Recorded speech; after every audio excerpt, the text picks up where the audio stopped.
It'd help if I added myself to the stage, wouldn't it? Welcome in, everybody. Welcome, welcome. Welcome in, Marie. Welcome in, Miss Diane, Nana Michelle, Adele. Welcome, welcome. Hey, Angela Wright, welcome in. Hey, Bestie, welcome in. Hey, China, Renee, Sanja.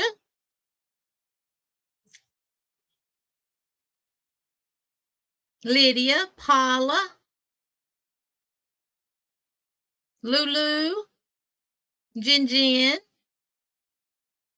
I was late because I was outside with Emily. Hey, Ronell, welcome in. Miss Vicky, welcome in. Chris's Kaleidoscope, welcome in.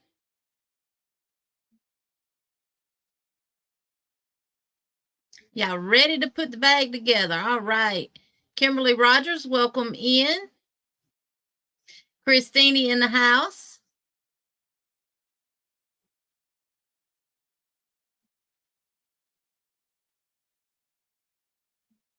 And Lisa Wise in the house. Bree is in the house. Katrina's Crochet More is in the house.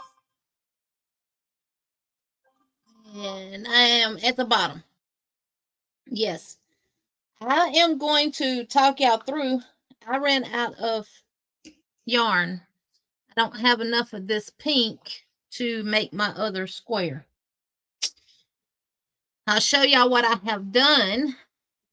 But welcome in, everybody. Thank y'all for being here tonight. I missed y'all last Monday. Let me go and put this on Do Not Disturb.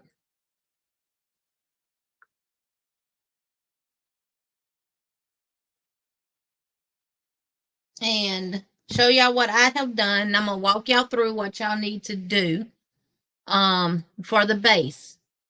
Not like I did. So this is my plastic canvas. And I told y'all I was going to wrap it with the fabric. So I did. And I did use my fabric glue to put this together. If I need to show y'all how to do this, let me know and I will. So this is what I have done so far. See, I'm missing my other two sides because I ran out of the pink.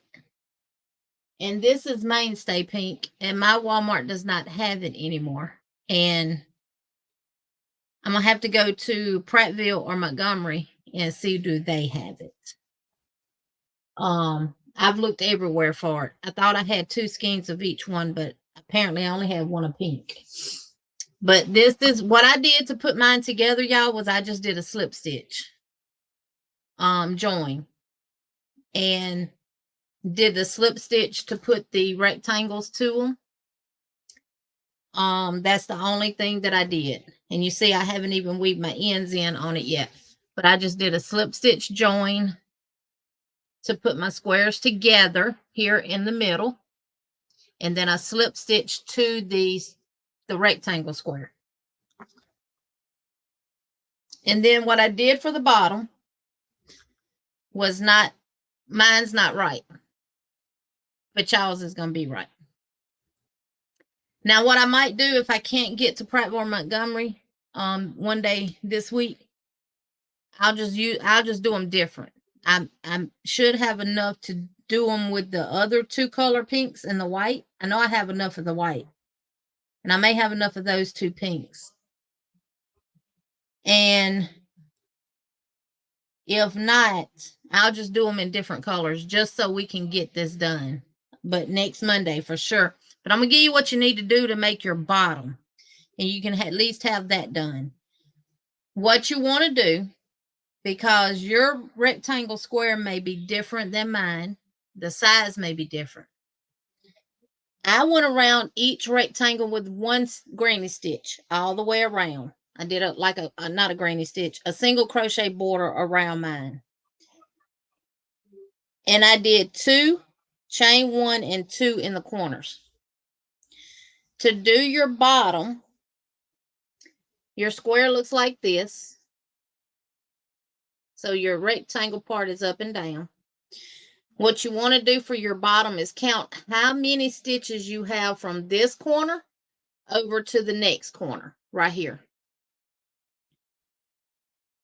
Hey, Butter Roll Boutique, welcome in. Hey, Gloria, my Cancer quiet, one of my quiet twin sisters, welcome in. So count how many single crochets you have starting in the corner, back down to the next corner. So you're going to count the 2 in this corner and the 2 in that corner. Yeah, you see that on the bottom, right? That's because I had too many stitches and I had to decrease. So, hey, Miss Margaret G, welcome in. That's why I'm telling you how to do your base bottom. So count how many crochet stitches you have from one corner to the next corner on this side of your square, rectangle square. And count how many stitches you have. I went around each one of my squares with this dark pink for the with a single crochet row. Once you do your single crochet row around your squares, count how many stitches you have across the bottom of your square. That is how many chains plus 1 you're going to do. So if you have 25 stitches, you'll chain 26. You'll do a single crochet in the second chain and then 1 down. And then ever how many stitches you have along this side of your rectangle square, that's how many rows you'll do. Then you'll have the exact amount of stitches that you need for your bottom. I had to decrease. I had to do some decreases on mine because I had too many rows for my bottom. But it'll be good for me. But so go ahead and get your base made. And that is how you come up with how many stitches that you need to do. Hey, Tankapoo, welcome in. So once you put your single crochet around both squares, join in the middle with a slip stitch. Then count how many single crochets you have at the bottom. And ever how many you have, chain 1 extra and work single crochets. Then count how many single crochets after you do a single crochet border around your rectangle. Count how many, if you want that. If not, just count how many single crochets, how many double crochets you have across. And do that many rows. And it'll be a perfect fit. So, and I will get my other square. It'll be weird. I'll have one square with pink and one square without pink, but it'll be okay. Yeah, this is not enough. I've tried. This is not enough to do the 1 row of the pink. So I've tried it. This took up most of what I had left. So that's what I had actually had left after doing the bottom. And we will put it together. Put those 2. I'll show you how to put the 2, how I will put my 2 squares together. We'll do the single crochet border. Then I'll show you how you would attach the bottom to it. Because I can do it from here. Because once you get this part, then you'll just go up the sides and around to the other side. So, and then we'll do the strap. And then if you want to line it, I'll show you how to line it. But that is going to be a nice size bag. That's folded down because it don't have nothing connected to it yet. But it'll make a nice little project bag for you to put your project in and stuff like that and everything. So, and we will do that next Monday.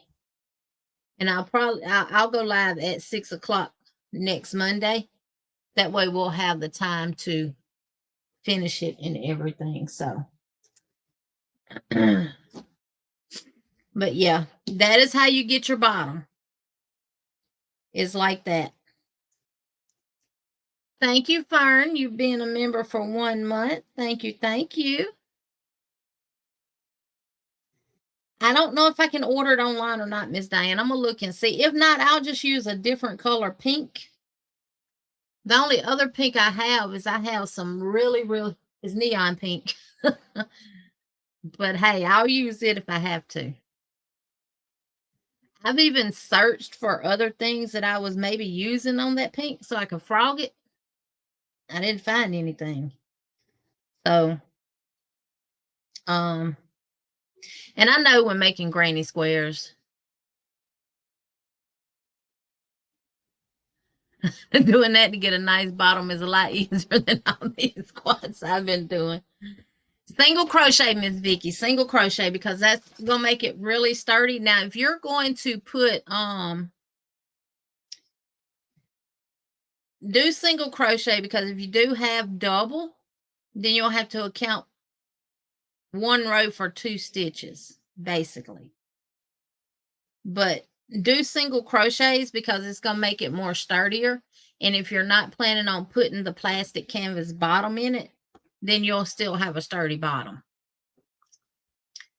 But I will definitely look, Diane, thank you.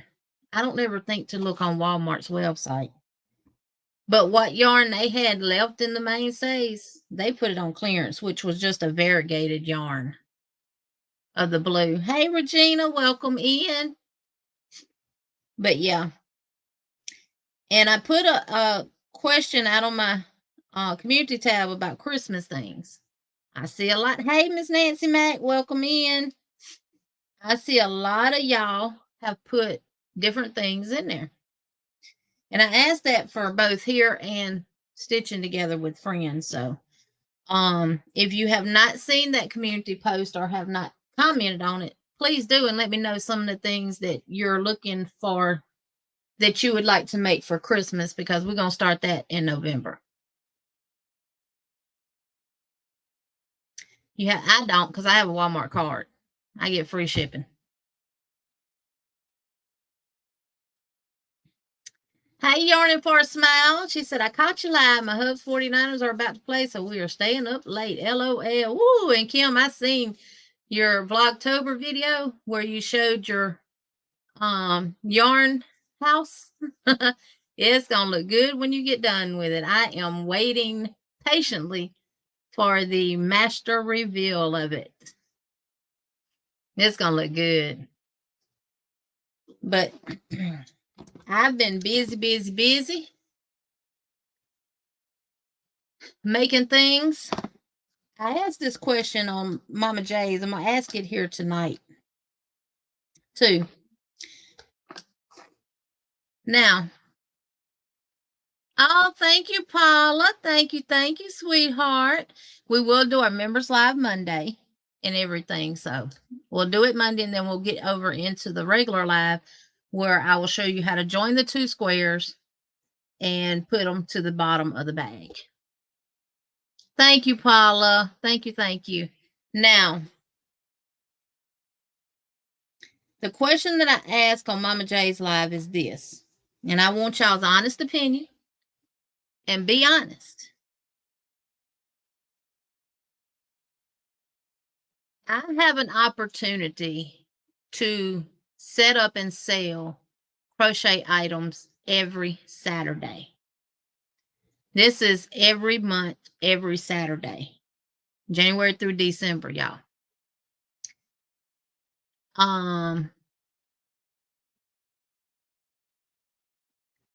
Not like going to these pop-up markets or these carnivals where you can set up and, you know, whatever it is, farmers markets, pop-up market, street vendor, street market, you know, regardless of what type of event sale it is, it's a, you know, here you do a sale, you do a pop-up here, you do a pop-up there, you do a pop-up here, there, and yonder, and then you don't do nothing again until next year.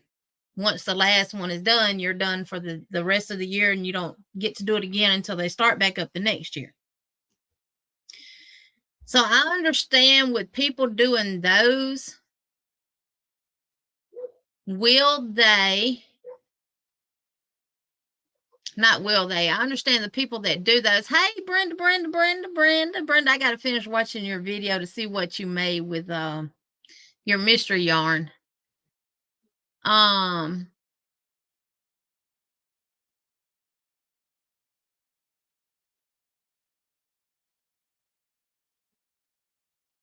I understand they price that stuff a little high, or what they, what they want to sell stuff for, because they're just doing it, for a time being. So they want to make as much money as they can in the little amount of time that they have, right? Hey, Christine, welcome in. I've seen the picture of it. It does look adorable, but I want to see the whole thing and find out where she got it from and all that kind of stuff and everything. So, my question was, since I can sell my stuff every week,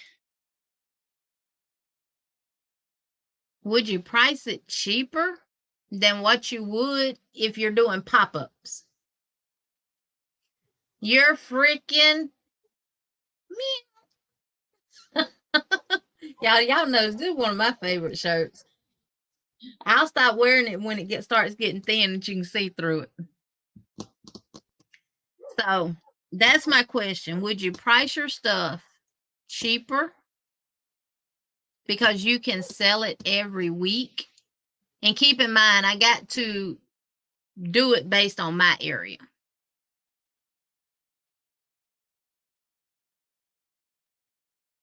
Okay, Fern says she'd price it for what it's worth. And as far as I know, no other competition.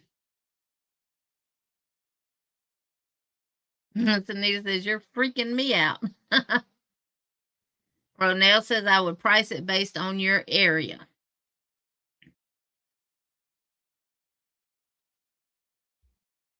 Right, realistically, you will actually go every single Saturday. Don't cut yourself short. I wouldn't. You still have to make it. Your time and your skills are worth the same amount regardless when you sell it. And I think you need to take in the market selling value and time away from other loves. No, price is at what you think it's worth in your area. If you overprice it, you'll be taking it home. Well, believe me, my stuff is not going to be overpriced.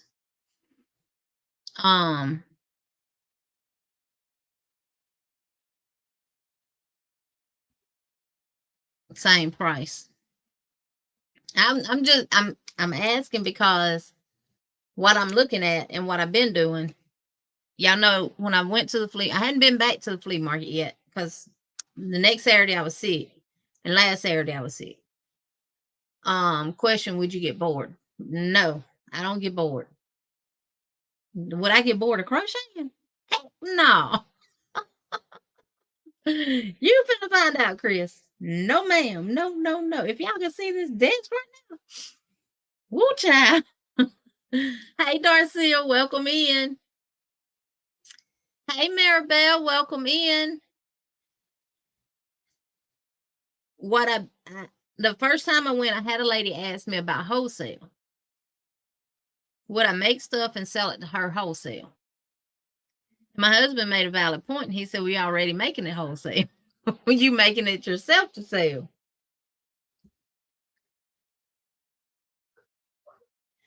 Need to be honest with yourself, cost of overhead versus profit margins against your locked in weekends. Yeah, and for me to do a whole month is $40. But everything I'm planning on making, I'm gonna need 2 tables. I'm just saying. Hey, Miss Roberta, welcome in. Would you have quotas? I do. I do have a quota of how much of each item. I'm not doing anything wholesale, Margaret. If I'm going to make a bunch of stuff up, it's going to be for me to sell. It's going to be for me to sell, not for nobody else to profit off of. So you want me to wholesale something for $2 or $3 to you, but you turn around and sell it for 10. I don't operate that way. Lisa, how's the setup? It's an outdoor flea market. They have a roof and concrete floors, And they have A, B, C, and D stalls that run down. And then they have a long one that connects to it. And then they have like these, I call them garages because that's what they look like, but they're storage buildings. But they got a garage door on them. You could also rent one of those and set your stuff up in there and just shut the door. But I will not do that because of dust and different stuff like that accumulating on the crochet stuff. But they have 8-foot tables. They're $10 a table. And you set your stuff up on it. They have a cable that runs on the back with the wood that you can hang stuff up on. Now this don't just limit me to being able to sell crochet items. Like when I clean my closet out or I declutter my house, anything that I don't want anymore, I can take out there and sell it. It's a flea market. Hey, Mama J, welcome in. But my focus is my crochet. And right now, I'm the only one out there selling crochet items. I did pretty good my first day. And then I ended up getting 15 orders for hats, which I'm working on. So I had hats prior to that order that I had to finish, got those done. And now I'm working on those 15. And they're not, most of them are bear hats. I got 2 unicorn hats, and then they were newsboy hats. So they live here in Selma. And I just set my stuff up, which I did a little video and put out there on my short. I think I did a short on it of what it looked like set up and everything. But with everything else that I have been making, I need more space. I did find me a quilt stand at my local indoor flea market for $10. So I did get that to hang like Afghans and stuff on. That'll sit beside the table. One thing I did notice, the aisle I was on didn't get a lot of foot traffic. And I paid attention to where everybody was coming in and out at, and they were coming in and out of A and B. So I have that reserved. I'm just saying. I'm getting out of C, and I'm going to see my way to A and B. And I'm going to be all up in your conversation. But no, it's an actual outdoor flea market. It's called the Selma RV Flea Market and RV Park, I think is what the new name of it is. But it's right off of Highway 80 bypass in Selma. And they're open every Saturday from 5 a.m. to 12 p.m. Well, people be out there till 1 or 2 o'clock. Hey, Miss Glenda.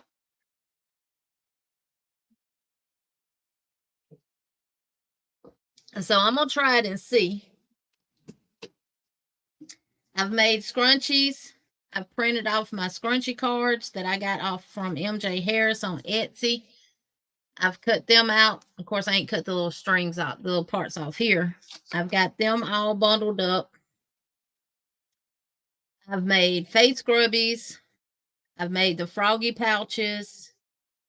I made the flower pouches. I got 8 froggy pouches so far. I made these 2 the other night on Mama J's Live, actually. These 2. I have some with googly eyes and some with crochet eyes, so I'm doing both. I'm going to do some in some different colors just to see how they'll do, just not in green. I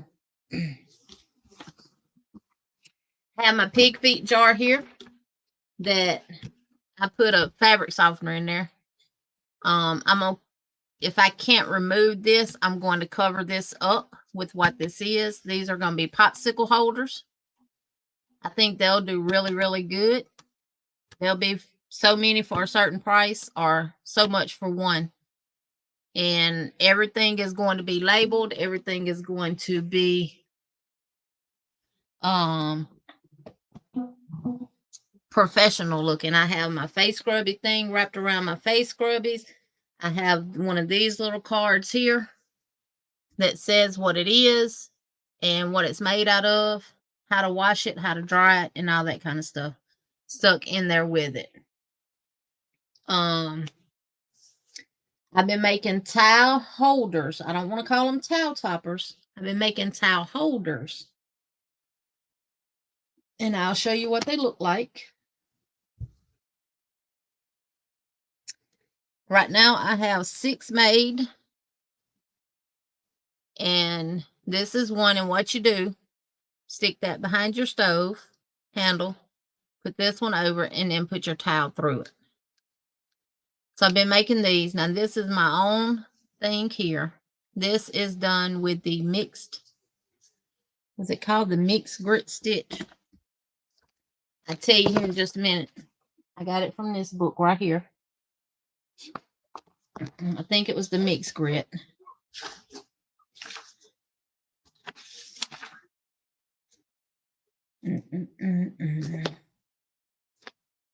Yep, the mixed grit stitch is what it's called in this book. Right there. So that's what I did with it. I've done 2. I'm gonna have at least 2 in the same color. And I did this with Peaches and Cream Original in the color Mint. And I held 2 strands together. And I did a 6mm 6.5 millimeter crochet hook. And it's easy to make, simple. And here's one that I did in, I think this is just called Sunshine. In that one. And there's the second one. Now I have made 6, but 2 of them belong to me. Hey, Kristen Elf, welcome in. And this is another one. Now this one, I will not be doing anything with it, and I'm going to tell you why. This is done using the lemon peel stitch, which is also out of that same book. Now I start with 1 wood ring. I crochet single crochets into my wood ring, and then I do my piece, and then I sew the other end to the wood ring. This won't, Kim, this is Burnett Homemaker Deck yarn. It don't run, it don't bleed. It's 70-something% cotton and 20-something% nylon. It's like more like t-shirt yarn. It does not bleed. And I'm going to tell you why I won't be doing anything with this one. Because after I made this one, I went on YouTube searching. I always do my research. And there is a lady who has some made using the lemon peel stitch. Now she does hers totally different than I do mine. She uses 2 strands of the Homemaker Deck yarn, and she does not start with a wood ring. She sews both of them to her wood ring after she crochets the little stripe for it. But again, they're similar. I will not be doing anything with the lemon peel stitch one, but I will with the mixed grit stitch. No, this is the Burnett Homemaker Deck yarn right here. And it feels more cottony crocheted up than it does like a t-shirt yarn. But see, it's got some stretch to it compared to this cotton. You can't stretch that cotton like you can that. But I will do something with the mixed grit stitch, but not with the lemon peel stitch. So, and if y'all seen the post on my community tab, then y'all know why. But yeah, I've had this Homemaker Deck yarn for a while. I do have it in a yellow and a green, and I'm going to use it too to make up a bunch. But I'm just trying to do different colors. I want to do like some spring colors. I want to do some in red. I want to do some in white, some in blue. I want to do some in orange, just different colors, thinking about different seasons and different holidays to where They can just swap them out when they want to. Yeah, I like these better than putting the tops on the towels. Or putting using these to go inside of a towel topper. I like these better because they're simple. You just fold them over your stuff. And the thing of it is, you don't really know if you do the towel toppers on the towel and you do the loop that you button, you don't know how big people's stove handles are. Like, I'm going to give you the perfect example of what I'm talking about. I did Miss Pamela's Adoring Crochet's tutorial for her towel topper when she first came out with it, where she was doing towels, so many towels a month, and it was like a little challenge. I did her tutorial, followed it to the T. Wouldn't fit over my stove handle. My stove handle's big. I have a Samsung stove. So a lot of stoves have square handles that run through them. And some of them handles are round, but they're not as big around as mine is. So I actually had to adjust, put more rows in my flout and everything for her towel topper to fit on my stove. Then the thing about doing them in solid colors, they can get whatever dish towel they want to use to hang with it. You're not set to specific colors. You don't think you have enough room between the stove front and the handle? Well, if these wood rings are too thick, because these are kind of thick, they're 75 millimeter thick. I couldn't find any no thinner on Amazon. I'm going to show you something else you can use that will fit, Miss Vicky. That will fit. Let me get it. These will work just as well.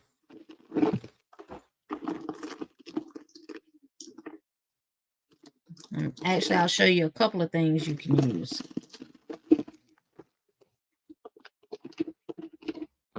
Let's see.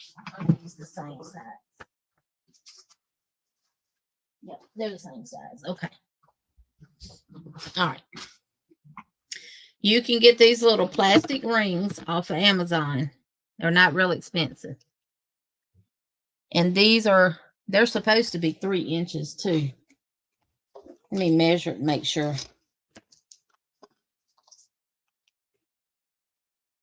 Yep, the inside is 3 inches. And you see how thin they are. Hey, Moonrose, welcome in. So you could actually do them on one of these. I actually have one started. It's just in my living room. On these. All you need is 2. Or if you don't want to do the 2, you could just do 1 and come down so far and fold it over and put a button without the other wood ring. And you would just have the 1 wood ring to put your towel through. But I like it with the 2.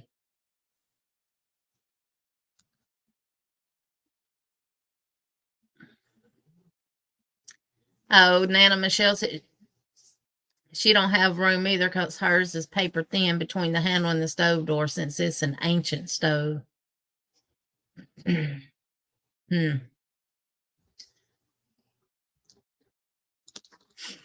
But yeah, these would definitely, you could definitely use these too.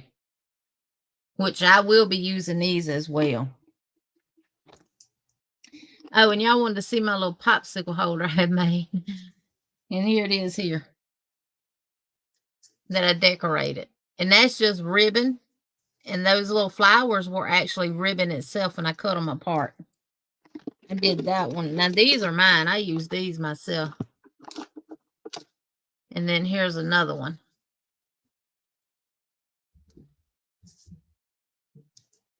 But the ones I'm making, they're not solid at the bottom. And then here's a red, white, and blue one that I made, and I put a tassel on it.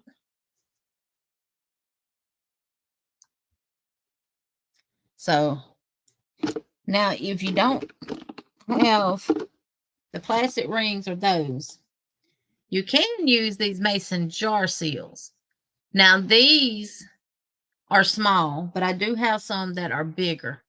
You can use these. The only thing you have to do is cut that little flap off, and you can use these for towel hangers too. It would serve the same. Well, actually, these would be the perfect size too, because look, they're the same diameter as that wood ring there. Just like that. And then you just crochet over it, do your little strap, and then put it back in the other one. So yeah, you could definitely use these too. But the popsicle holders I'm making now, they're just simple. They're half double crochets. I was gonna try to make them cute, but well, I did make this one solid at the bottom, and then I put the little flowers on it right there. They smell good. I made a couple like this for little boys, and see, these are, you can see through these. I did them in a round. I did this color blue for a little boy, and I put a fish on it. That's another one there. I'm basically using scrap yarn, y'all. And this is a peach one, and I put just one little flower on it, and it's solid at the bottom. This is one that goes all the way through. I haven't, if I'm going to decorate them, I haven't done so yet. I got some little flowers and different little bows and stuff that I could put on there.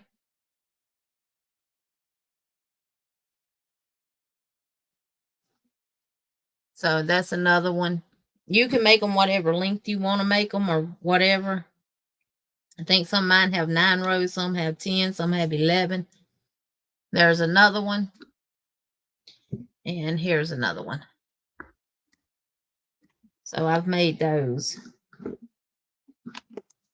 And of course, I wrote down what I need to make, what I've got on hand, and what I need to make. I've got all that written down. And then the same lady that has the frog pouch that I am making is from Me Oh My Crochet. They're made from cotton fern. Now,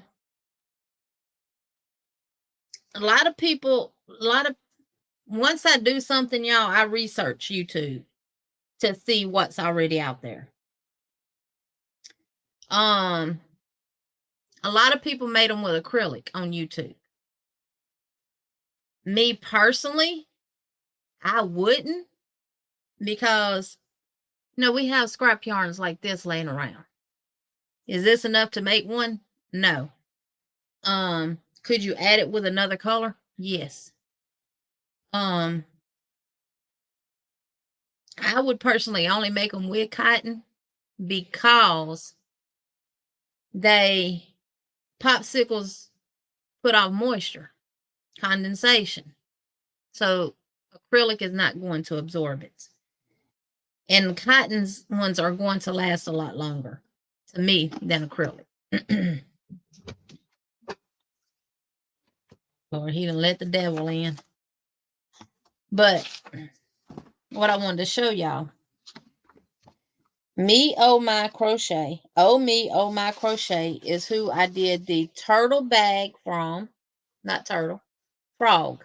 The frog bag from. She has a tutorial on YouTube for this. And the flower pouch bag is where that came from. And she now has one for a turtle, but it's the pattern only. Isn't that cute though? So I'll be making some of those. She also has the bunny bag. And she also has a towel bag. So I'm going to be making some of those as well. And she also has a Honu. And I probably am not saying that right. If anybody else knows how to say it when I show it, please tell me. Sea turtle.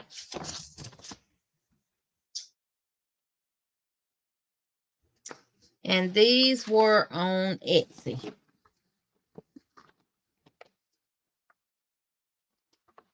They were on Etsy.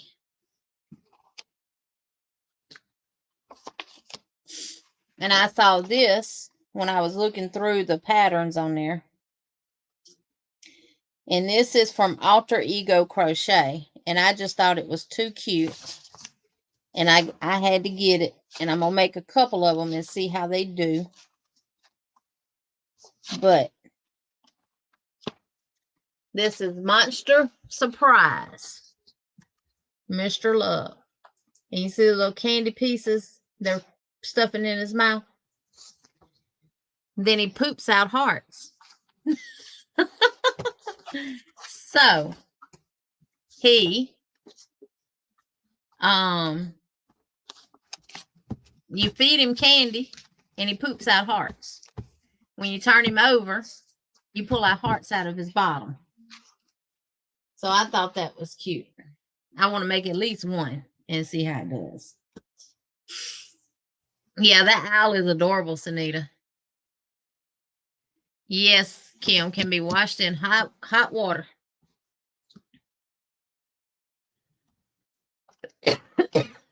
Yep.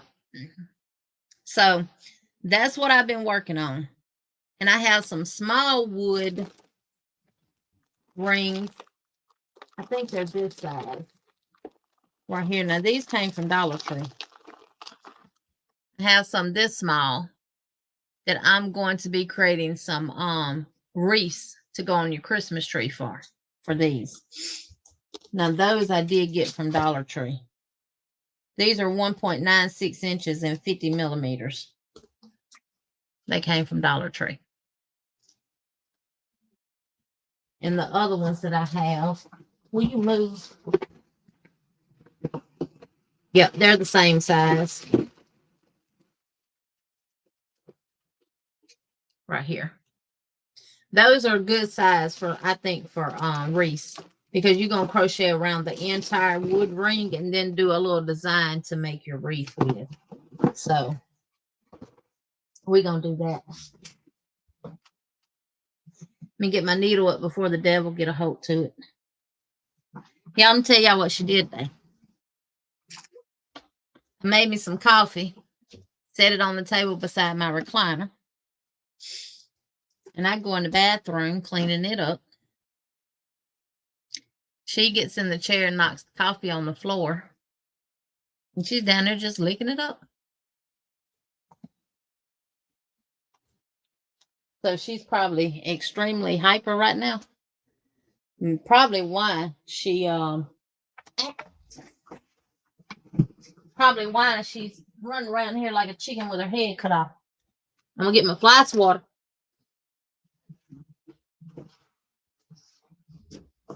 So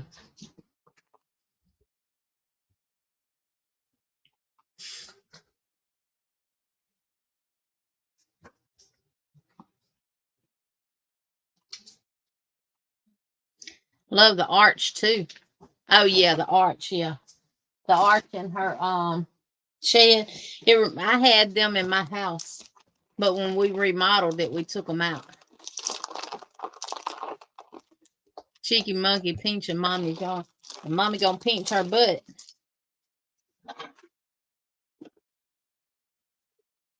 Is this her? Oh, yes. Yes, yes. Oh, me. Oh, my. Yes. That is her. That's where I got the frog pouch from. She does have some other tutorials on there as well. And I don't know if she'll be coming out with one for the turtles and stuff, but she does have the pattern for them. Hey, Mary, welcome in. And I will get the links to all of those patterns.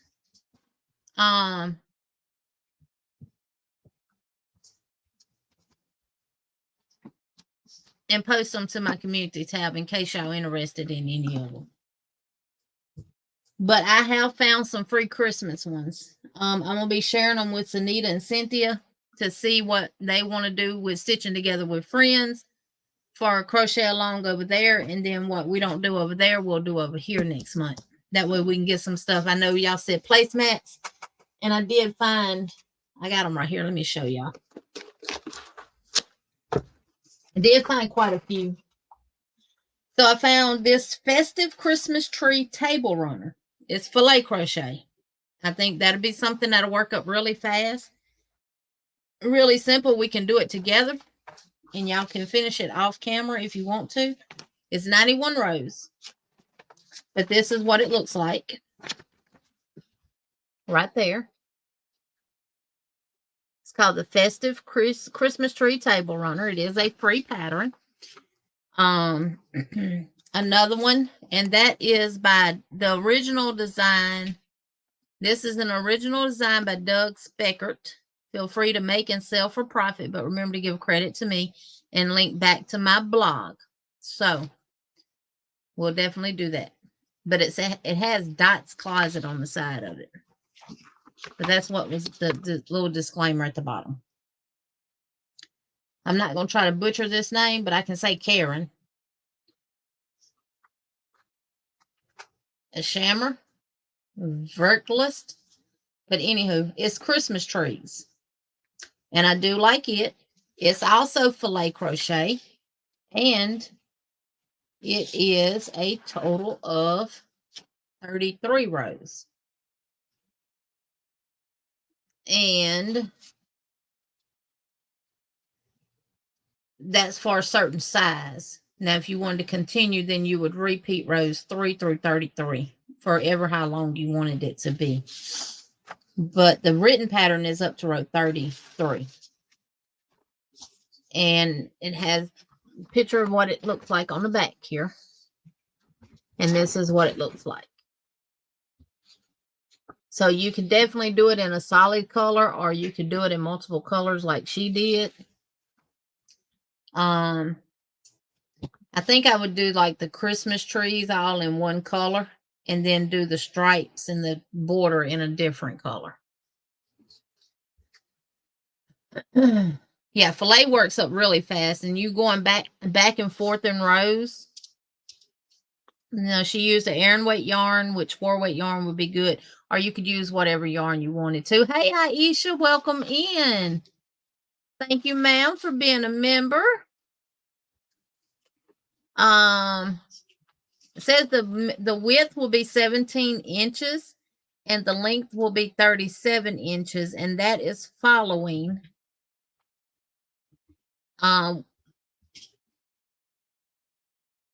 one pattern repeat.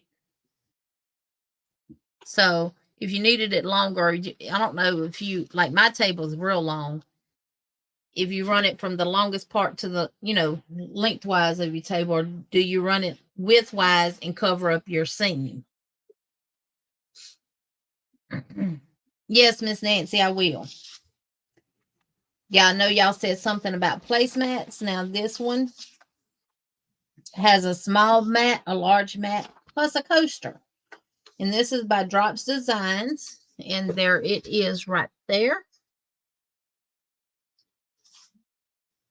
Doesn't have a particular name on the pattern. Crochet table mat and serviette ring and drops crochet cotton viscose and 4 threads, drops glitter theme Christmas. So that's what it looks like. So y'all let me know what y'all think about these. And then this was another one by her. And it has small and large, that she's calling it a tablecloth.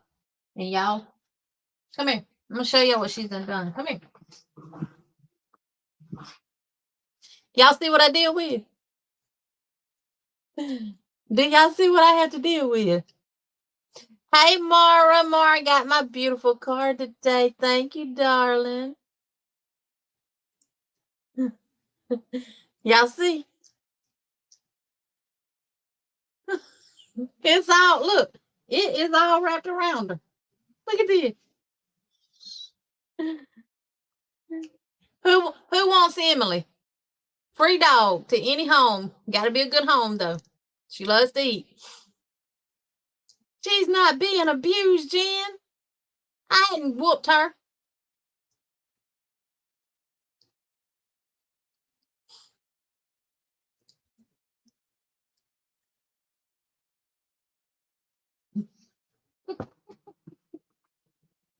Now come here.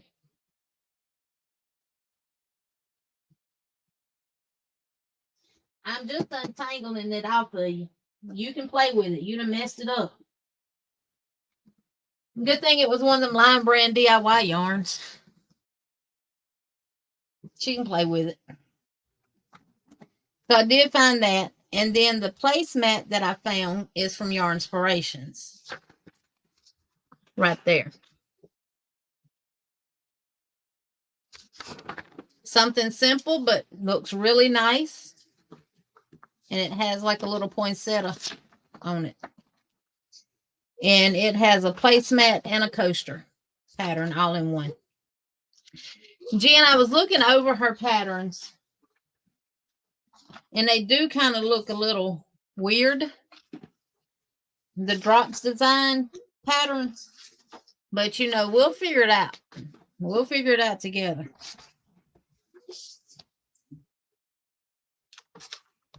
That's why I copied and pasted the picture, because the only thing that actually was going to print was the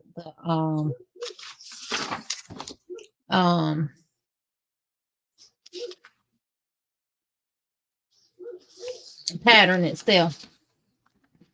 This does not have a picture of it, but it's a gift card holder of a red truck. And then we have a snowman hat ornament, which is a gift card holder.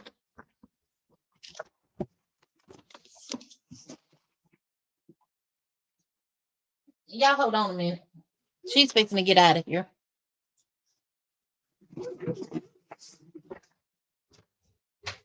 Go.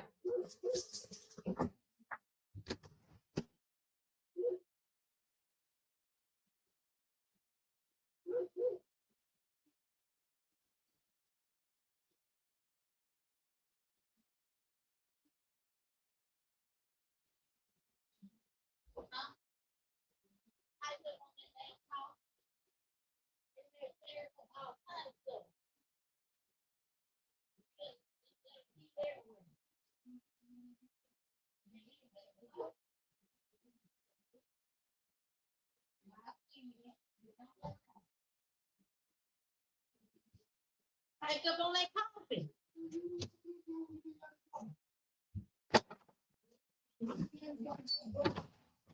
I'm here, y'all. She had to go up. She done got a hold to some more yarn. She's normally not that hyper. It's that darn coffee. She had to get a cool down. No, she's got a hold to some more yarn.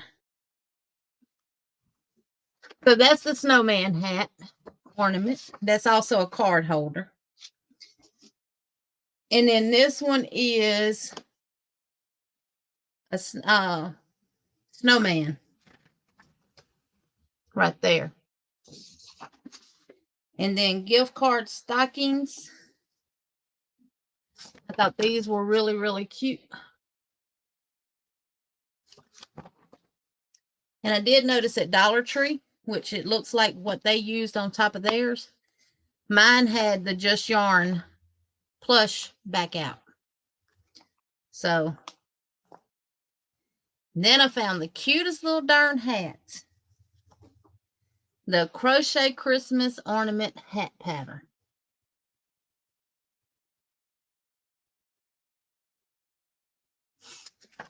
And these are for 0 to 3 months, 6 to 9, 9 to 12, toddler and preschooler, child, teen, adult. Yep. I thought those were cute. And then I found the all-in-one Christmas hat ornament.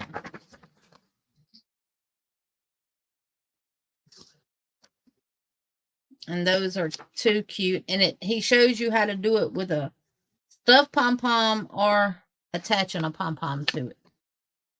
And that's by Chris Wall. And then I found the snowflake flower ornament and gift tags right here. I thought those were cute. And I think that is it. Yep, that is it. I'm back to my paid patterns now.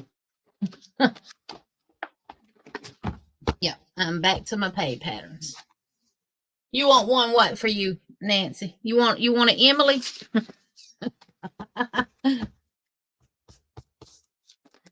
Working on her Halloween costume, Mommy Yarn Ball, yeah. But I will get these linked in my community tab after this live. Because it's 1, 2,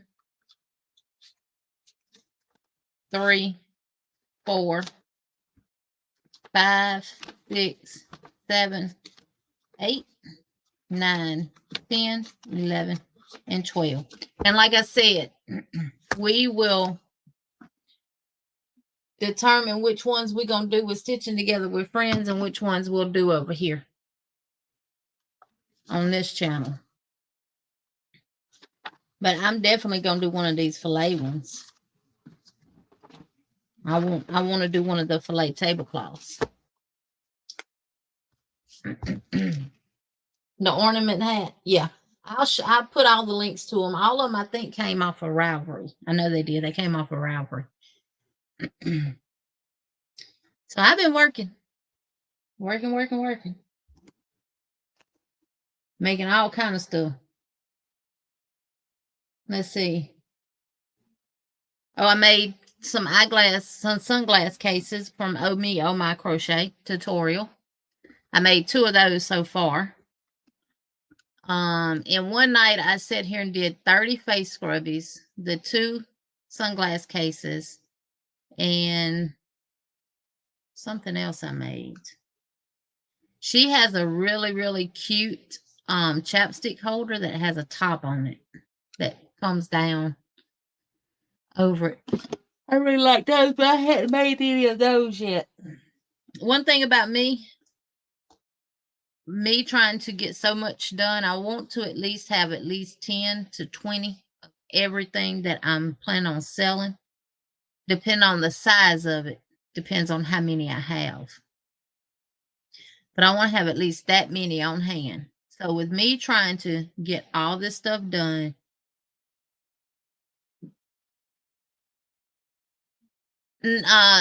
Kim, no. Hey, Don P, welcome in. I did. I made frog bags from Oh My Crochet. Good night, Kimberly. These are little pouches. They can hook on their backpacks. You can put them on your purse or your totes or whatever. And look, if you put them on a tote, watch this. Pew! Straight in there it goes. Hook it to your strap on your tote. And you got your tape measure right there handy. Yep. And you can even leave it inside. This one especially. You can leave this one inside. Reach right there. And then just push it and let it go back in. But yeah, I did make little frog pouches. Oh, and I made this dinosaur. Look at my purple dinosaur. This is a paid for pattern also. Question is what to do with it. That's what I'm saying. If y'all could see this desk, y'all be like, how do you ever get anything done? It works for me. Oh, let me see if I can find the pattern. It's going to be right here. It's going to be, all right, these are all paid for patterns. These are the free ones. Let me set them right there. So confuse y'all. Confuse myself when I get ready to share them.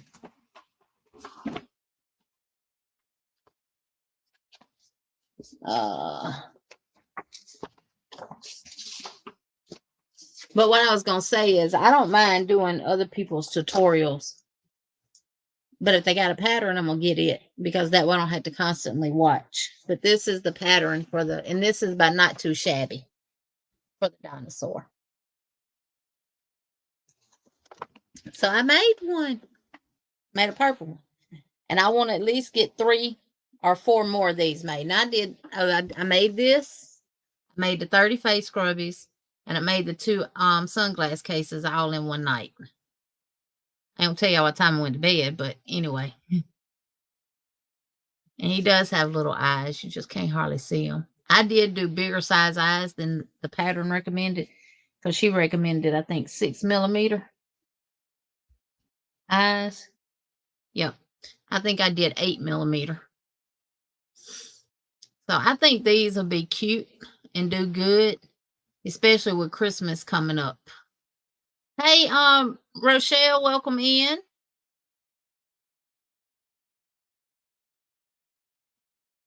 Yep. So I want to get some of those made up. And this is all in one. You start out, you make the hump here separate. Then you start with the head. You get so far down on the neck, and then you attach the hump to it, and then you crochet around it, and then you keep attaching to the base of the head. And then you come down, you make your holes for your legs and your tail. Then you join with that.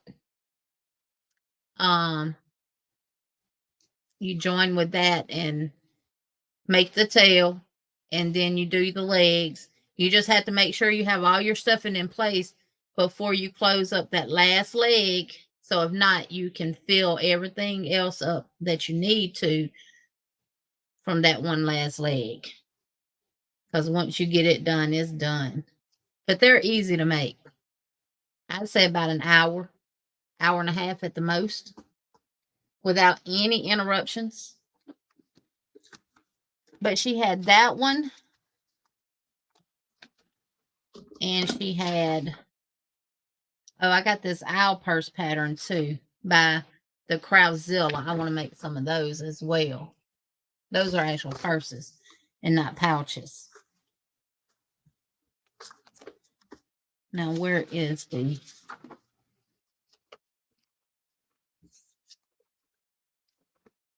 Oh, she has a T-Rex right there, which Emily got a hold to the back page of, which thankfully it just says you're finished on it with pictures and not part of the pattern.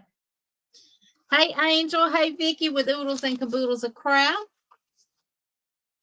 And then the gnome towel holder ring. I don't know, is this free or not? I don't know. But I've never made a gnome. It's by Wendy Connor.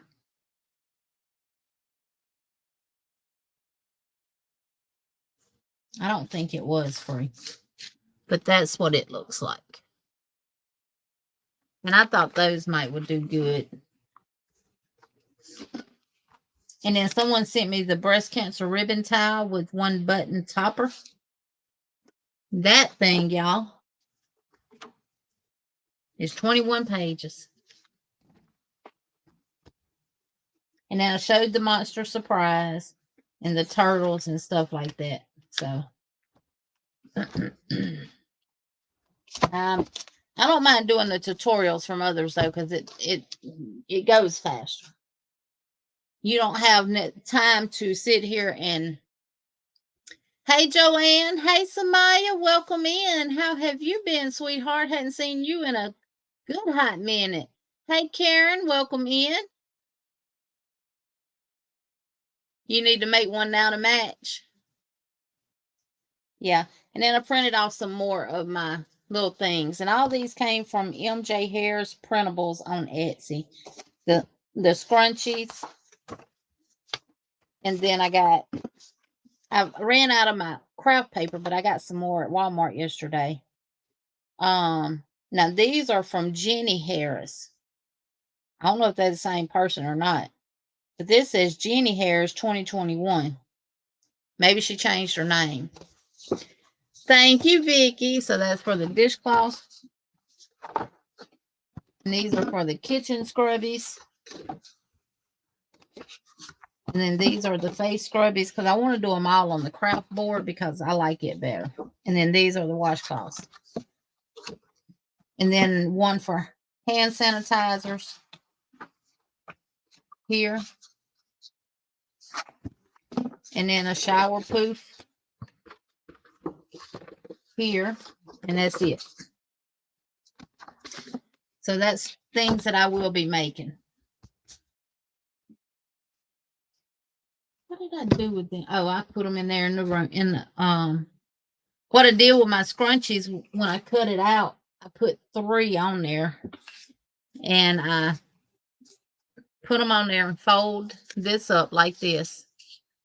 And then instead of me stapling it, I put a hole in it with my hole puncher, and I use this Good Cook cotton stuff you can get from Walmart. I think this is supposed to be kitchen gradable. You can use it, I guess, like to tie up chicken and stuff when you're roasting it or whatever on a rotisserie or something, maybe. But it's Good Cook, called Good Cook. And I've seen it in like their appliance sections and stuff like that, hanging on one of those hooks.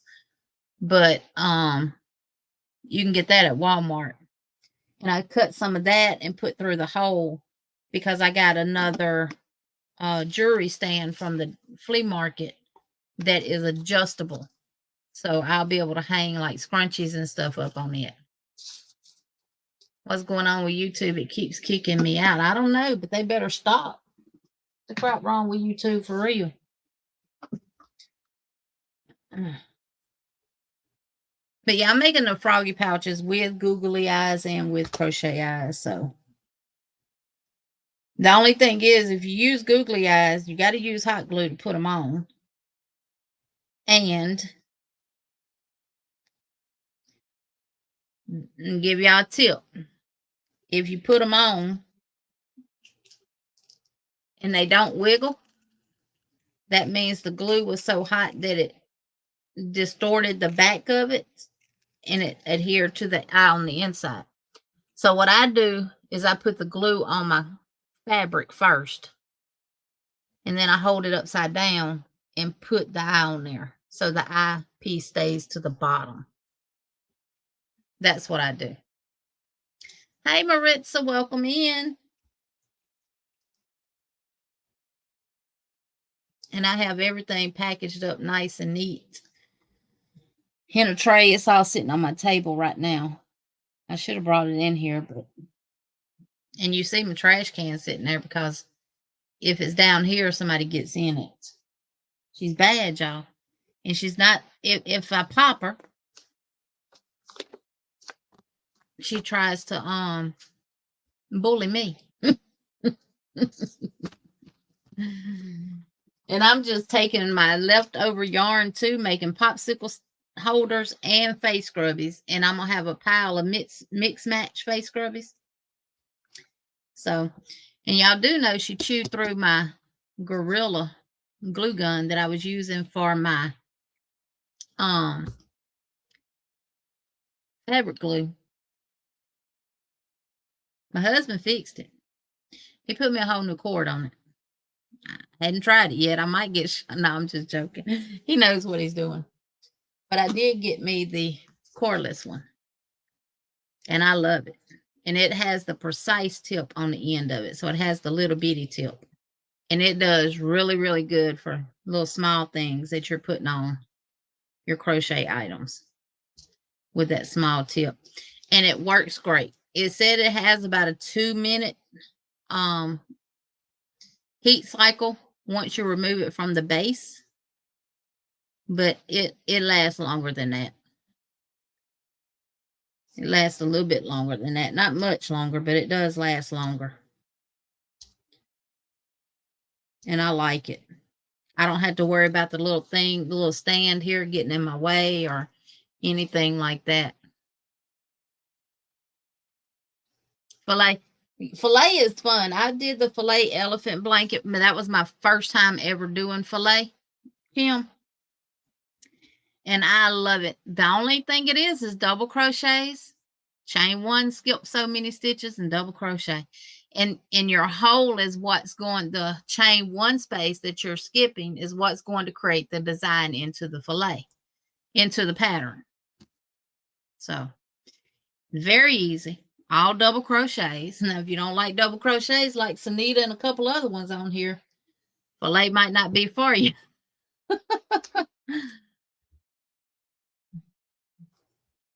Yeah, I have to stay off of Ravelry and Etsy because I fall down into the rabbit hole every time. And Karen says Fiber Spider has great filet patterns. Yep, it's like a grid. I have a filet book. It's an older book too. Wonder if it's old enough that I could do tutorials on it. I need to check into that, Donna.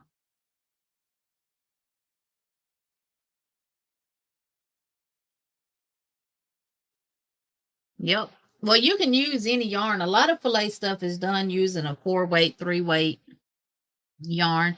You do have some like that book there. A lot of that's done with the crochet thread.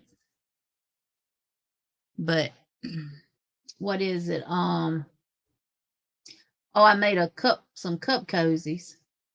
Y'all want to see them? And I'm doing different size cups and mugs. So this is the cups that you get from Dollar Tree or Dollar General. And this is what the cozy looks like. And yes, I put the plush yarn around the top and the bottom. And this is done with the, what stitch did I use on this one? Did I do the mixed grit or did I do the lemon peel? I did the lemon peel stitch. So this is the lemon peel stitch. And it's worked back and forth in the round. And it fits like a glove. And I did it just wide enough to cover up the writing on it. And now this is my own thing. No tutorial or anything like that. And I haven't done the research to see if there's any out there, but this is my own thing. And I made another one. Again with the lemon peel stitch. And this is it. And these are cotton as well. I know a lot of people do them in acrylic, but cotton is going to provide more insulation. Karen said boot cuff. Yes, boot cuffs. Yeah, you could turn them into boot cuffs. And what I did was did it to fit the top part, and then I decreased as I went down. Now this one's a little bit wider. This was the first one. And this was the second one that I did. This one I chained 33 on. This one I only chained 30. I cut it down 3 stitches. And then I didn't decrease at the bottom because it fit perfect with just 30 single crochets. So so I did those. I'm gonna do some without the plush too. And then I have a cup this size that I'm gonna be making some for, and then I have a bigger cup that I'm gonna be making some for, because you don't know what size cups people have. And I'm gonna take these and use them as a guide to make some for those as well. I think I got one that's all one size though. And if I do, that's the one I'm gonna use.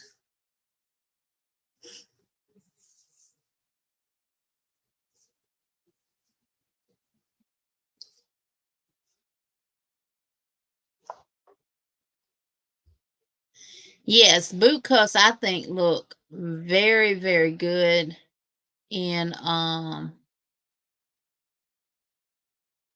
I know Kim, and even if the person has passed away, they still have a 70-year copyright. Yep. I've queued a lot of finger and weight shawls. Go figure. I'm addicted to shawls. I know, Kim. Very Fuji. Love those. Yes.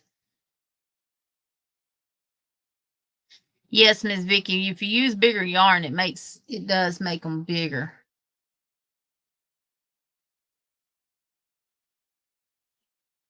That is adorable. I love that one. Yep. And I'm trying to do things in more solid colors because you don't know what people want. You don't know what people are into, you know.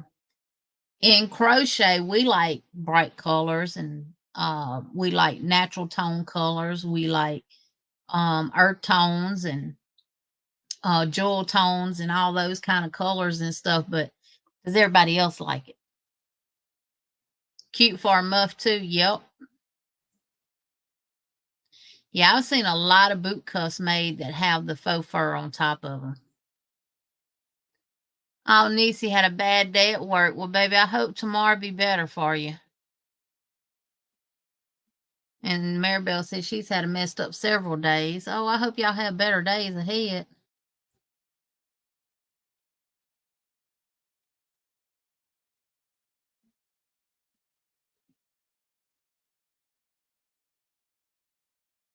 Yeah, mine was a busy day today. I've been cleaning and dusting and sweeping and mopping, and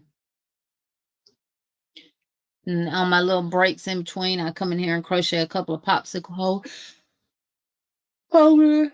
Plus, I've been working in the background on something else that hopefully in the next couple of days I'll be able to announce.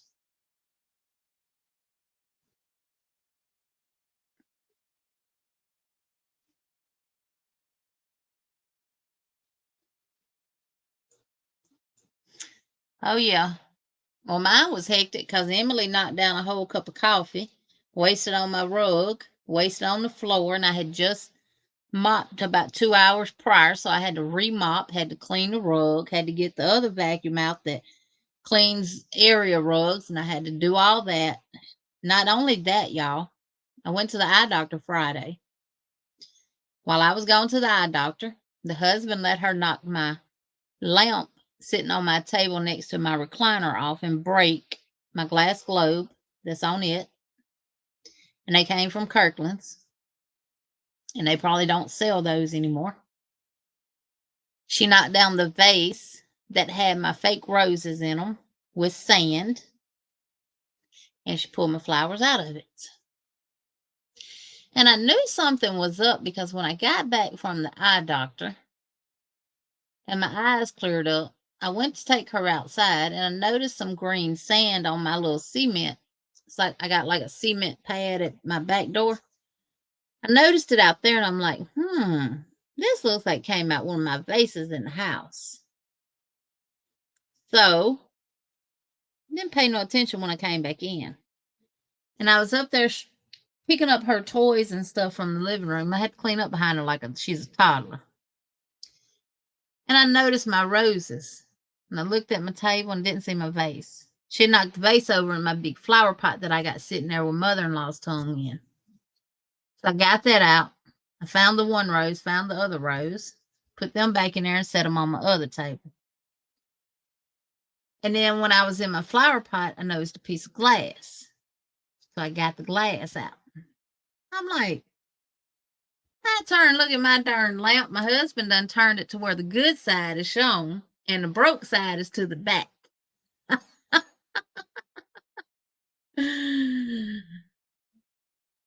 And I said, she's done knocked my lamp over and broke my lamp.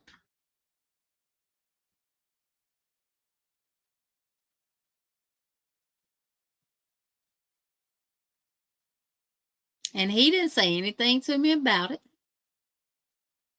or anything. So we all have them kind of days, y'all, where we just want to scream go to the top of the mountain and just scream our lungs off. And when we come back down, we can't even talk because we scream. So Regina said, dang cat knocked something down in the kitchen. I can't stand that cat. Yes, virtual hugs to all who need one right now, and prayers that your days get brighter and better.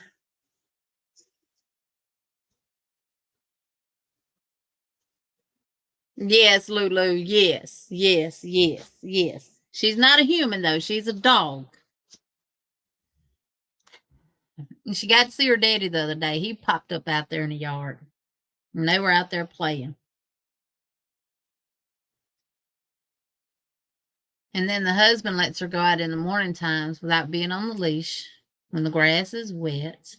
Then she goes out there and gets in the dirt. And she gets dirty and she gets muddy. Then she stays outside till she dries. And she has to have a bath. I told him the other day, nope. You go bathe her. I'm not doing it. You do it. You the one who let her do it. Now, God dang it, you go bathe her.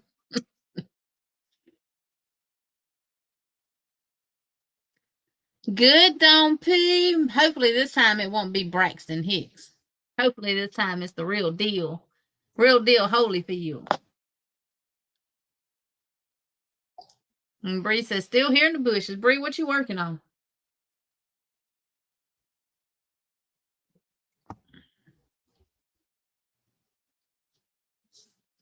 Hey, Lisa, I do that sometimes when I'm back here just crocheting. And I've had one of them days.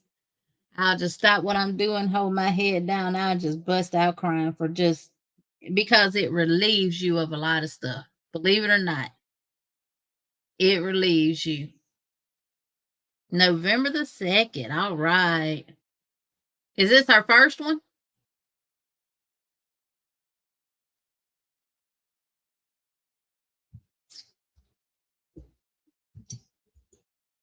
Bree's working on a 12-point baby blanket.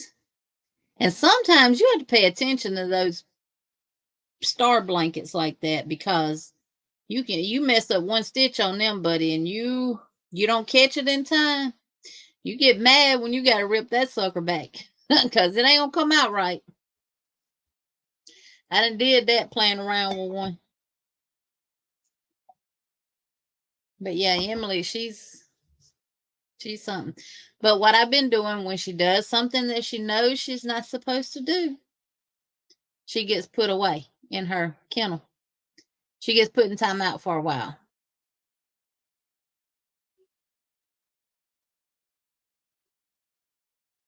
Oh no, Kim.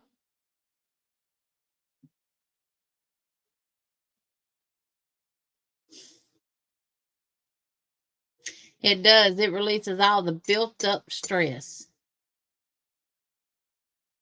Oh yeah, Karen. If you mess up one stitch, you'll have to frog it back to where you missed that one stitch. But when I get like that, it's usually because I done got tired.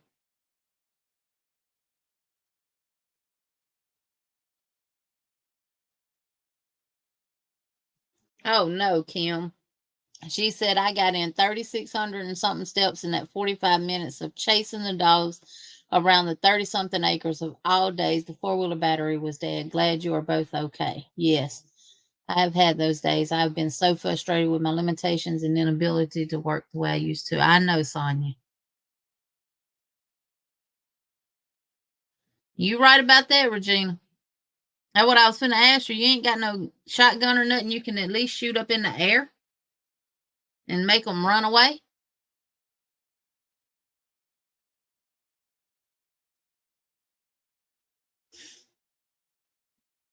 Oh, they got in because a tree fell on the fence. We had two come up here. I think I've told y'all about that. And one of them was a big old brown dog. My husband said it looked like maybe a lab, but it looked more like a bulldog pit to me. And the other one was black and white, and it looked like a pit. And we've seen them way down the road from our house. Oh, you didn't want to, I would have called her and said, look, I'm finna shoot my pistol to get these dogs away from here. Everything else is okay. I'm just shooting in there. And I went and let her out one morning, and I was out there with her, and I didn't have her on the leash, and all of a sudden it popped up out of nowhere. I mean, I didn't see this dog. It was like it fell from the sky, like poof, here I am. And of course she was scared. So I let her in on the back porch. I tried to run it off. It act like it wasn't going nowhere. Then Hershey came out of his house finally, and him acting the way he act, the dog ended up going into our pasture. And then the other one showed up, and they ran in packs, and they were two male dogs. And they started hanging out over there underneath my husband's trailer of his big truck. And I said, oh, y'all got to go. And I got ready to leave out later on that day, and I had came in the house and got the shotgun and put it on the back porch. And I got ready to leave later on that day, and that big, tall, brown one was beside my car. And Hershey let me know. And I can't turn right around, came back to the porch, grabbed the shotgun, and by the time I got back around, he was going across the pasture with the black one. Hey, Samantha, welcome in. And I wouldn't shoot that way because of neighbors. So they ended up getting on the road and started walking down the road. My neighbor was inside, and he said, walk out here to the road, walk out here to the road. So I walked out there to the road and shot in the air toward them. We ain't seen them since. I know, Karen. And I don't play with stray dogs because I've been attacked by them before, and they've tried to attack my kids. Luckily, I had a baseball bat. And I called the shelters, I called the animal control and everything for them to come and get them dogs. And they told me it wasn't anything that they could do. And I told them, well, something I can do. We could not walk down our steps. They would hide behind them. And when we would step, they would come in our feet. Yep. So I had to get a bat. And it's sad to say, but I did kill a couple of the puppies with the bat. The big ones and the puppies would attack us. It's like they had gone completely wild. Didn't know if they was rabied or not. Oh yeah, Kim, they're a joke.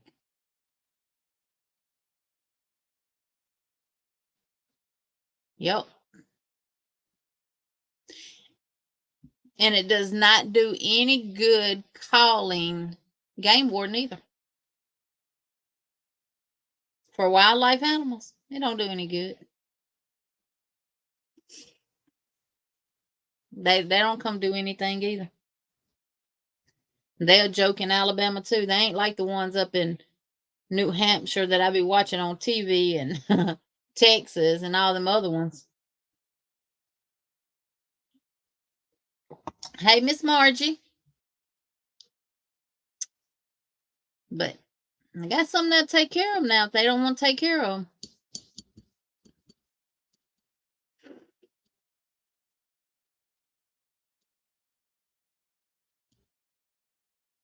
Yep. Well, what I ended up doing, because I didn't have a gun to shoot them with. What happened was where we was living at, the people that lived next door to us, it was their dogs, and they left. They moved and left them dogs there. And it's like when they left, the dogs just went wild.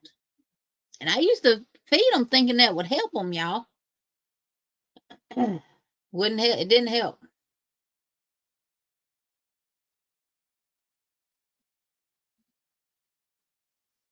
And back then This was in the 90s, late 90s. Back then, the antifreeze that they sold had that chemical in there that would just drop them dead like that. Yeah, that's what they got. I live down the road from our county shelter, and they turn down turn-ins all the time. And why strays are a problem, we had to fence in all of our 38 acres because of the strays. Oh my God, 38 acres because of that's a whole lot of money. But you got to do what you got to do for your kids.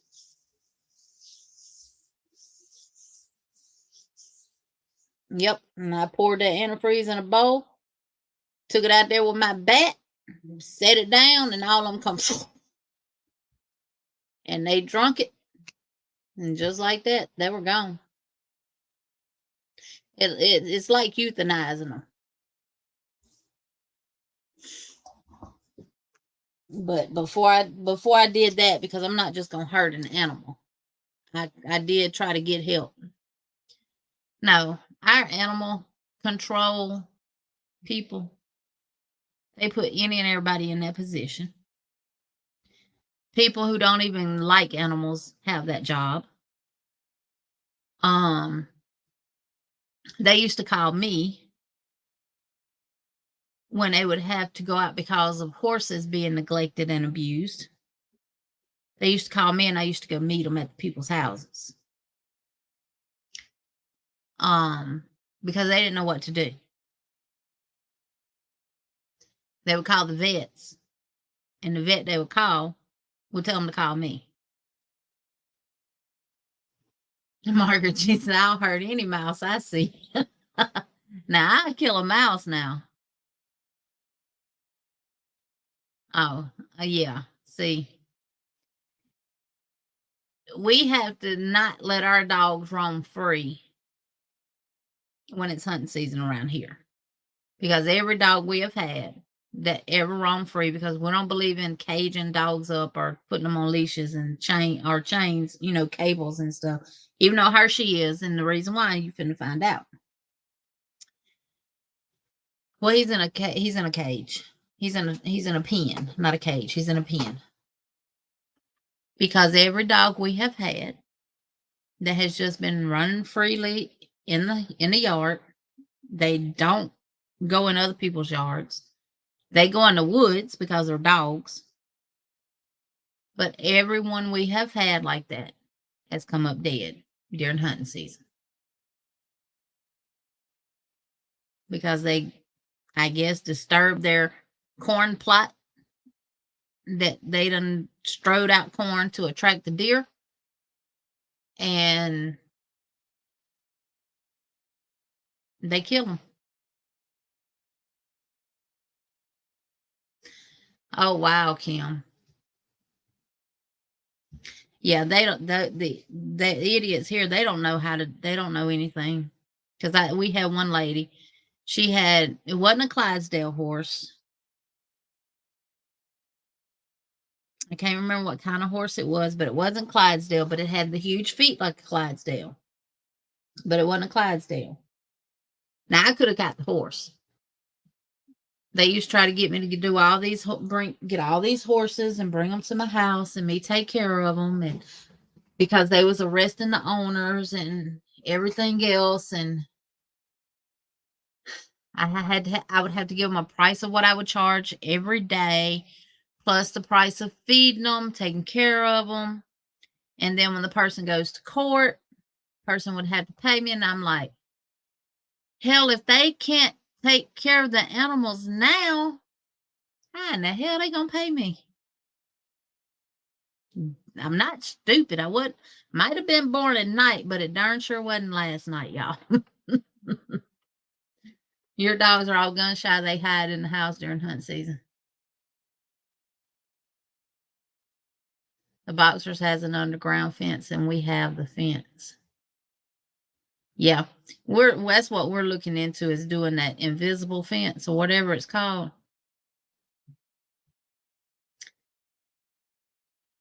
So he can be out and about.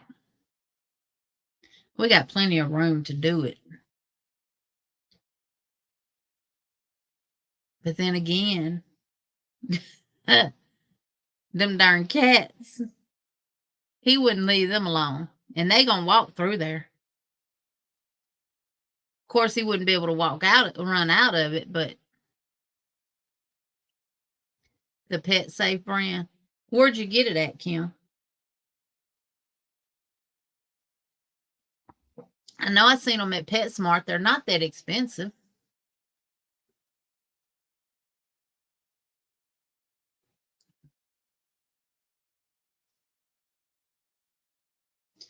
Oh, yeah, Regina. She said, we're the only ones that keep our dogs up. Neighbors on both sides of us let their dogs go. I have a club and a shotgun by the front door. Neighbors on the left of us are dangerous German shepherds.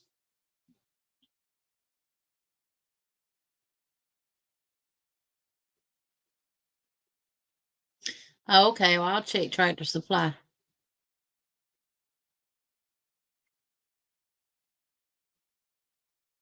Well, they can't hunt on our land here. They hunt on our other land, but they don't hunt on the land here. We don't have trees on our land here other than what we've got around the house and ones we want. Other than that, it's wide open. But they hunt on our other land. They even had the nerve to remove our posted sign that said no hunting.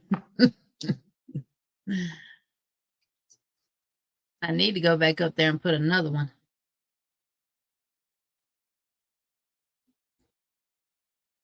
It's about 10 miles from where we live.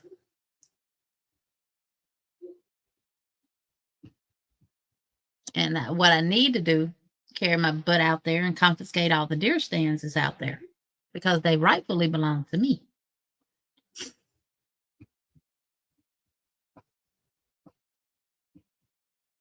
And if they're wood deer stands, take my chainsaw and cut them down.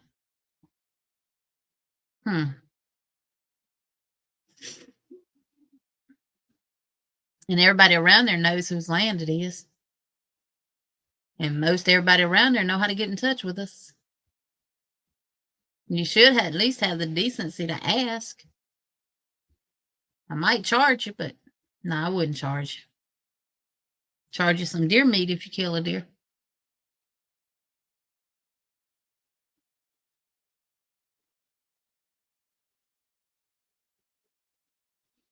Yep.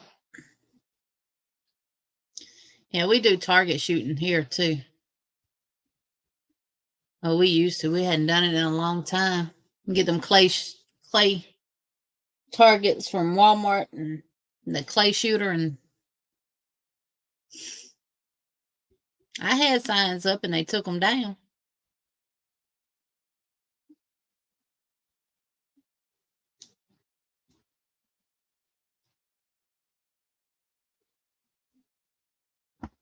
I need to ride up there to see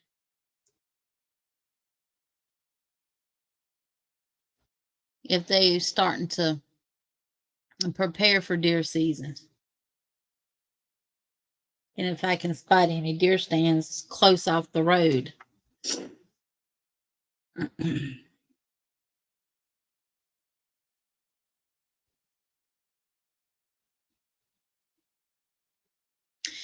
I think we have to have a sign, Ronell. Purple paint. I don't know. I need to look that up because that you can't remove, can you?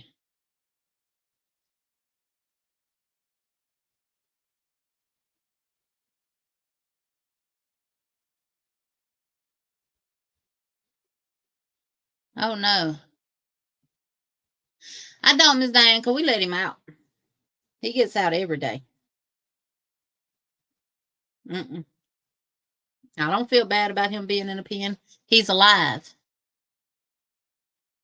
You think Alabama's purple paint too? Now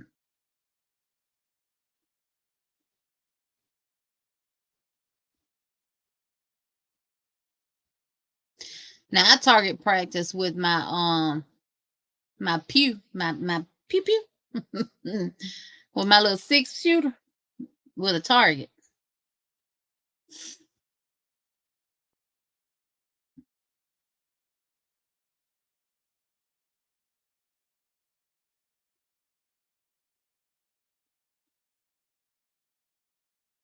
I was hoping for the first frost before the hunt started, but so much for that. We're having record-breaking highs this week. Purple paint in Arkansas is our sign. I'll look it up and see if it's any particular. Kim says she thinks it's purple here too. I'll go down there and paint them big old pine trees purple. She said we are in Alabama code 13A-7-1. So purple paint. You know what I'll do? Good night, Miss Margaret. Hey, Jeanette. Hey, CJ. I will paint the tree purple. Then I'll put a sign underneath it. You can remove the sign all you want to, but the paint will still be there. You can't take the paint off. And if they knock the bark off the tree to get it off, then I'm definitely gonna be setting up cameras and scoping it out. Now I'll sit down the road and catch whoever it is going in there hunting. Which I don't mind people hunting, but you got to have respect for the landowners. I mean, I know people gonna hunt to feed their family. It gives property owners an alternative way of marking their property in a way that legally informs would be trespassers to keep out. Under the law. It carries the same weight as a no trespass. Oh, well, good. That is straight from the code. Thank you, Kim. That is definitely good to know, because I did not know that, and obviously my husband either. But that is good to know.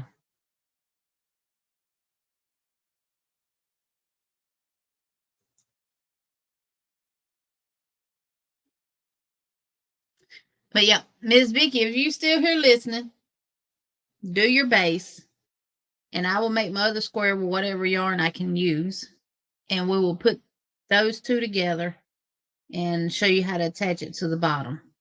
And then if y'all want me to show you how to line it, then we'll do that too. But you're gonna need more than, you'll need at least two, what are those things called? Fat quarters, in order to line it. No, you only gonna do the sides and the bottom, and the you'll do the two sides and the rectangles with the fabric. We're not gonna do the bottom with the fabric, because especially if you do the I just looked at it, y'all. Just looked at that darn thing.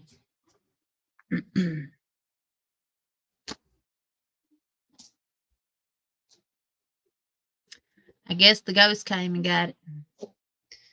Especially if you're going to do the plastic canvas and cover it with the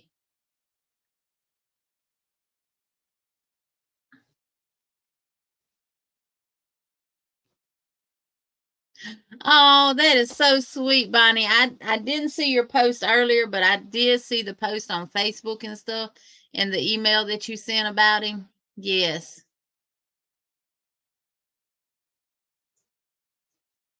Yes, yes, yes.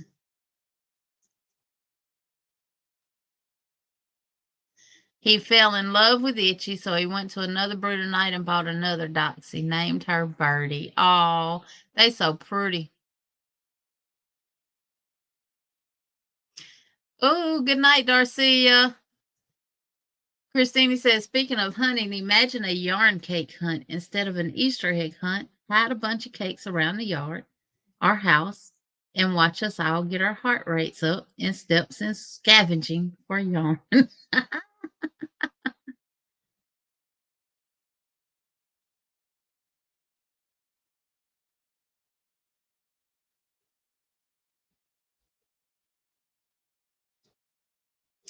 Oh, that's right. You got two of the quarters, but they don't match because they were out of the breast cancer fabric, so I picked up a plain pink. Okay, that'll be fine. What we can do, possibly,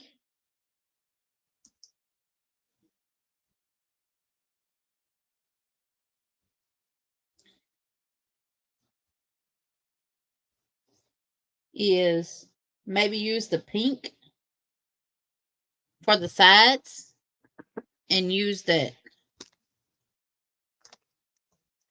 let's see.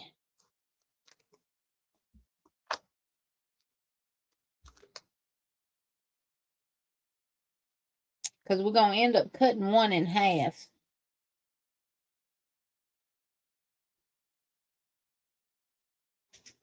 You might need 3. Hold on a minute, Miss Vicky. Here it is, right here, y'all.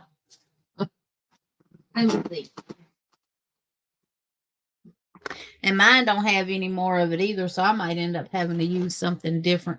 But I did get 4 of these that day. I've used 1 on that plastic canvas. And I have a piece of it left. I had done this already, but I have forgot what it was. Miss Vicky, they didn't have any of the pink like this. Yeah, you could use a plastic placemat for a bottom. Now, if you do not have a plastic canvas and you have a plastic placemat, that could come from Dollar. It ain't got to be the plastic. It could be the foam ones. The ones that you get from Dollar Tree, you could definitely cut it the shape of your bottom and cover it with the fabric as well. Thank you, Karen. Thank you, thank you, thank you.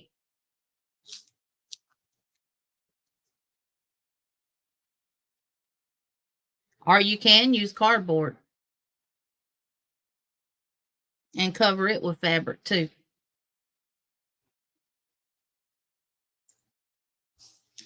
I just had the plastic canvas already, so.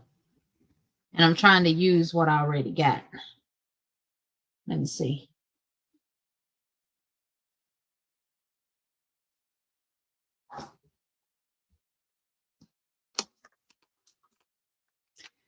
So what I'm looking at is this will come in like this. It'll get cut there.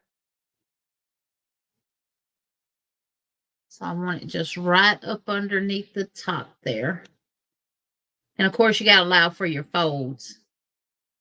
And we'll just say to here. So I will cut that much of that and have this much of an over off. But it's going to end up going. Let's see what, let me just do this right quick.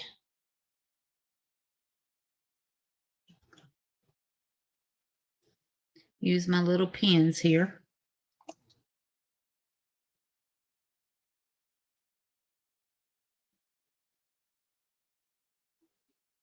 And just secure it.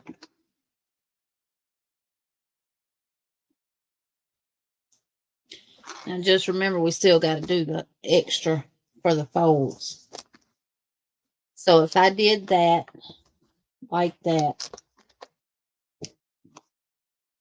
then my idea was to take this. Let me pin this here. And this is the square here. So that's the rectangle square. So do it like that. Now, of course, the ribbon would be turned the other way.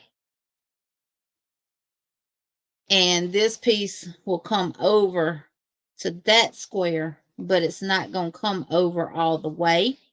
So I would attach my other piece here, make a seam, and join my other piece of fabric to it, and then run it on around. Is what I was thinking.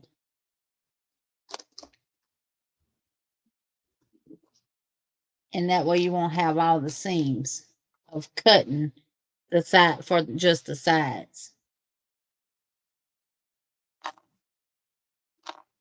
And we'll do that together.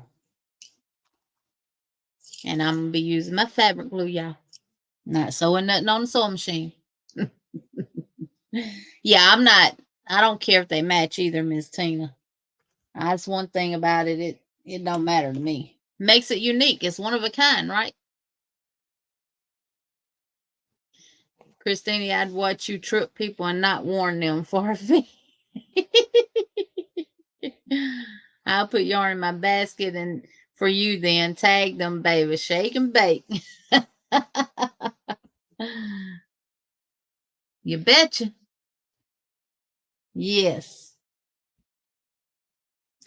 So we'll definitely do this next Monday.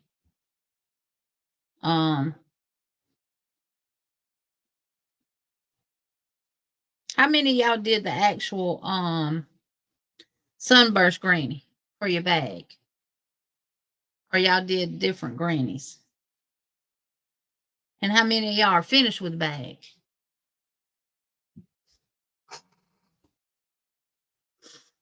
I had 4. So we should be okay with 2. Unless you did bigger squares. Then you might need 3/4. But you should only need 2.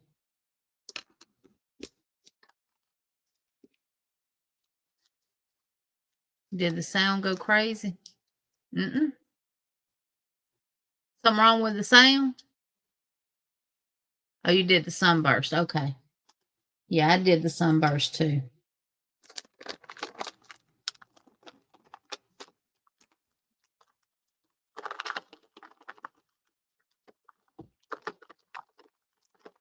Maribel did. Tanya did. Maribel, are you completely done with your bag, or are you still waiting on me?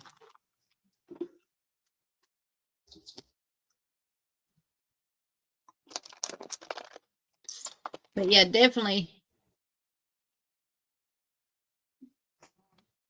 have at least two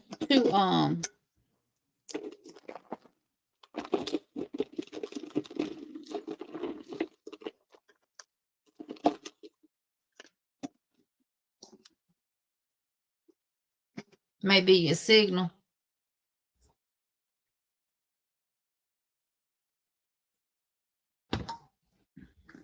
And are y'all interested in us making these?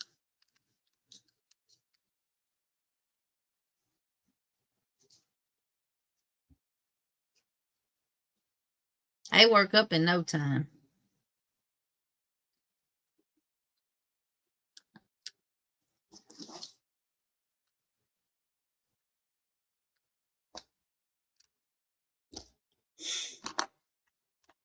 And we can do one with the wooden rings and one with the plastic rings. Okay.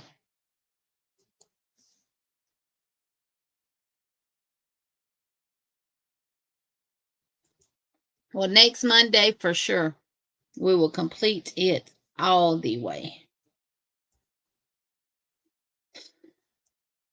And I probably should have did my bottom in another color, but I wanted it in that pink. Because I just knew I had another skein of it.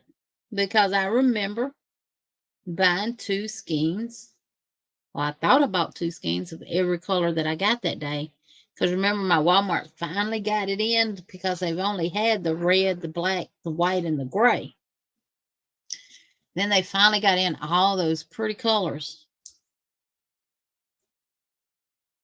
And I apparently only got 1 pink that day. And they had the blue multi, I think is what it's called, on clearance for $1.50. And they had 1 yellow skein on clearance for $2.50. And I did pick that yellow one up. And I picked up 4 skeins of the blue multi on clearance because I said it would make cute little amigurumi things for boys. I don't have a lot of blue yarn, y'all. I have grays. I have the teal and turquoise and the seafoam color blues, but not blue greens, but not blue blues. And I didn't have a lot of purple, but I do now. Now I don't have any pink. I don't have pink yarn. I need to get some pink. My bag is made with fall browns and deep orange. I shop my stash. Yes. Well, see, that was my plan, Sandra, was to get that bag completed and do the crochet along with y'all with that other yarn over there. But that didn't happen. So, Kim, that Pioneer Woman yarn feels like sandpaper. It is rough. It's all 3 weight, and it is rough. And her notions, Well, I hadn't seen her notions. And I have a pair of her scissors and her rotary blade that I got for $1 from Walmart. There was a set. The yarn could be a lot nicer. It could be a lot softer. It reminds me of the old Red Heart yarn. Her hook sets are boy hooks in her hook case for $30.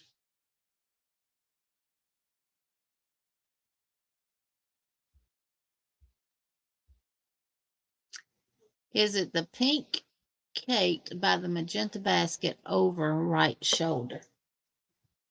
No. You talking about right there? No, that is some fuzzy yarn. That is Red Heart Hooga yarn, I want to say. I tell you what it is.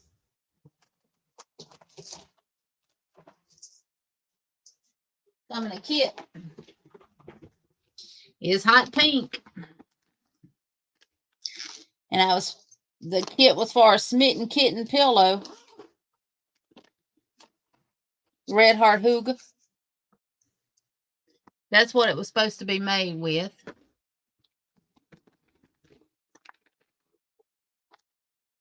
And this is the yarn.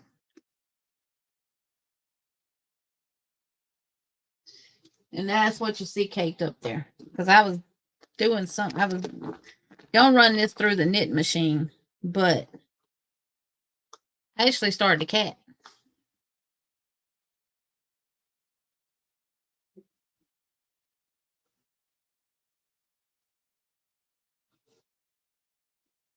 Yeah, her scissors are just pretty too, because they don't even want to cut paper now.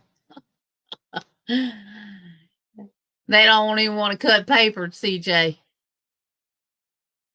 Good night, Vicky. Hope everything goes well at the doctor tomorrow and Wednesday. Yeah, I started the cat.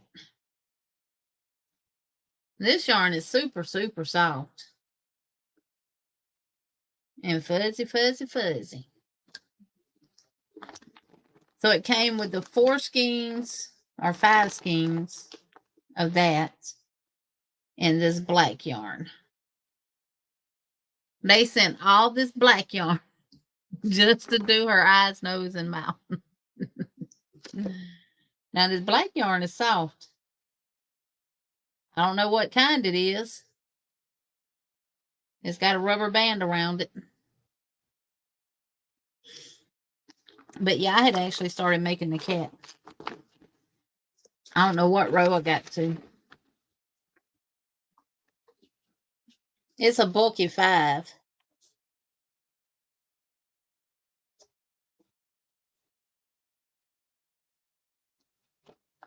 So I think it's cute.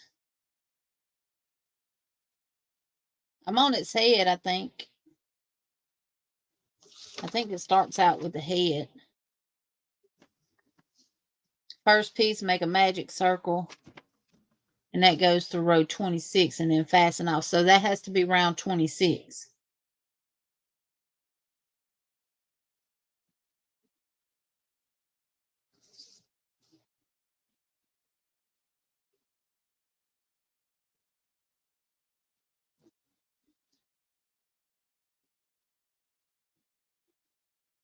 And then it says fasten off, place marker and join for joining pieces. Yeah.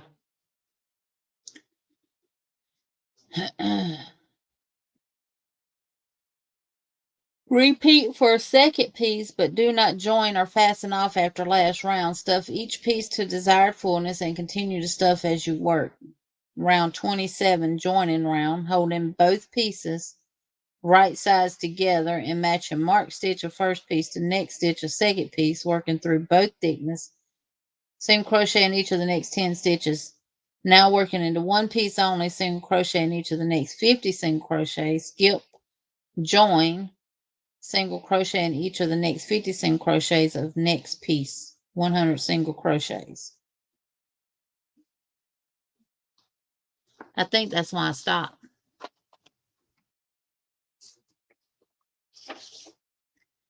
Okay, Miss Diane, I'll see about getting it and see how long it'll take me to get it.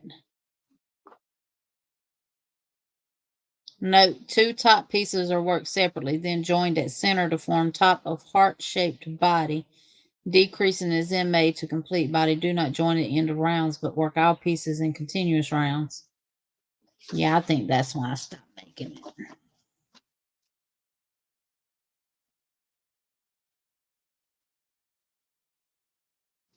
Yeah. So that's either the head or the bottom one. The other two. Be a nice size pillow, wouldn't it? Emily would probably love it, wouldn't she? And then it's soft too. We'll see. Not no time soon, no. Not anytime soon.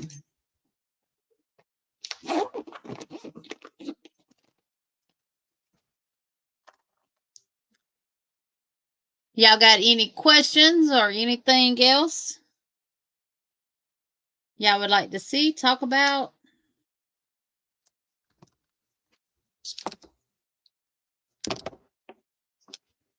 Hey, Chandra.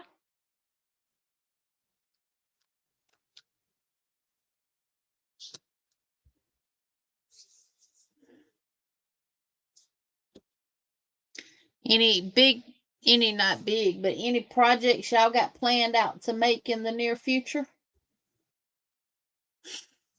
I know, Kim.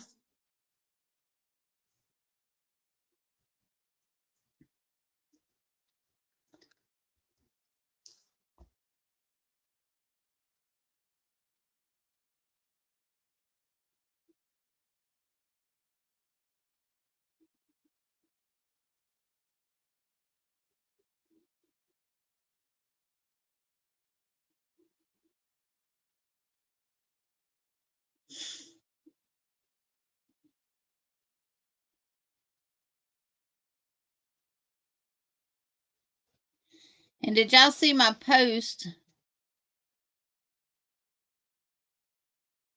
about the and I should have been a little bit better with my wording when I posted it, but I didn't.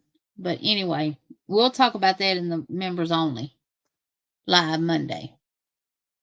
About the taking someone else's tutorial and changing one row and doing a tutorial and saying that you created it and you designed it is what I really meant to ask. I did, Regina. I did. Heard about that Saturday.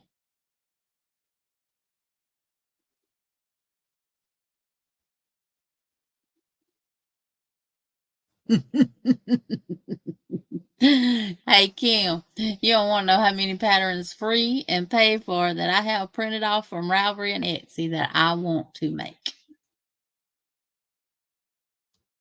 I got binders on top of binders on top of binders. Then I have this little magazine thing here full of patterns. I have a thing here full of patterns. Yes. Well, we'll discuss that a little more in detail, and I'm not going to reveal who it is. But it's all someone that we know. But we'll talk about that a little more in detail in the members live. And then if y'all want to discuss it on a live, we can discuss it on live. But yeah, it is just blatantly wrong.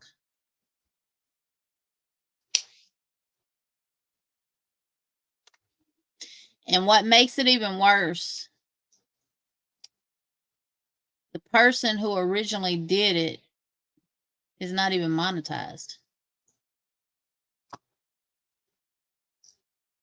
Good night, Don't Pee. But the person who stole from it is.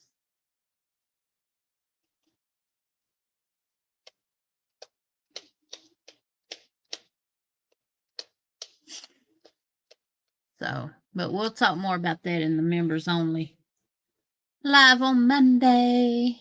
Hey, Sherry, welcome in. How are you? No, Lulu, I was just saying if I've been enjoying reading the comments on my community post about taking someone else's design or tutorial and changing up one row and taking credit for it yourself and saying that you designed it and you created it when you know you didn't.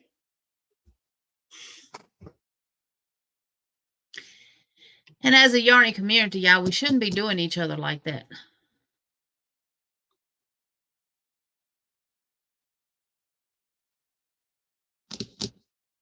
Yeah, this one's not that large, but they're monetized.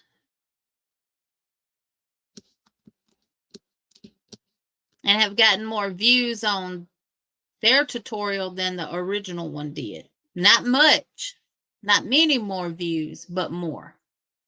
But the original creator of it is not even at 700 subscribers.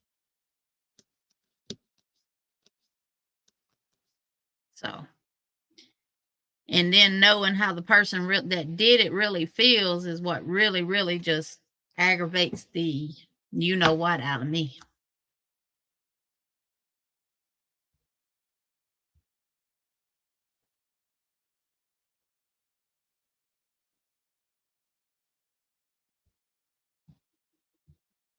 Yep. And I think as a yarny community is sad because number one, even if you're not a creator or a designer and you do tutorials from other people that are, you understand the work and the dedication that they put into creating something. And to have someone piggyback off of you and benefit from it and have the audacity to claim it as their own, we need to do better as a yarny community. I think the only way we're going to get it under control is you don't have to mention who it is, because everything done in the dark gonna come to the light one way or the other, right or wrong. But I honestly don't see how this person sleeps at night.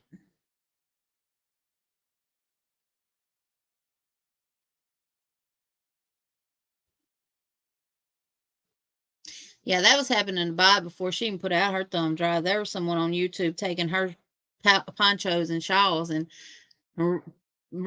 adding something just a little bit different to it and then doing tutorials and writing patterns for them and everything else, but she shut that down. Yeah, right, Kim.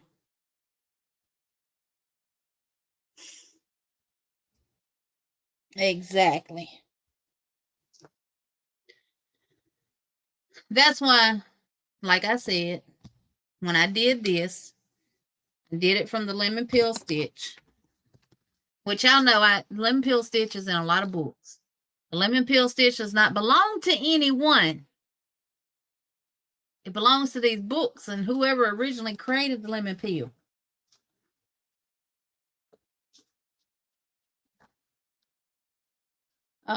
It's right here.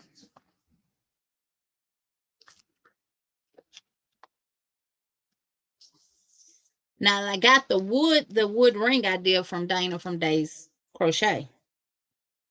But she does hers with a flap, and of course she has a tassel on it because she everything she does is boho. And after I did this one with the lemon peel stitch, I went on YouTube and put in crochet toppers with wood rings, and a lady came up that has 3. Now she don't have a tutorial for this. She has a paid pattern for it. The tutorial that she has is she shows you how to connect it to the wood rings. And like I told you, mine is completely different than hers. I don't even know how many rows she does to do the lemon peel stitch, how many chains she does to even create the lemon peel stitch. I don't know any of that because I didn't buy her pattern. She only shows you in the tutorial how she connects them to the wood ring. And she uses 2 strands of the Burnett Homemaker deck yarn.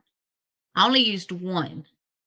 I don't know what size hook she used. I don't know any of that because none of that is in the video tutorial. The only thing she's showing you is how she puts it on the wood ring. But because she has a written pattern for a lemon peel stitch one, yes, I could prove I didn't buy your pattern because you won't have proof in Etsy or Ravelry that I purchased your pattern. Could I legally do this? Yes, I could. Am I? No, I'm not. Because of my own conscience. And I don't feel right because she's already taken the time out to write a pattern for one. Now, if you want a pattern, I'll share her link. You can go buy her pattern. But I did one with the mixed grit stitch. Now I can do a full-blown tutorial for this one. And I won't feel bad about it. And whatever other stitch I want to use, I can do a tutorial for. But I really like this mixed grit stitch. And not only that, what I was thinking of is finding a stitch that I really like doing and one that I could also incorporate into my kitchen scrubbies and dishcloths. And the mixed grit stitch would be perfect for that. And it gives you the texture. Now, I was using the commingle stitch that we created, but it was a little too holey with holding two strands together. So, and Sherry uses the plastic bracelets from Dollar Tree or the plastic rings I buy on Amazon from the towel holders. Yes. And I guarantee it's the white ones that I got, Sherry, that I showed them earlier that they can get off of Amazon. And you get 30. So that's 15 if you do 2. They're these. And you're right. You could use those plastic bracelets from Dollar Tree. But mine don't ever have them. And I had a bunch. I don't know what I did with them.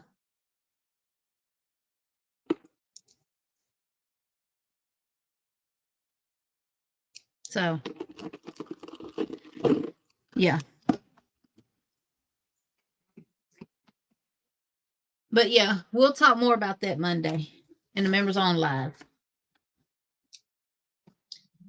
But yeah, I can't. I'm not, from here on out, I'm not sitting back.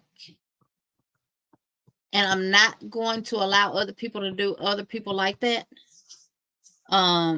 And I'm putting it out there. I will reach out to the original creator and I will share the link of the tutorial that someone else has done to them.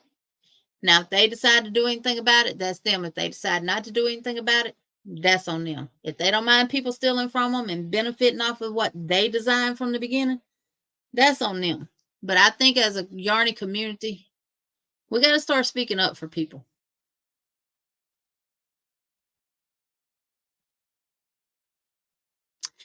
Sherry, I know it's not a copyright action, but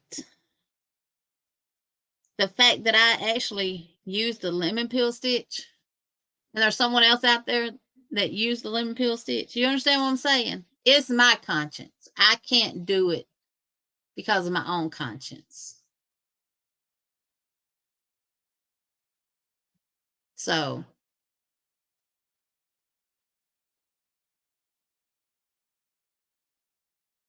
because we need to get better as a yarny community. We're supposed to have each other's backs. We're supposed to help each other. We're not supposed to steal from each other.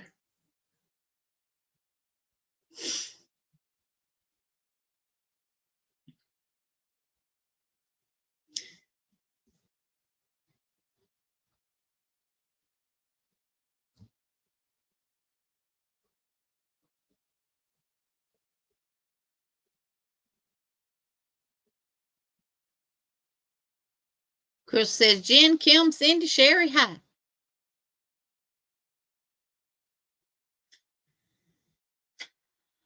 Well, Bonnie, I might let y'all know in the Members Only Live.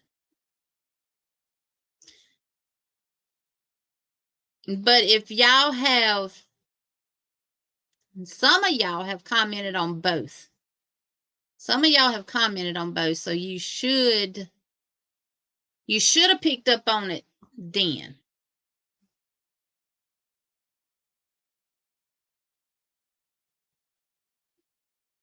No, you cannot copyright a stitch.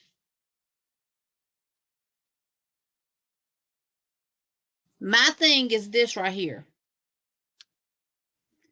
which I could give her credit for it, but technically it still wouldn't be her technique per se, because she don't attach to the ring at all before she starts her pattern. She crochets this in a rectangle, along in the rectangle, right? Then she leaves her long tail on both ends. She starts out with a long tail and then she ends with a long tail. So my thing is this: if you know, then she shows you how she does it with a needle. Okay. I start out with single crochets on my ring. You can see them right there. See the little loop? That's from all my single crochets that I put on here. It's 10 single crochets, because you need an even number for the mixed grit stitch. So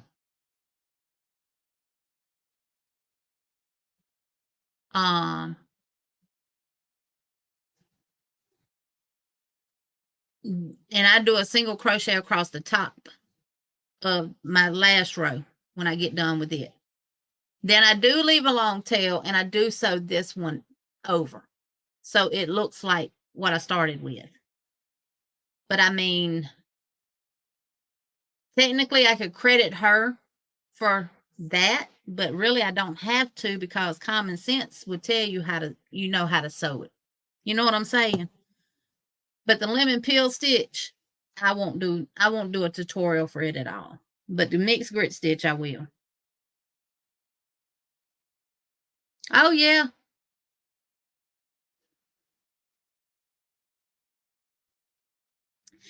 And Niecy, I do. Look, y'all know I'm real big about giving credit where credit is due. I don't give a darn what part it is or anything like that. I have got to give credit where credit is due.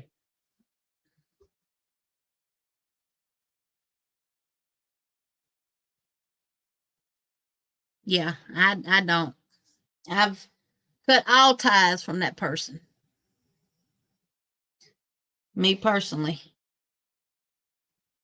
All ties and connections.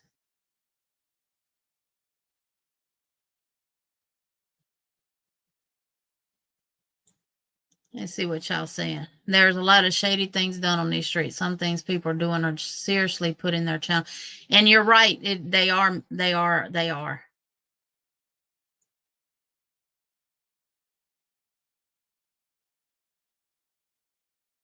I came across a pattern that was made in 2019. And another person made almost the same pattern, only changed one row in the repeat, claiming it theirs. Yeah. That's what happened in this one. It was just one row added, and it was an increase row added to it, and the rest was identical to the hey Chandler, welcome in. It was identical to the original tutorial. Same number of stitches that you start out with, same number of increases that you do where you do the increases. The only thing different is,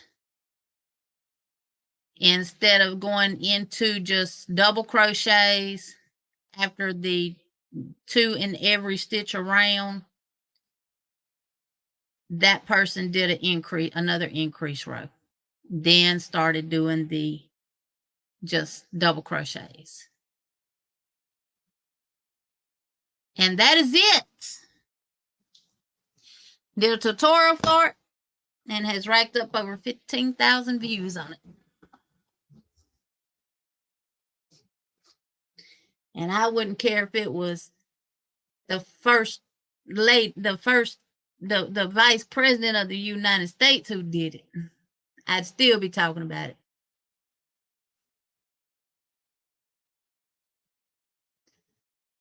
Talking about how I connect them, Miss C, how I join my keychains. Pretty much, I do start in the actual keychain.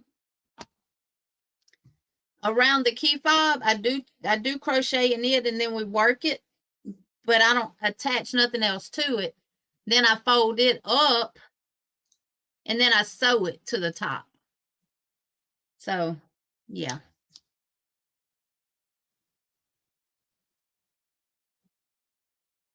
And welcome in, Miss C, sweetheart. Welcome, welcome.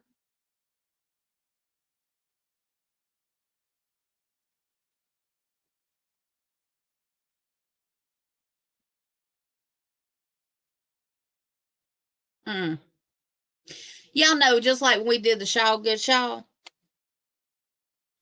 from Hobby Lobby, I had permission to do that from Hobby Lobby. And hey, Sophia, welcome in.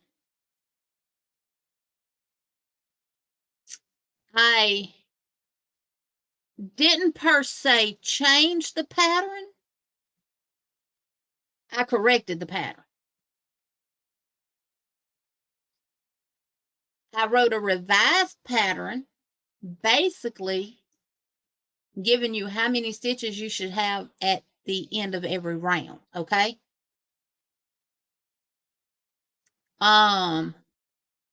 Did the tutorial for it. I think we did it on live too, didn't we? I'm still getting people requesting help with that. I'm still helping people and stuff like that. If you make it and you get to any row and you don't have the right number of stitches, you need to go back. You need to go back and count. Y'all, that was one of the most frustrating patterns that I ever worked on. But let me tell you, I kept working with it, until I got it. And we did it together. Now, I gave credit. I was able to find the actual designer of that shawl.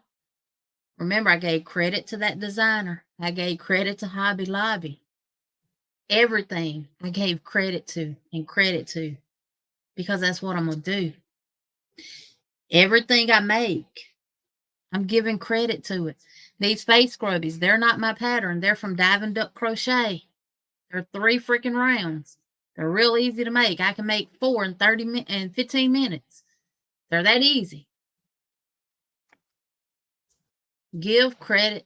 Y'all know I say it all the time. Give credit where credit is due. Yeah, you definitely have to check your stitch count. Yep. What I recommend, though, and what I helped this girl with, is she was a new subscriber. She's not a very experienced crocheter or anything. She's just, starting out in crochet and stuff. We've been messaging back and forth on Facebook and everything. We finally figured out where a problem was, and she was hung up on row 19. And I recommended to her, whatever your stitch count is supposed to be at the end of every row, divide that by 4 and place a stitch marker at each one of those numbers.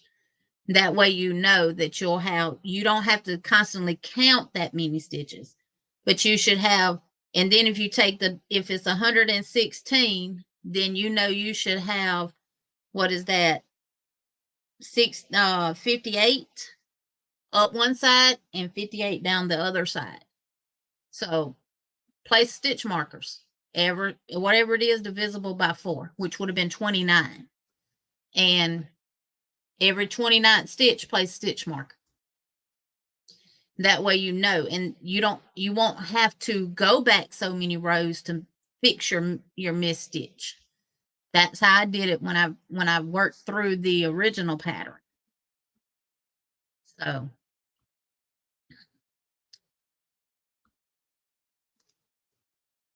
oh, thank you, Miss Mary. Yeah, I'm gonna give credit where credit is due. I don't care how big or small your channel is or how tiny. And I'm not above making somebody else's makes. I don't have time to create every single thing that I crochet. Do I wish I did? No, I don't. That's why you got people out there like Days Crochet, Bagel Day, and everybody else. Fiber Spider, Mikey, and all them folks that make and sell on Etsy and Ravelry. They done put the work in for you. No, now I'm not giving up my integrity for nothing. Yes, Miss Vicky. Yes, it really helps with that though.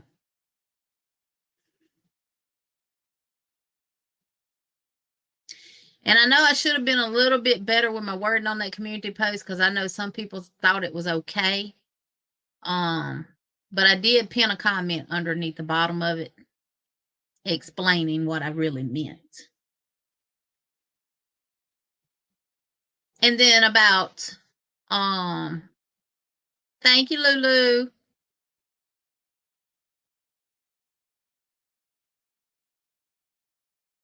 Okay, Miss Tina. I'm actually going to link all of the patterns that I showed in my community tab, Miss Tina. Then we also put on there about y'all wanting, did y'all prefer anti-peeling or low peel fiber?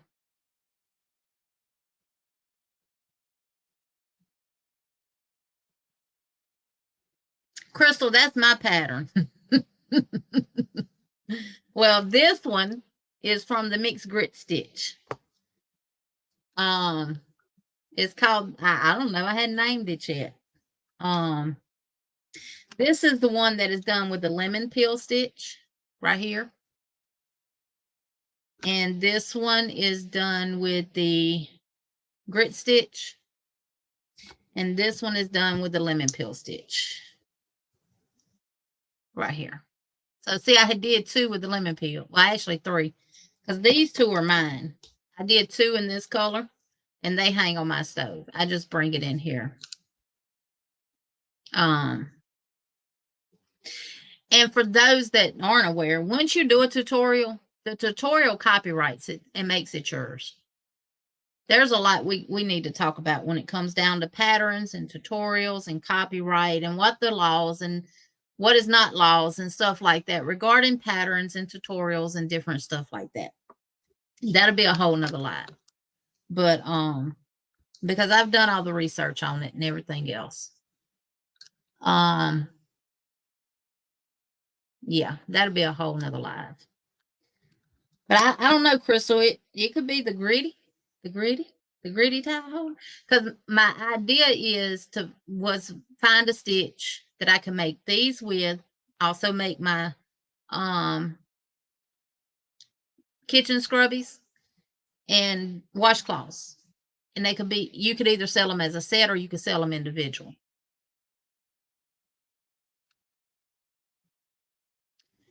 Sherry, what is what?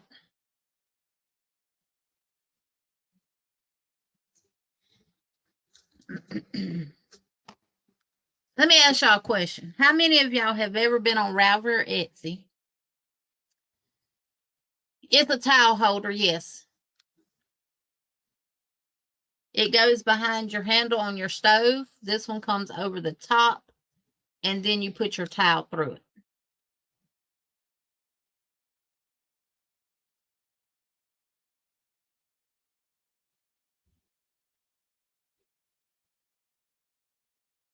Yes, Sherry, I did see those that were made with a button with just one ring.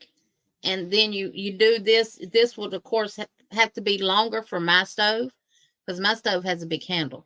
My handle would not fit through that, y'all. Okay. So that's why I made them like this.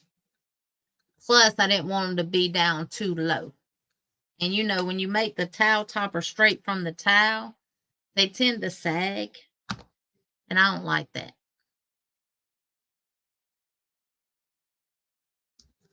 I know, Chris, it's getting cooler here too, and I can start back working on blankets. But my question is, Ravelry and Etsy, have y'all ever purchased a pattern or looked at purchasing a pattern from either one of those places, and it clearly says on there that you may not sell anything that you make using this pattern. Have y'all ever seen a pattern like that on Ravelry or Etsy?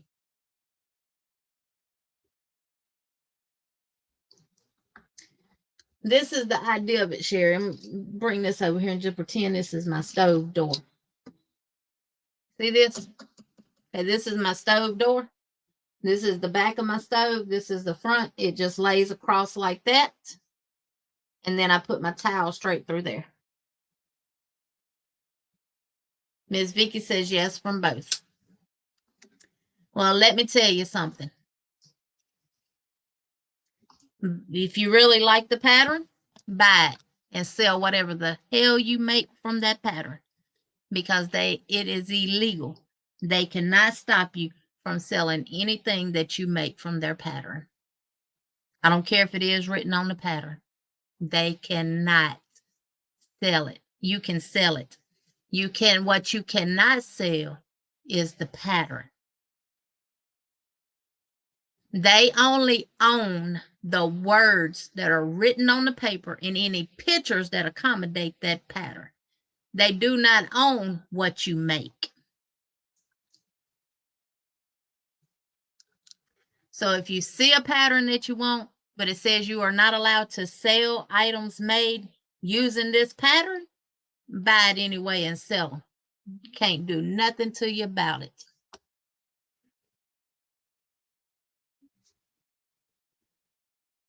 Not a thing, because the only thing the pattern owner owns is the words that are written and any pictures that accommodate the pattern.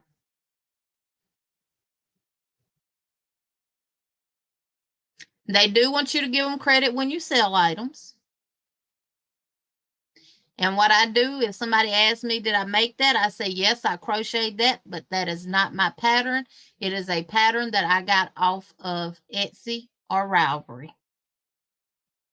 And I usually know who it was, and I give them the name.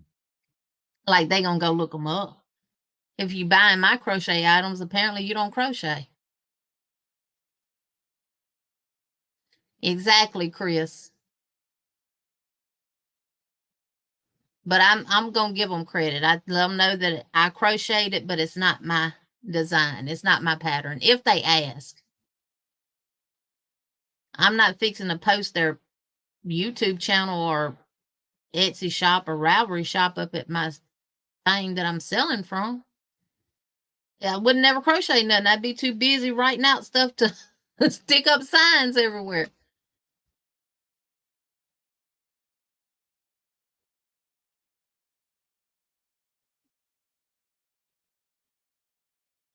Yes. Yep.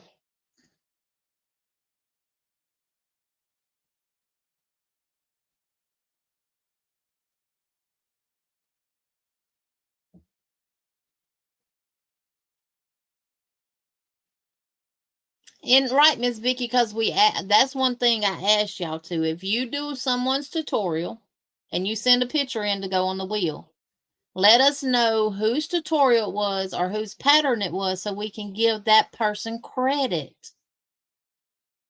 Right, Chris, they can have credit, but not your money. Exactly.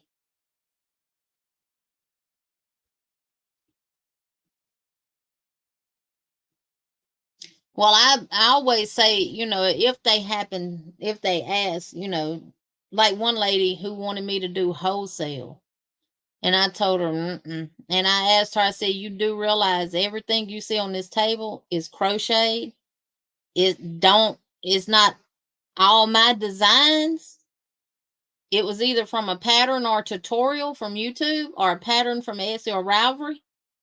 But I did crochet everything you see on this table. So I'm just one person. I don't have 15 elves sitting at home crocheting while I'm out here trying to sing. Although that would be nice, wouldn't it?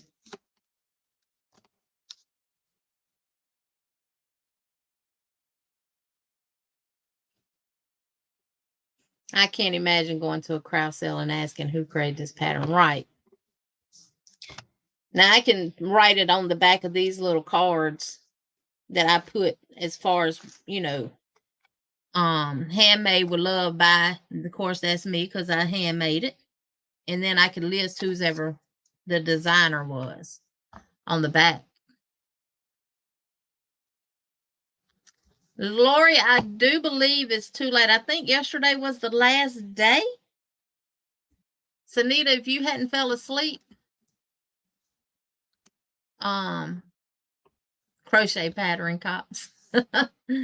Yeah, it's actually illegal for them to suggest that you can't sell what you make from their patterns. I haven't seen that many patterns out there that have it on there, but I ran across one. I cannot for the sake of me remember. Actually, no, I think I actually have. I think I bought that pattern before I realized it. I'm gonna have to look through my patterns, y'all, and see and let y'all know.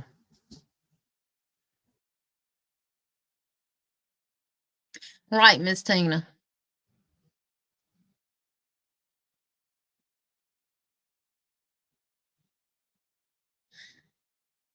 Ms. Lori, go to my community tab now.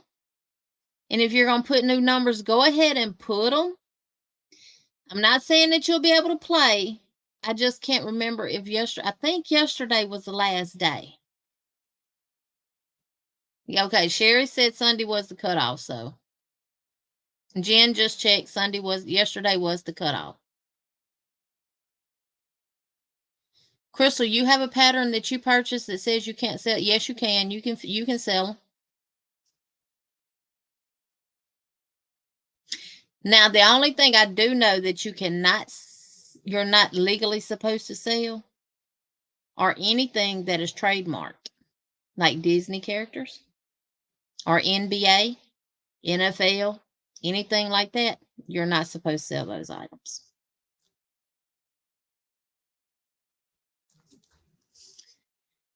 Yep. Which I have cross-stitch books with the cross-stitch book that I have with the Winnie the Pooh blankets and stuff in there. Legally, I'm not allowed to sell those. Anything that I make from that, it says it in the book.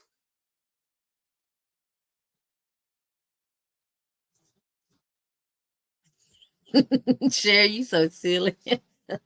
Crystal, that is like the person taking your money, then putting handcuffs on you when you want to create it.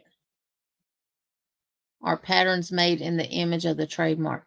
You're right. Are patterns made in the image of trademark items? They went at several people for that. For what was it that they did? Yoda, wasn't it Yoda?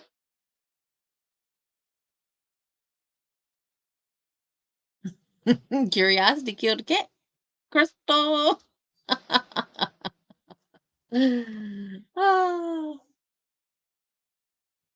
Yep, curiosity killed a cat. Yeah, you can make and give away as gifts. That's it. That's all you're supposed to do. I mean, oh, that very same book that I got, because let me tell you something, I bought it because I couldn't find mine, and then I ended up finding it. That very same book that I got, someone has that book that they photocopied and selling it on Etsy.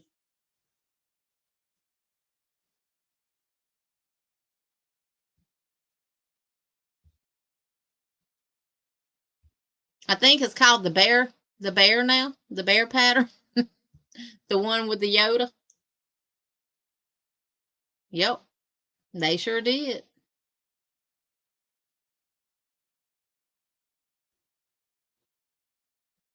And if they if they push the issue, every dime she's been paid from selling the pattern of it. She had to turn around and give that to Disney.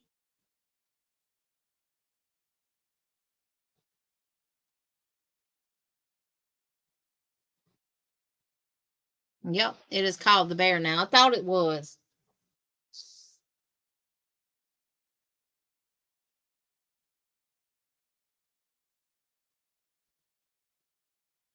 Should I go ahead and stitch? Yes, Chandra, we're going to put the whole bag together before we do the lining.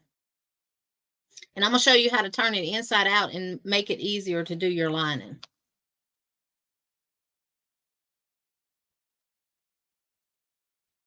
Sherry said I'd make my Yoda so ugly they couldn't tell what it is. Oh boy, oh boy. She had the sample she made on eBay and selling for over 1K and had to take it down because Disney threatened a lawsuit. Yep.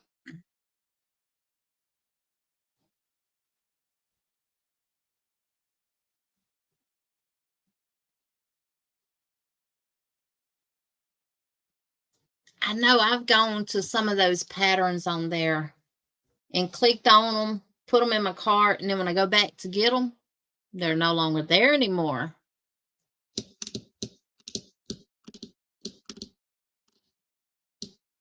Oh yeah, Lulu, they do it. Look, they gonna do it until they get caught. What happened to having integrity and morals? You know, stealing someone's pattern or piggybacking off of someone. What's the difference in you walking in Walmart and walking out with a 70-inch TV? This is no different. Stealing is stealing.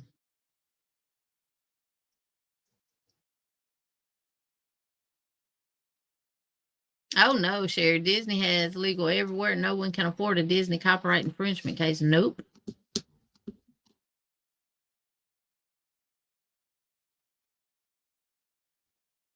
Let me check on Emily right quick. Y'all be right back.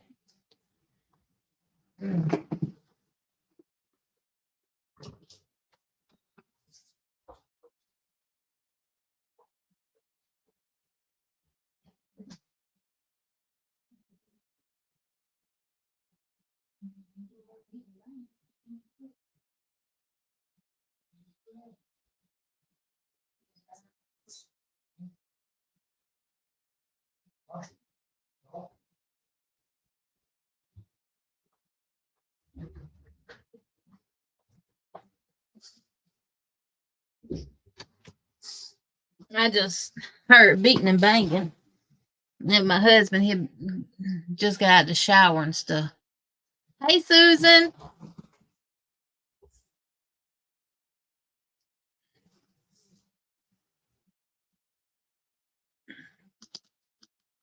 Disney has a department whose sole job is to find people using their brands and copyright and send out cease and desist letters. Yep. And that's why when I did the Winnie the Pooh, I had to make sure that it was said that it's not being sold. It's a gift.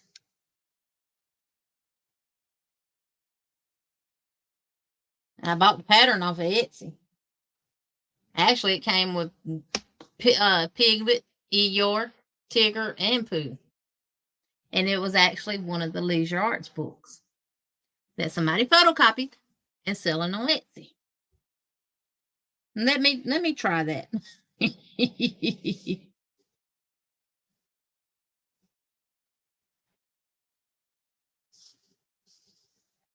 Let me try that. I'd get caught up with the same day I posted on Etsy.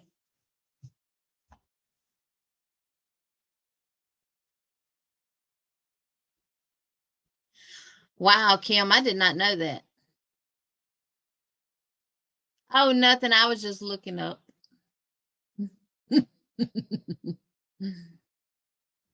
I was just looking up. You know, Kim, I received a message, a comment on one of my community, I think it was on one of my community posts that went to my held for review comments, where someone said that another YouTuber apparently was paying for views and subscribers and stuff because they received so many subscribers in a certain amount of time frame, and that I could go on Social Blade to verify this information. And because of my affiliation with this channel, they can no longer support my channel. I ain't paying for nothing. First of all, I ain't paying for views. I'm not paying for subscribers. And if you know anything about me at all, what someone else's channel is doing wouldn't have any impact on you toward my channel, because you would know I don't get down like that. First of all, I get my subscribers when I get my subscribers. I get my views when I get my views. You know, I'm only going to get views based on the videos that I put out anyway. So if I'm paying for views, I put a video out every dang on day.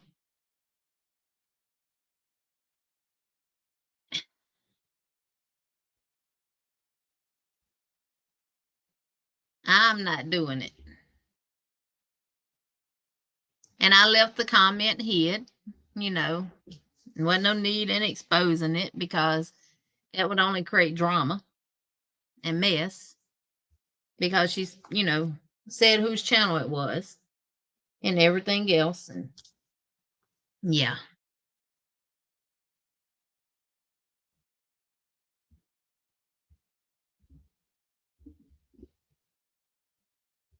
Right. Lulu, or the person who stole the pattern, and they sell more than what the original pattern sells. It's crazy, but y'all know what? It's the world we live in. Kim, I accepted your request on Instagram too. Yeah, it is the world that we live in, honey. The only thing we can do is go with the flow.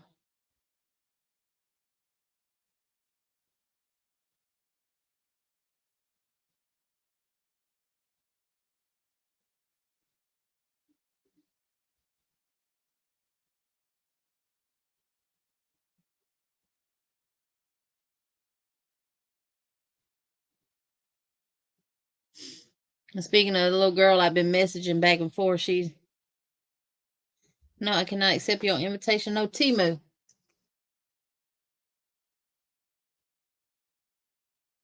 Right.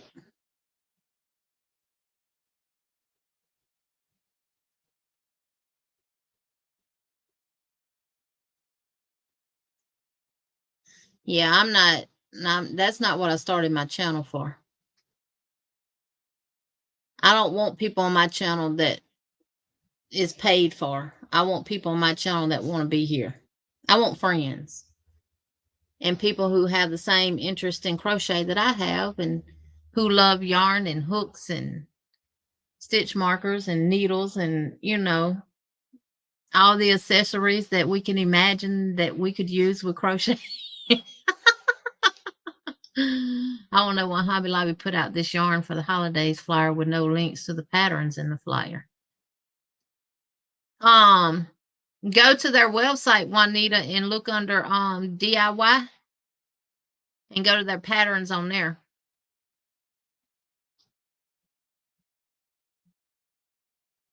Oh, that's not your that's not your package, Crystal. That's a scam, honey. I used to get them.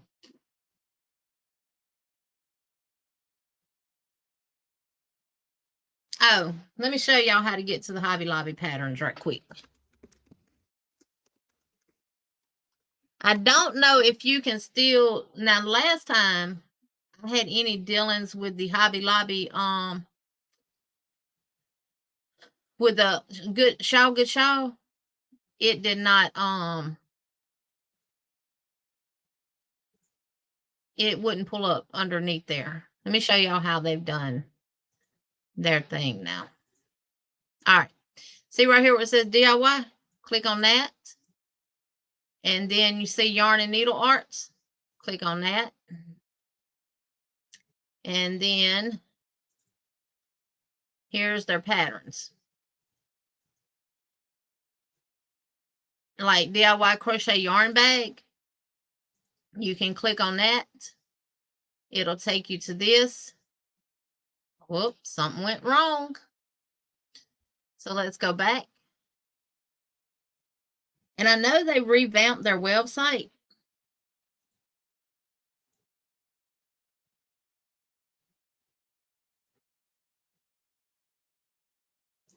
Okay. We got to go back to DIY, Yarn and Needle Arts.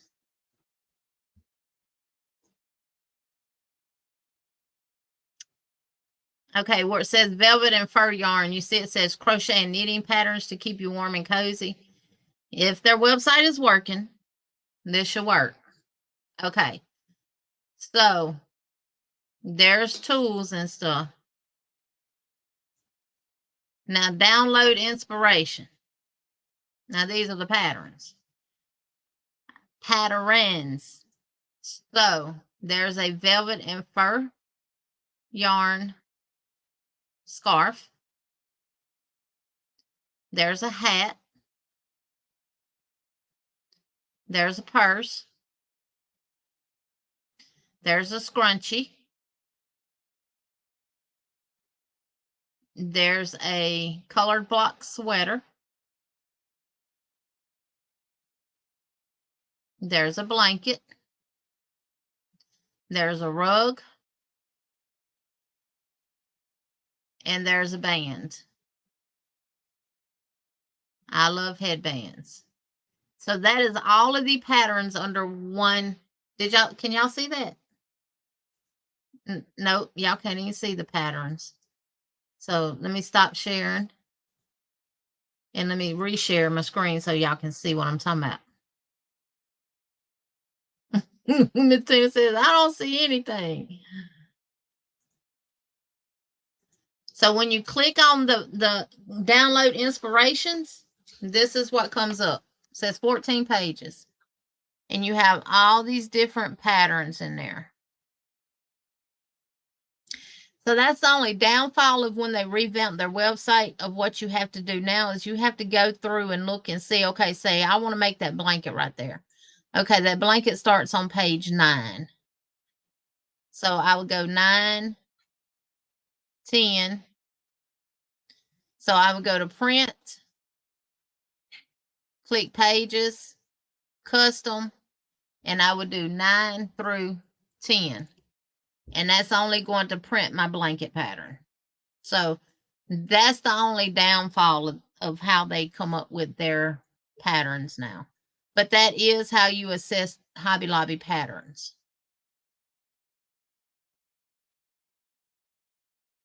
Yep, delete it and only download it when you want to shop.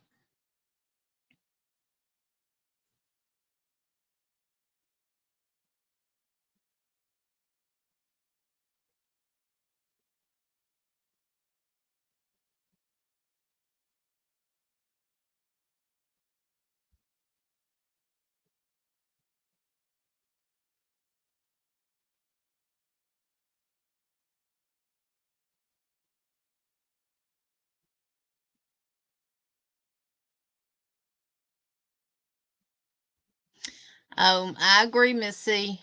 She said, I am old, but I think that some people have exchanged their morals and ethics for ego and greed. Yep.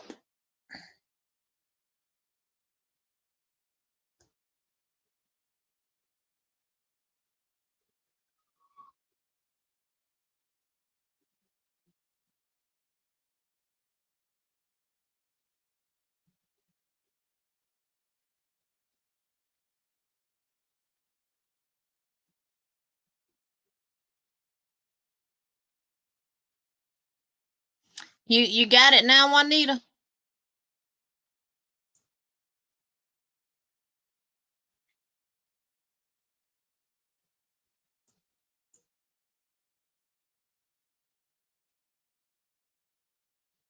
Regina, if you're getting emails from Temu, unsubscribe from them. That's just like being affiliated with this and affiliated with that. I'm not into none of that either, y'all, because Temu reached out to me and gave me, I think, a $350 credit. And this would be ever so often. I think it was going to be once a month that I could get $350 worth of free stuff from Temu. I had to do a video on it and promote them. But I read the actual agreement that they sent. I not only had to do the video, but I also give them permission to control to a certain extent my YouTube channel. They could get any of my social media and use it to their own benefit and stuff like that. Not happening. Timu ain't sitting here doing none of the work. Timu's not sitting here entertaining nobody. Timu's not sitting here doing any crochet. Timu's not sitting here doing any teaching or education or anything like that. That's Jeannie. They not getting that information. And they not gonna use anything from my social media.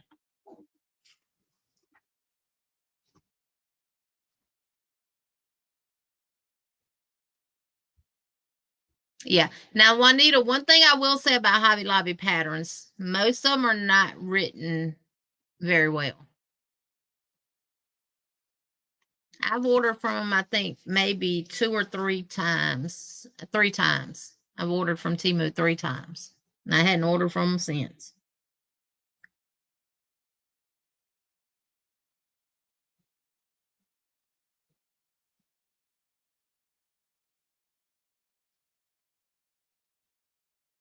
Yep, that fine print is key. I don't promote myself on my own channel. I don't promote myself on other people's channels or anything like that. So that's why I say I get what I get when I get them. If people subscribe, they subscribe because they have stumbled up on my channel and they like what they see. And you know, I'm always saying, if you don't like what you see, just keep on down the road, baby. Don't make me no difference.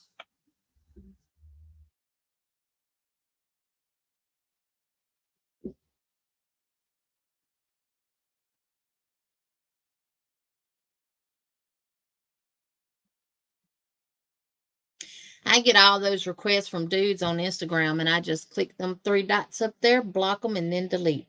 Click, block, delete. Click, block, delete.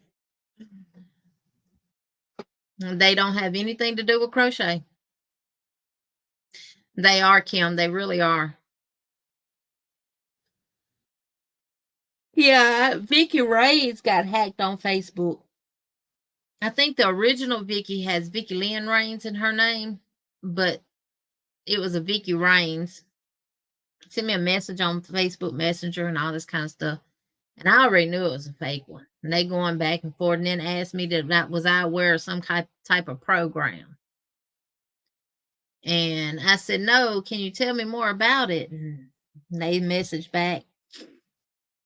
And then they said you'd have to pay such and such. I said, well, you got all that figured out. Won't you pay it for me then? Blocked. Yep. Click them 3 dots, block, and then delete the request.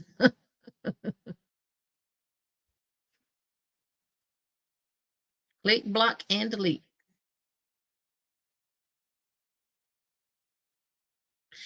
Yes, you can. You can, Kim. I like that feature.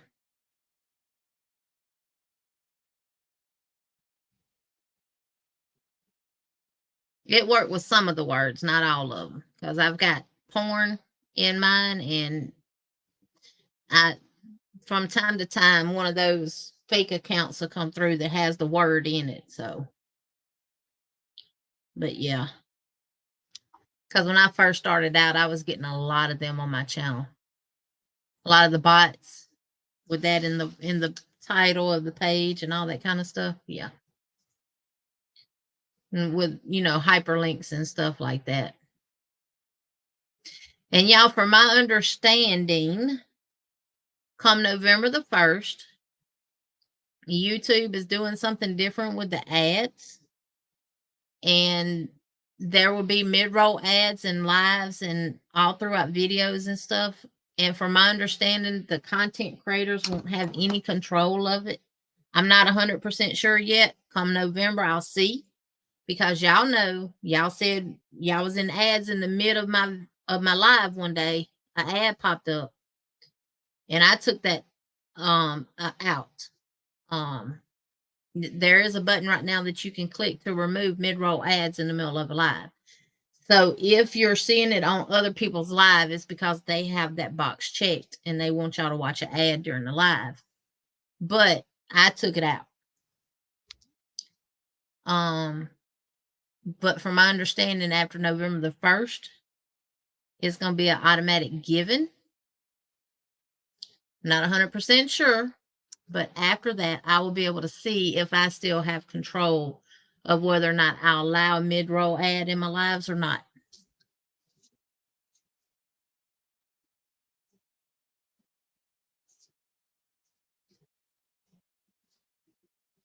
Yep. That's right, Lulu. That's what we're supposed to do. We're supposed to help.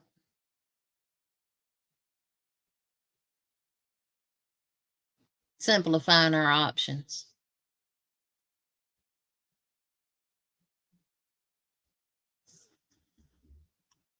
Yeah, we're supposed to help one another, not tear each other down.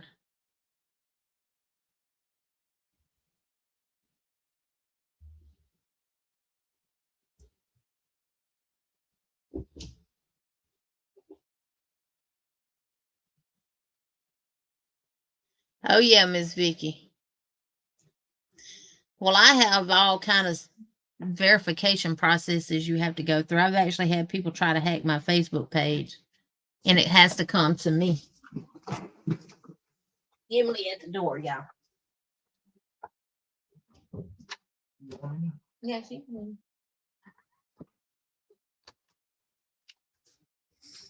Yeah, you can come in, little girl. You can come in and sit up here and be pretty. I don't want no sugar. You're bad.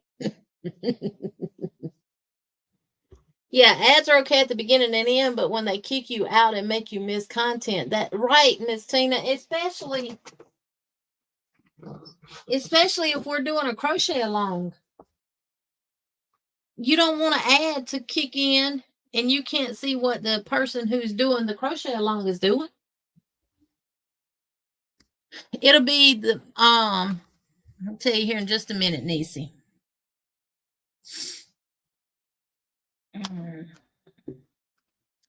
It'll be the 30th, Halloween Eve, and it will be at 5 p.m. Central Standard Time.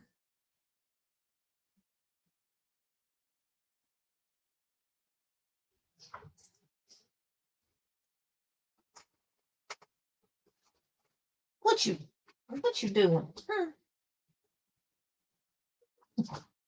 Girl, stop. Yeah, Monday at 5 p.m. October the 30th.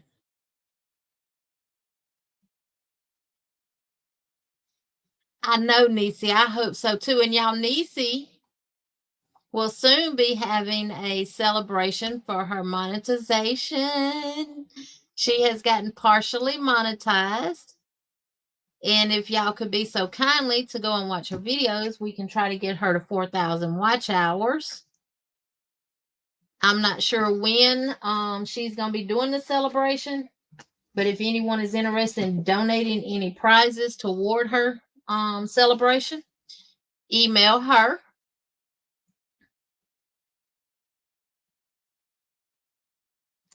I know, Kim, with YouTube Premium, you don't watch ads. And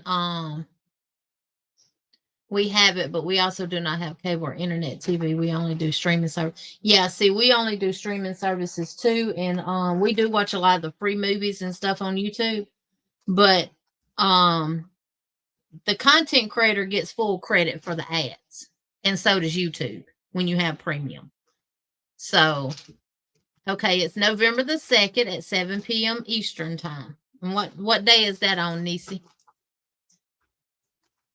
That's a Thursday. I think you're taking spring spot, right?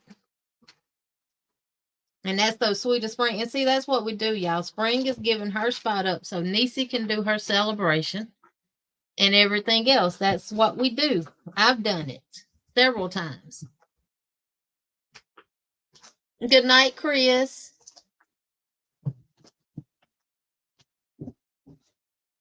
Look here. Stop.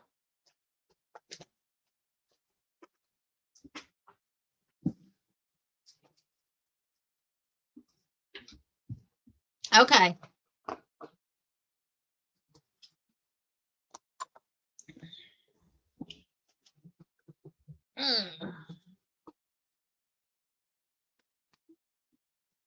Yep, you get yeah, I pat her like she's a baby. You get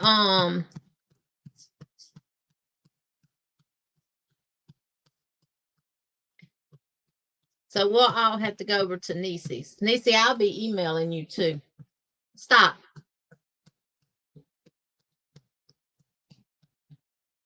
Will you stop?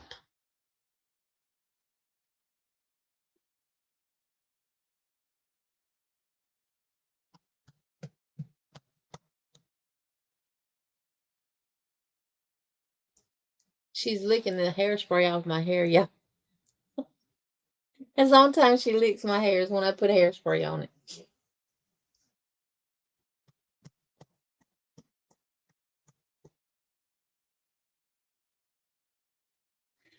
Well, Kim, I'm gonna be honest with you. Memberships are good. They really are.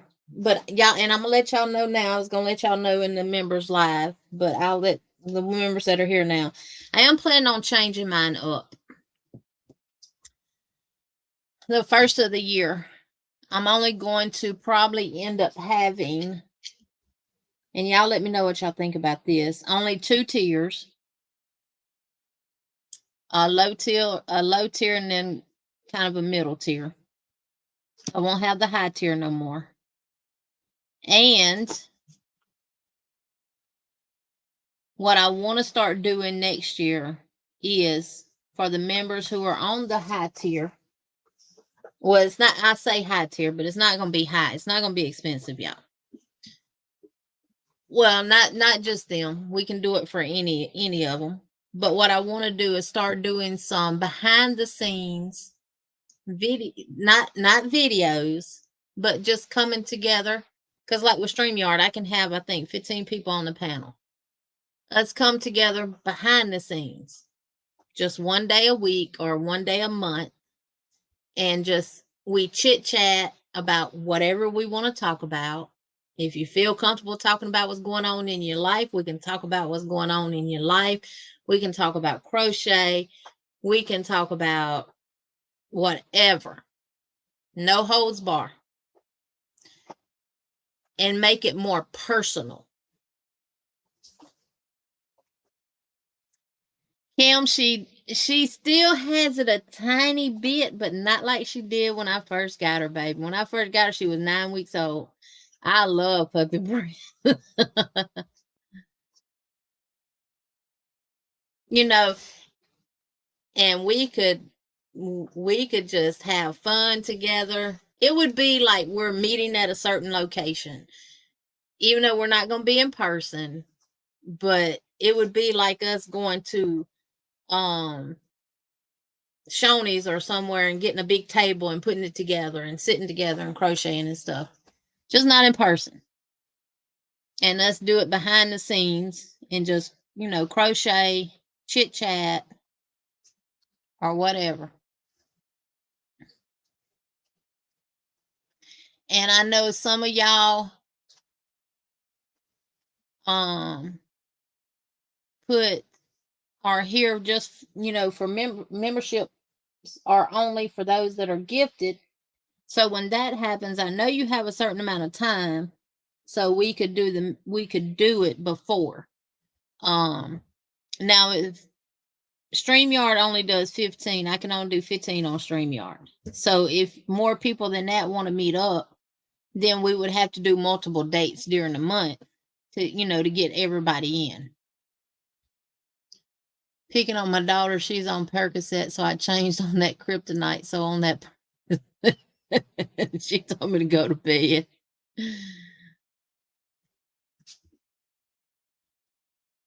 Picking up where she left off, Jeannie. Yeah. She is, Emily is terrible.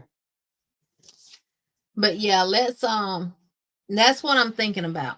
Is just taking mine down to 2 tiers. And the reason why is because, yes, I do a members live every month. Yes, we do crochet alongs together, but we do it for all the YouTube. I haven't been able to put out tutorials like I want to. I was, and the members would get them with no ads, and y'all would get them before everybody else got them and stuff like that. But not only that, I want people to be able to join the membership, but also join other people's memberships as well. And some may be over here, but they want to be over there, but they don't want to leave here, but they can't afford to go over there too because of what they're paying over here. Now, of course, they could have common sense and decrease their price and stuff, but I think 2 levels is enough. Do a small level that people could afford, and then do a mid-range level, and just do away with the top tier. There's people who's done 3 tiers and then added tiers. I'm not doing that. This heifer here. Get. Now I told you, Daddy, you come in here. You turn it loose.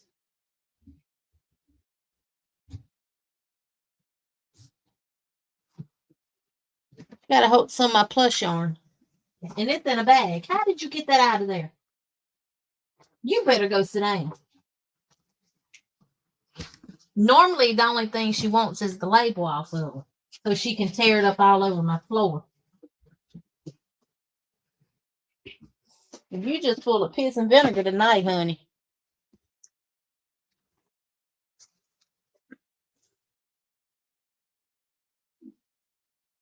Yes, Lulu, me too. I have premium, so when I watch y'all videos, you get full credit for the ads. Because let me tell y'all what I do. If I go to Prattville or Montgomery, now I know there's one person's videos I can watch if I leave Prattville and I can get home on one of her videos. And that's Mama Cable. Her videos are just long enough. That's how long it takes me to get from Prattville to my house. And what I do, I put her on. She comes through my car speakers, and I put my phone right there in front of my dash. Not really watching. I'm listening. From time to time, I'll glance down and see what she's showing or whatever like that. But for the most part, I don't have to. I just listen. And then if I get through with hers before I get home, I just start someone else's.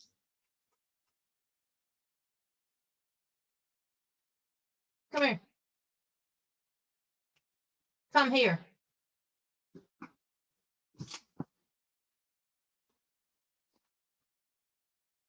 Stop it. Do you hear me? Stop.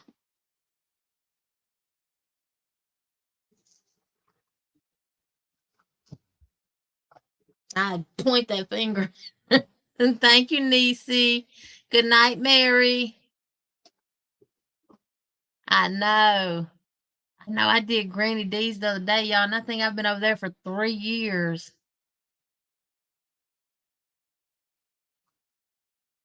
It's been a year, Niecy. Time flies.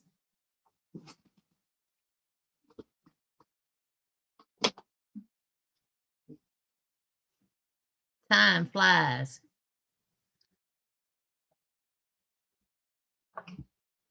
Yes, I always go back and give thumbs up. Now, I'm not commenting on y'all's videos. I'm going to be honest with you. Some of them I do comment. Especially if you're asking questions, I'll try to leave a comment. But for the most part, good night, Nancy. For the most part, I don't comment. But I watch your videos and I give it a thumbs up.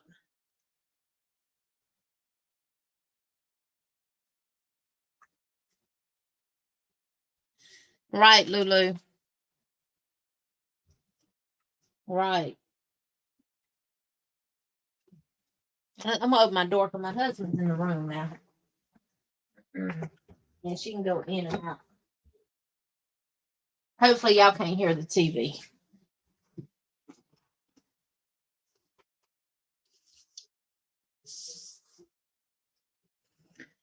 Can we still listen to the membership live stream but not participate? What do you mean participate? Listen. Not if you're not a member.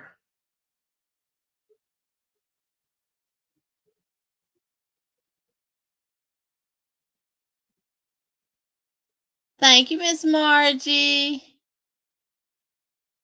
Good night, Paula. Paula, before you go, let me play this music for you, sweetheart.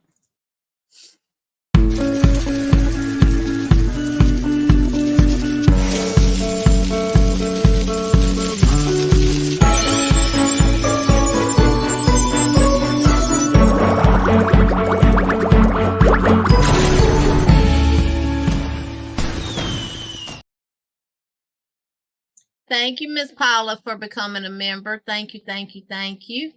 And for all of those that have posted their member milestone, thank y'all all so much. We got Fern, we got Aisha, we got Vicky with Oodles and Caboodles of Kraus.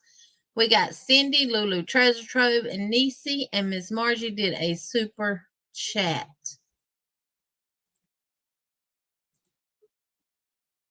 Thank y'all all so very much.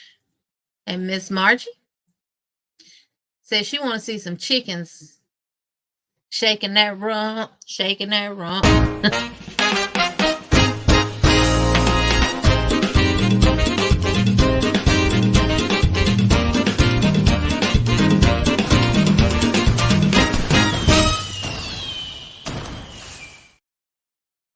Thank you, thank you, thank you. And there we go. It's the Miss Lovely Miss C, who has been a member for 13 months. Thank you so much, darling. Thank you, thank you, thank you.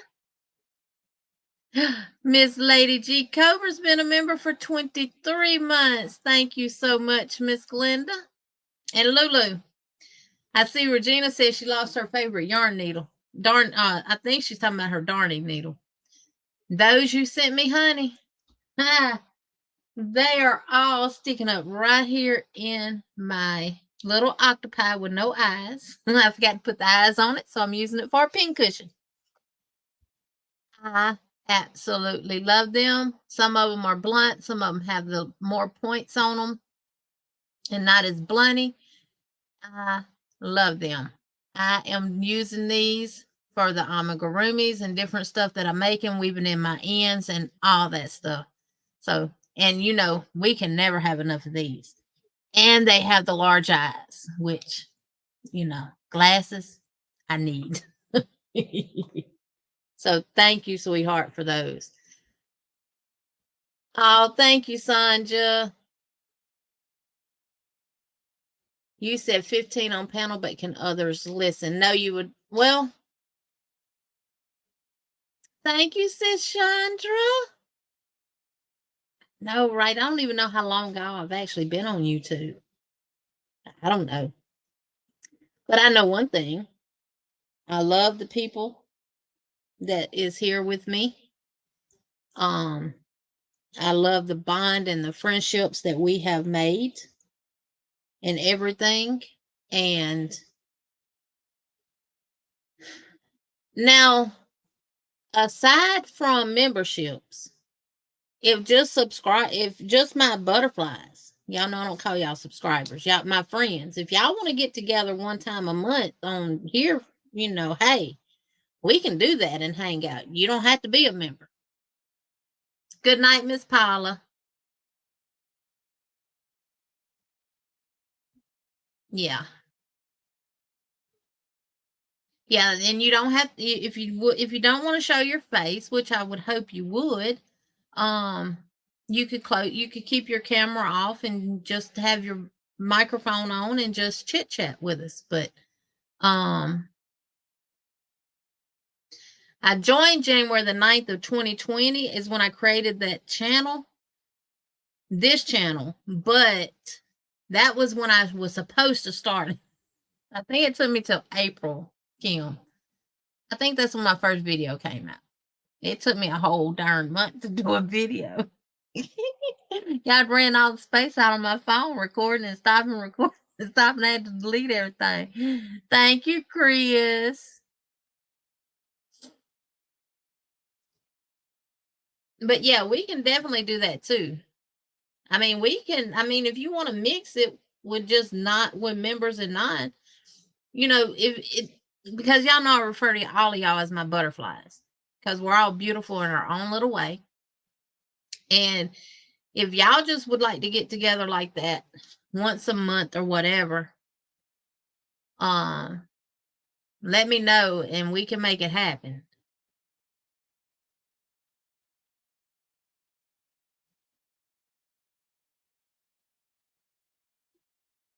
Oh, Kim, I know. I remember you talking about that. Everybody telling Paula good night and sweet dreams. So what y'all think about that? Would y'all do that? Is that something that y'all would be interested in doing?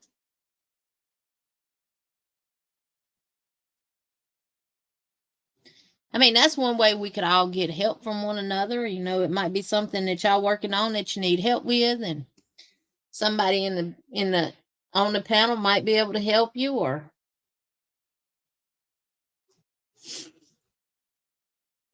Crystal says, "Am I invited?" Yeah, of course. That's what I'm saying. Would you like me to do it two separate ones, one for members and one for non-members, or just do it all as a collaborative? Just us butterflies.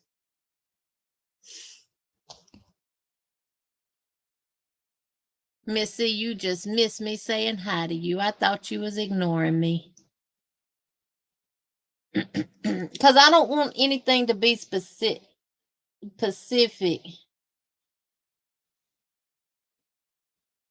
And I don't want you to feel like you have to be a member in order to get this aspect. You know what I'm saying? Because I'm not that type of person.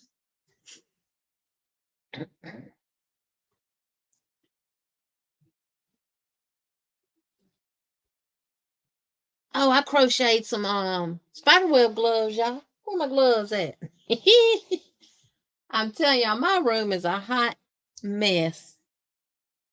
I've got to get it cleaned up. And they glow in the dark. I did it in the glow in the dark yarn, y'all. They're over here. Me and Sunita made them. She made one and I made two because she already had made one. We did them together. She must be knocked out. She got jury duty in the morning.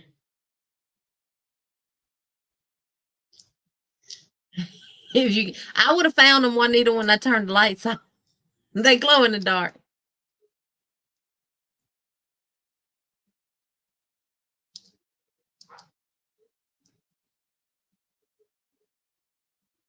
Yeah, I think being all together, Jen, would be good. So here's my first glove.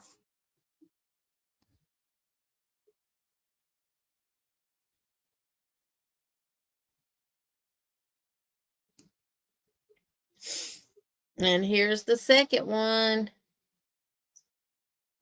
Real easy to make, y'all. They go on, they make up like quick, fast, and in a hurry. 15 minutes, you can have both of them done.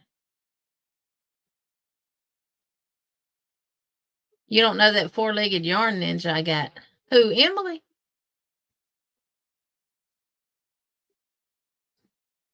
Kim said, I need a pair of those since I am the keeper of spiders. I know, Kim, what was that you were showing on your video at the end? Some kind of crab or something? And there's the other one. Oh, Emily, aka Yarn Ninja. Yeah. You want a pair of these gloves, Miss Glenda? It's a tutorial on YouTube. Hermit crab. I thought that's what they were, Crystal. Look like crowd spiders. Good night, Niecy. Niecy, you will have a wonderful day tomorrow. I'm claiming it.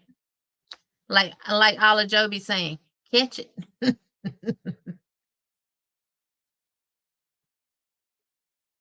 Well, Miss Tina, you probably would only do the third row for your grandbaby, and then do the part for the button.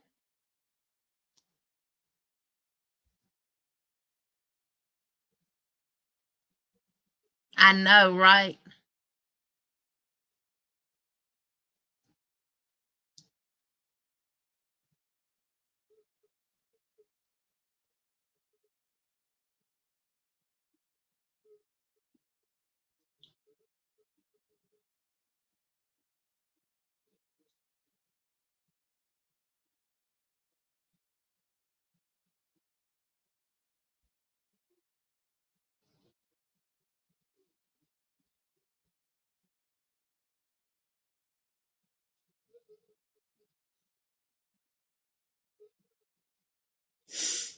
Okay.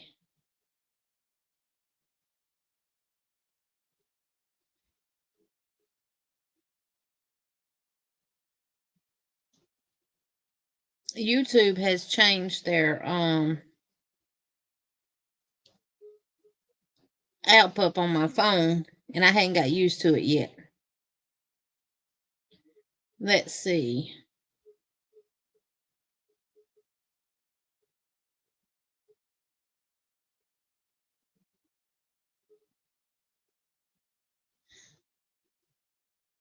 I did make, I forgot about this. I just saw it in here. I did make a mermaid popsicle holder, a mermaid tail popsicle holder, but I'm not too crazy about it. To me, it's a little too big, but I'm quite sure little girls will love it. And this is by Kitty's Creations Boutique. It's just a popsicle holder with a mermaid tail. So I wasn't really too crazy about it. So um, but I did make it.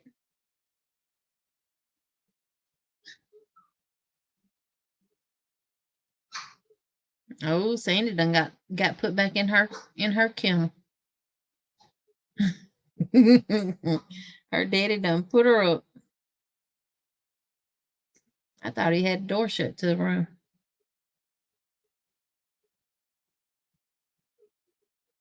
Okay, let's see. I'm trying to find the tutorial for them spider gloves. Yeah, I done been through a lot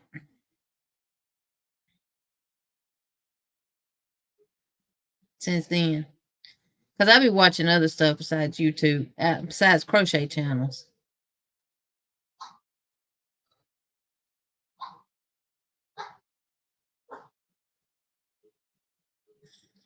Ah, I'm laughing because I just ran across the original tutorial and the other tutorial.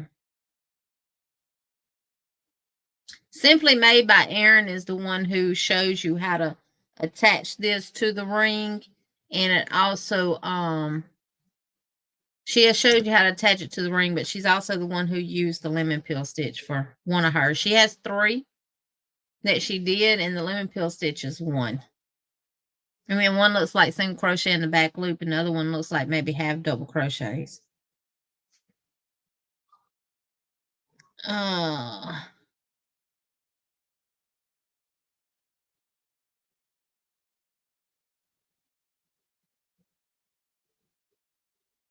Where I know we just did that. So it should be in my history because I was watching it. I let it play, but she told me what to do. I cannot find it, y'all.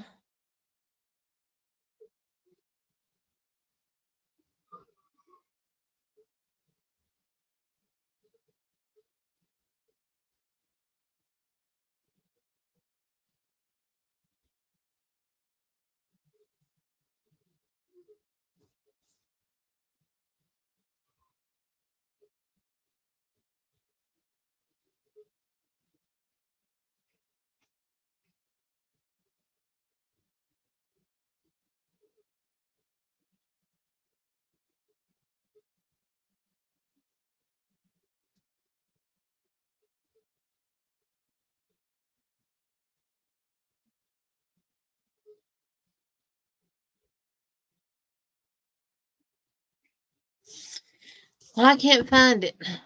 Good night, Missy. Elmo's here with the chair. Good night, sweetheart. Let's see what Kim done said, making Chris laugh. You know, bathroom breaks are allowed. You don't have to spill liquid. Jeannie, did you see my question? Good night, Lulu.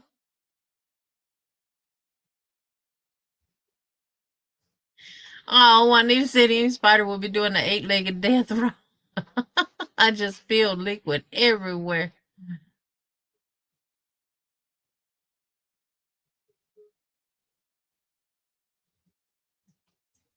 Kim says, I love my spiders. I ain't too crazy about no spiders. Hey, Genevieve.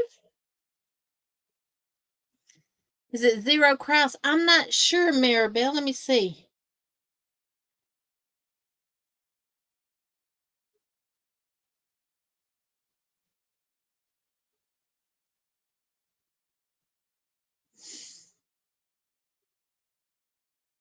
No, those aren't made the same.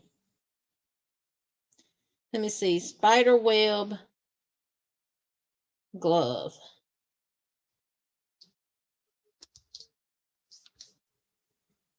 It is, well, it is zero craft. Well, no, it's not either. Those aren't made the same either.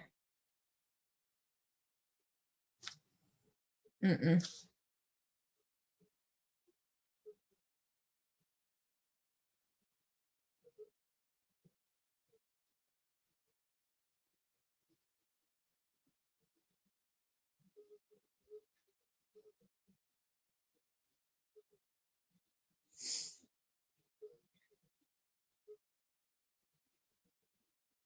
Lord, I didn't realize there was so many darn tutorials out there for them. Let me see, does Anita send that to me?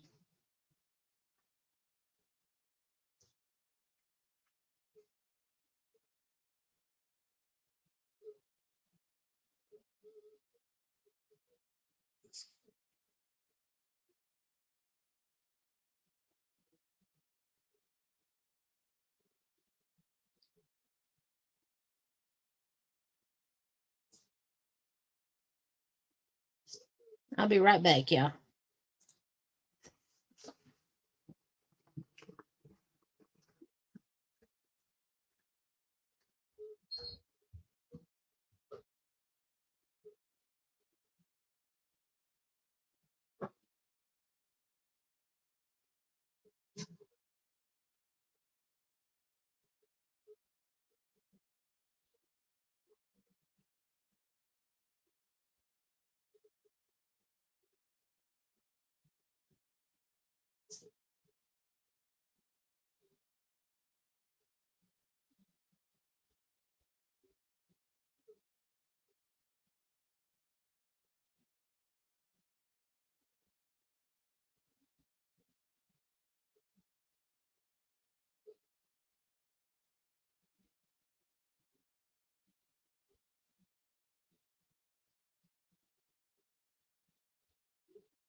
I don't know. I cannot find it.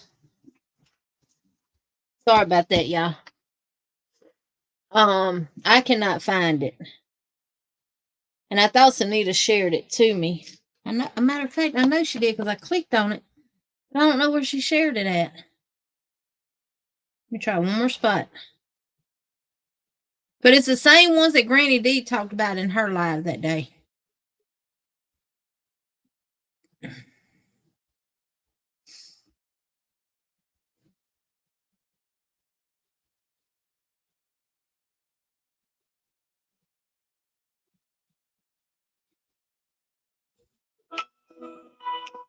That's not it.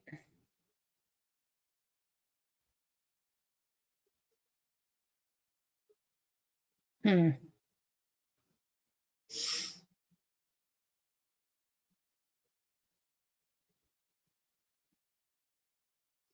don't know.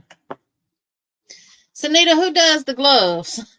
The spider gloves. I thought you sent me the link.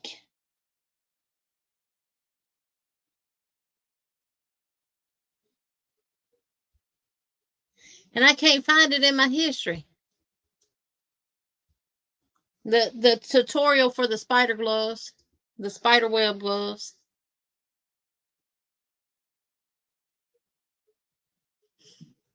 Hobby crochet. That's it. HOBBI. Because I sure said, well, look at here.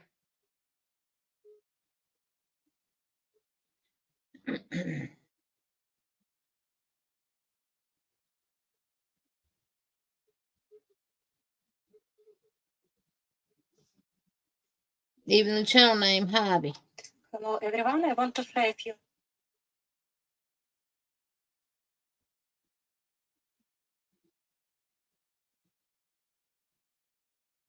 But I ain't tell you now, it's a bunch of tours out there for them.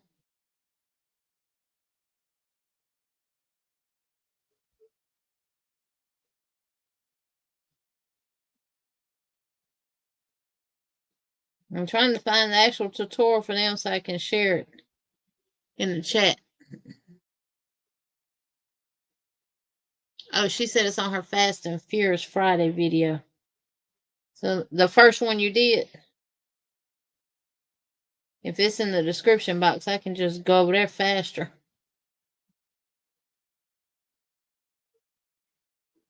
G Gear, and I'm watching BJ. Hello everyone, I want to share a few ideas with you today. This is Halloween themed. First, it is Evil Eye or Costa. You can make different sizes. That's why I couldn't find them, because it's not showing them when the video first starts up. You have to fast forward to the actual tutorial for them. That's right. Now I remember. Not showing them. Here's the link to it right there.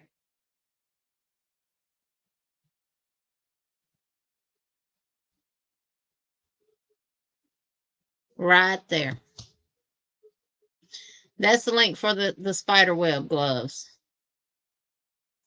from Hobby Crochet. Hobby, Hobby, HOBBI. And I love them. And they do glow in the dark. Put them on my head.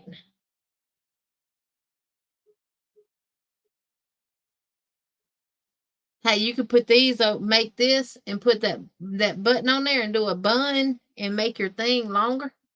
And you can wrap it around your bun and go out at night. See how many people you can freak out. Yeah, they are really, really, really cute.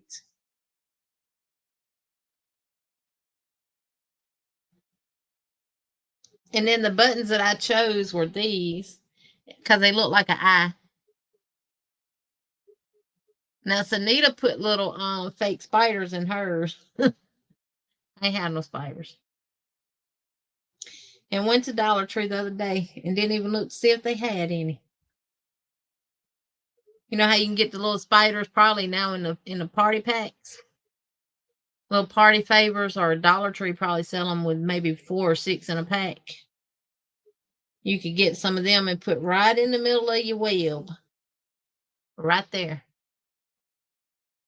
They are too cute. Jen said, I just had it. You beat me to it. Yeah, because Anita woke up.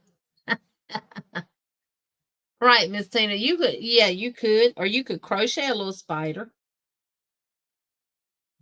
But when the buttons close, that's what they look like.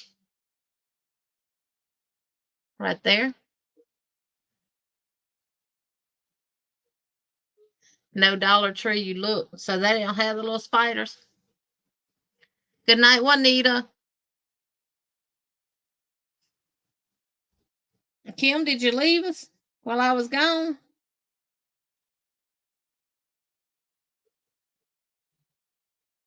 Yes, Miss Tina, that was the one. Hobie Crochet.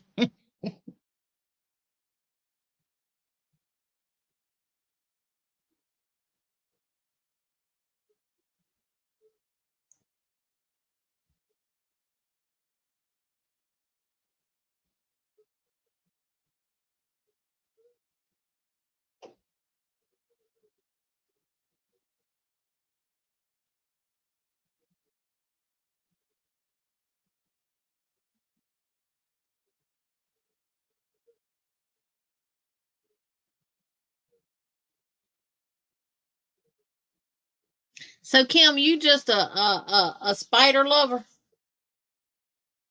You love all spiders? You arachnophobia type of person?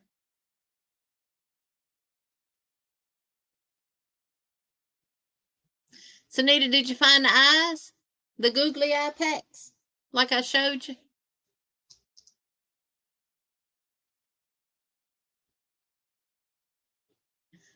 Hey, make it up as you go, Kim. Nothing much.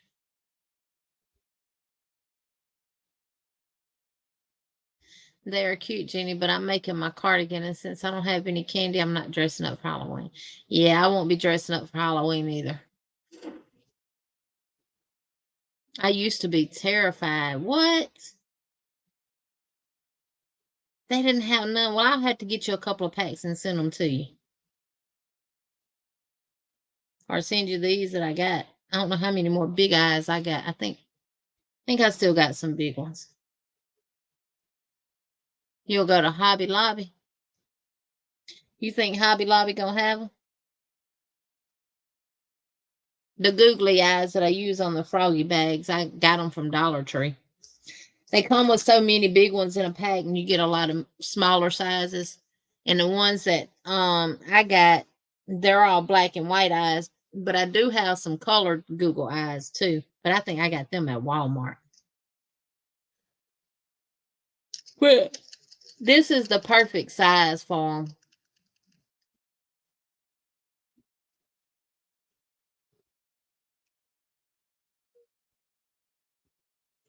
them. Oh, this time of year when you have a lot of dew on the ground, I woke up one morning and we have crab spiders here, and they form those big, beautiful, round webs, and then they get right in the middle of it. And when it's cool and a lot of dew, that's when they make them. And that dew gets on their webs, and you can just see them all across the yard. And they usually like going between trees, from tree to tree. They didn't have them at Sunita's.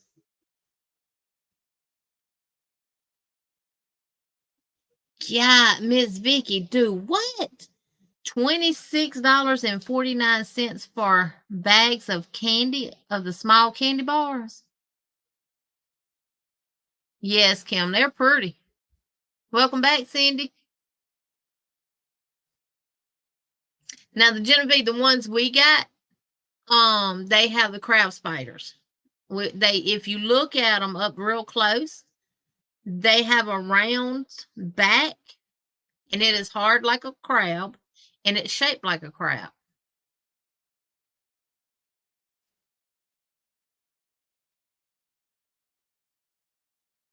My spiders are currently in my big thing in the kitchen in little containers.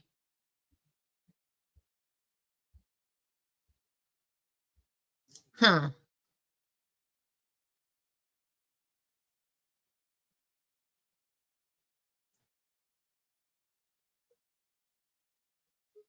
Good night, Kim.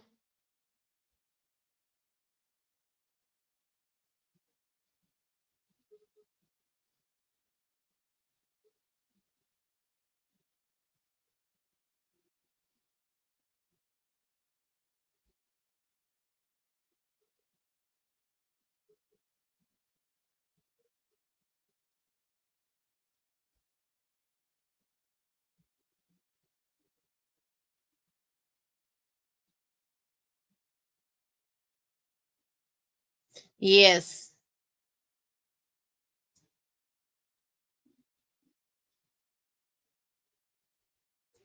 Yes, thank you, Kim, for being here. Glad you was able to join.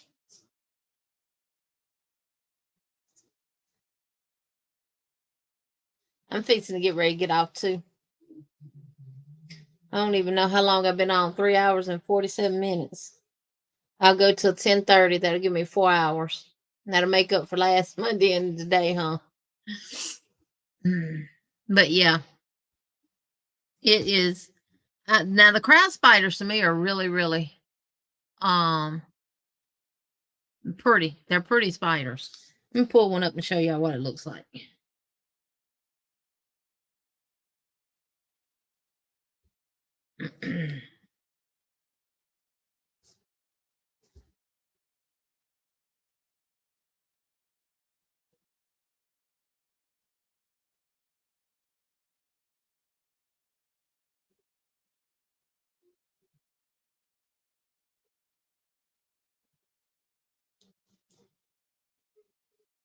That's what they look like. Let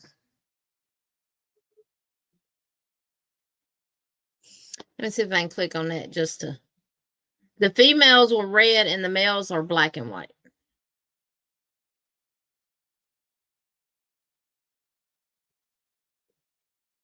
There we go.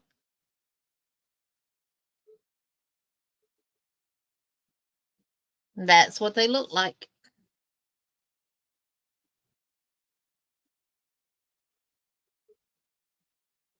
Good night, Cindy.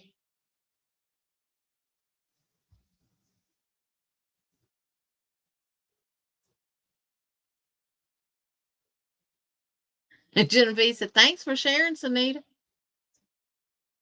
Yeah, they're everywhere here too.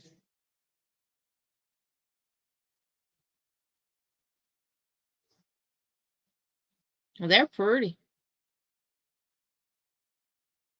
And they spin some of the most prettiest webs you'd ever see. And it's a web that'll stick to you and keep on giving too. I done walked in, I don't know how many other webs. And Genevieve, that's not what y'all look. Genevieve, where you at? There's so many different ones out there, but that's what ours look like here.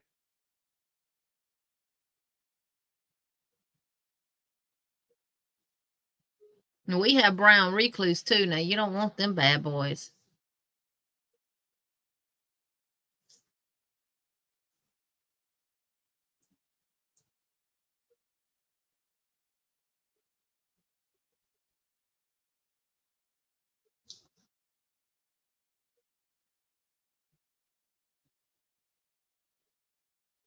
Oh, pups needed to go too.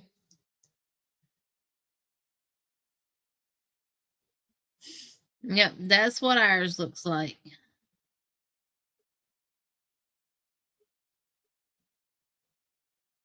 And we have granddaddies all over the place. Now I won't mess with them. Now I hate wild jumpers. What's called wild jumpers, the ones that will jump.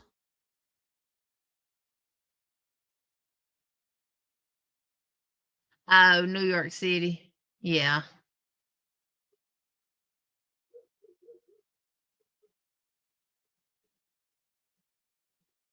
I saw a black caterpillar the other day in the yard, and when I got a stick to touch it, its fur was not soft, it was kind of hard.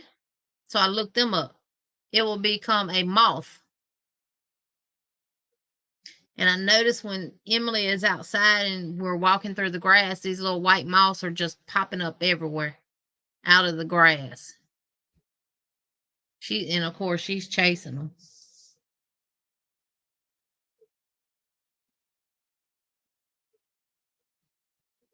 And it's amazing how you have different spiders in different regions. But I can't stand a wall jumper.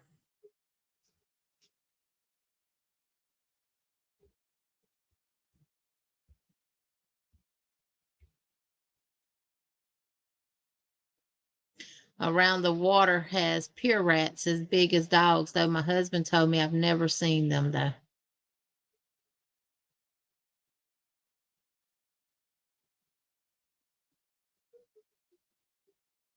What? Battery probably dead, Sandrine. You probably left something on in there by accident. Are you at home?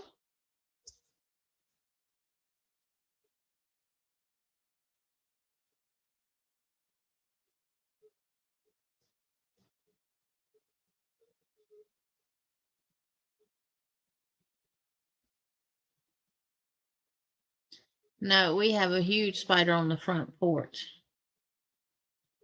Now, I've seen some big old spiders. When we was up there at that shop, honey, that thing was taken over by spiders, I believe. And I wasn't worried about them inside the shop area.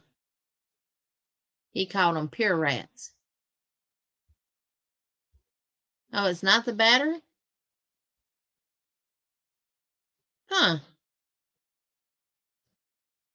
Will it do anything when you try to crank it?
So when you push it, it won't do anything.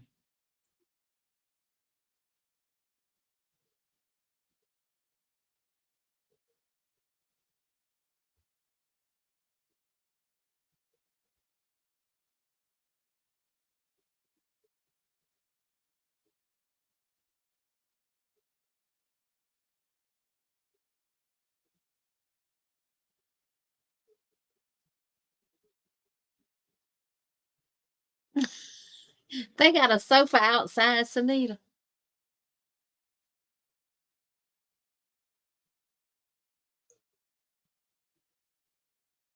Oh, the lights will come on. That's it.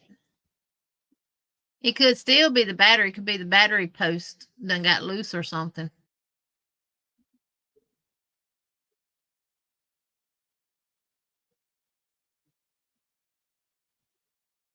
Hmm.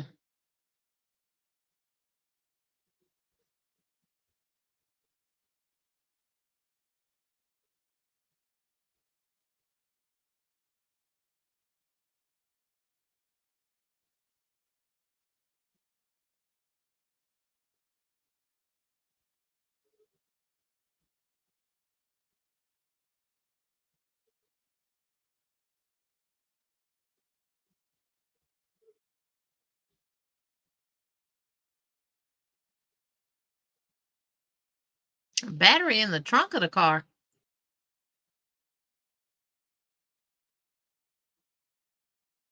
What?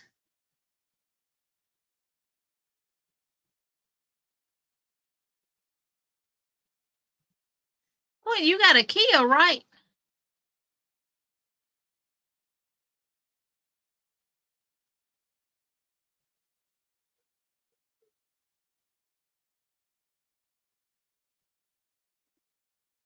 So it's not your, whose car are you talking about?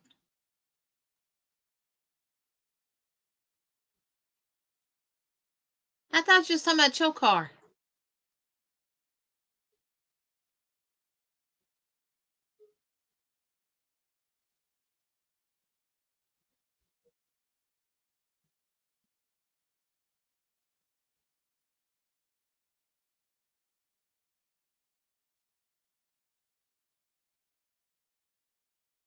Oh, it's your car and the batteries are in the trunk. Wow.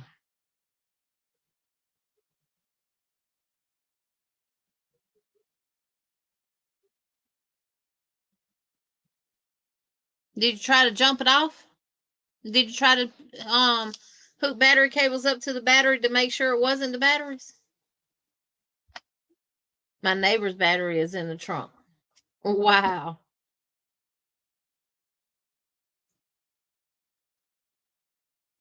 Yeah, I know you got a nice car. But I didn't know the batteries were in the trunk. Because of it being a car, I would think the batteries would be underneath the hood like most of them are. The only vehicle I know that switched around different is a Volkswagen. The motor is in the trunk, and the trunk is in the front.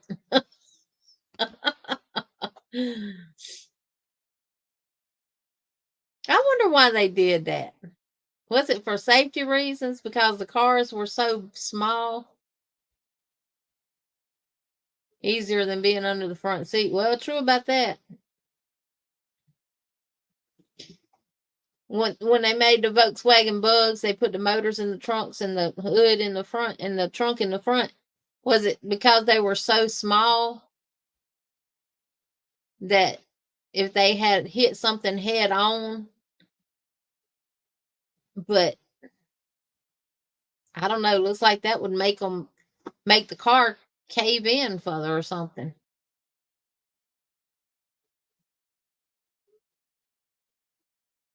But all Volkswagen Beetles, they have the motor in the trunk.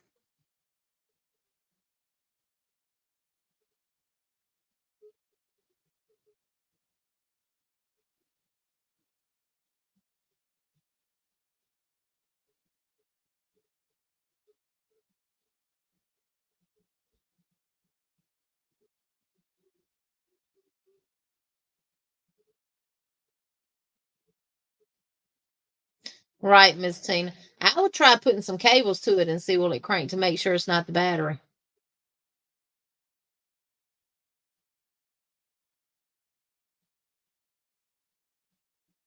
Well, mine is underneath my hood.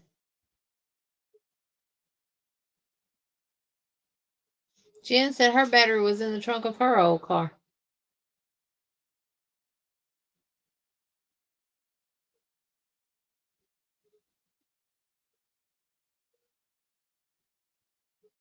The Volkswagen wagon had the motor in the trunk too. Really?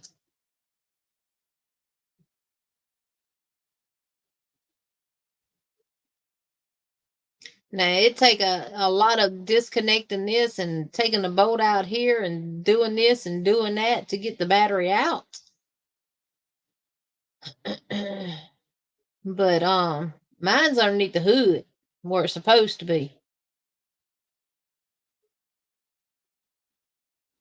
Where is I'm trying to see on Lawrence's big truck because he's got 4 batteries, 2 on each side. I'm trying to see where his are at. Is his underneath the steps that he step up? Yep. They're either on the steps that he gets up and down with, or they're in the other one right behind them. Right before the wheels. But he has 4 big batteries.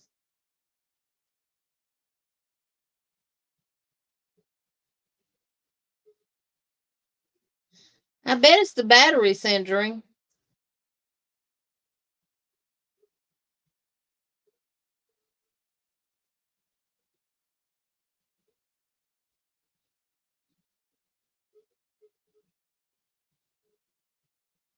Oh, he has the Genesis.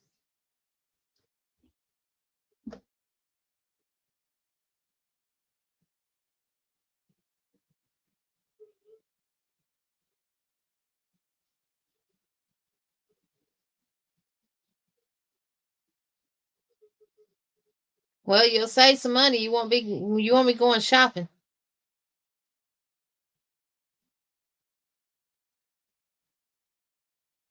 Because all it takes is for one cell to die in a battery for it to go down.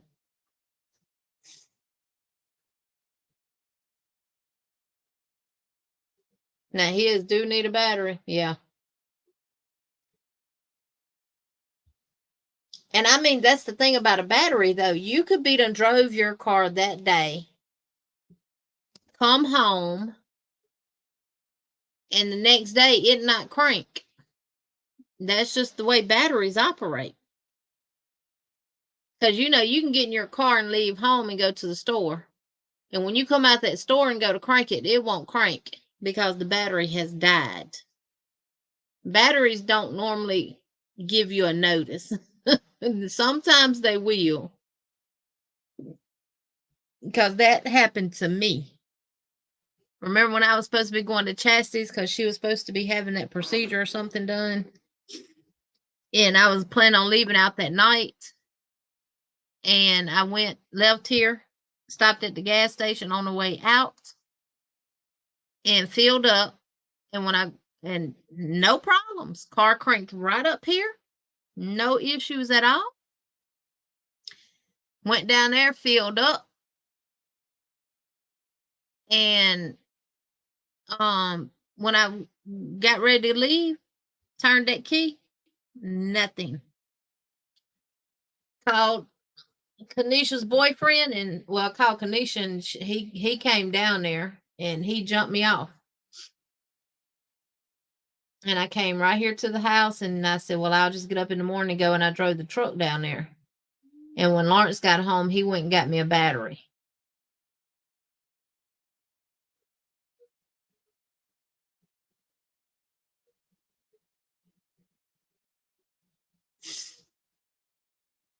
Yeah, because the alternator what help keeps the battery charged.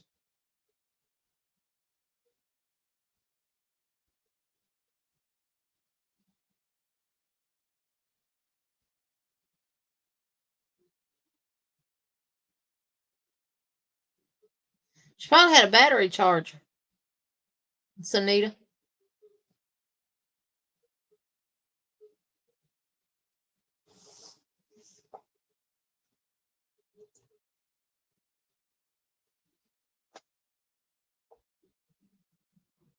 They make little portable battery chargers that have enough juice to get you cranked, to keep you from being stranded.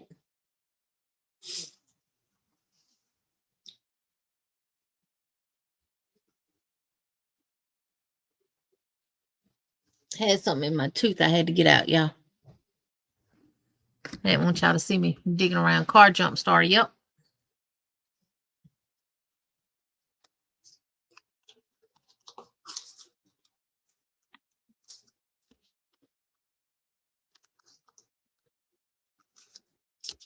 Right. And you'll know, well, if you drive your car at night and the alternator goes out, you ain't gonna have no lights until you're gonna run the battery down. Your lights are gonna leave you.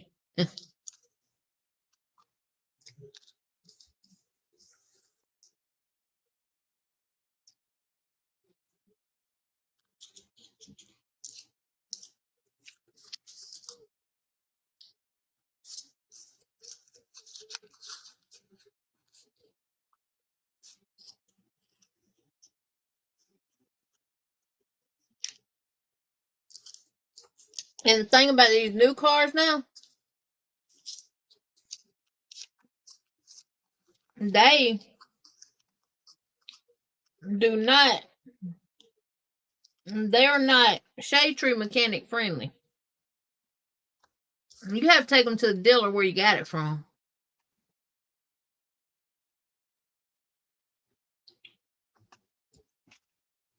You know how to test the alternator, don't you? And a starter.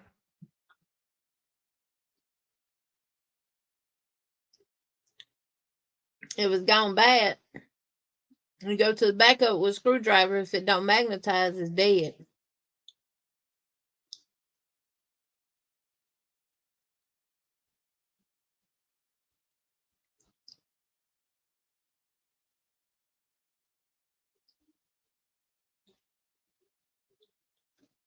A starter gonna give you warning though.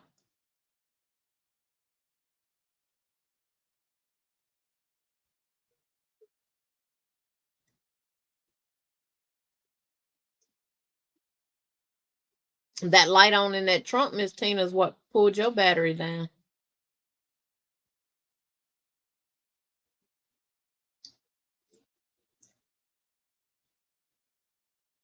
Yeah, if it don't stick to it, if it don't magnetize to it and stick, it's gone.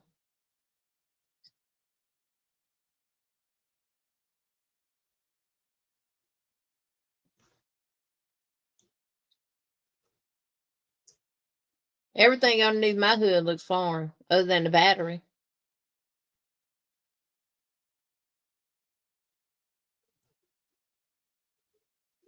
Now you give me a 80 or 90 something model vehicle, I can work on them.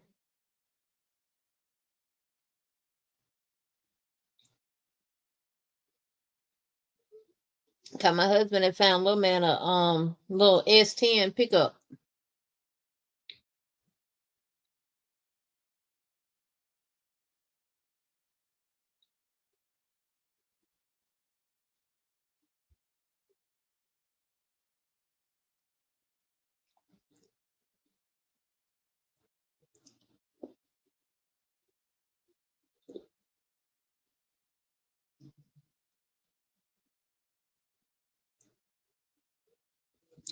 What year your car is, Sandrine? Kind of warranty you got?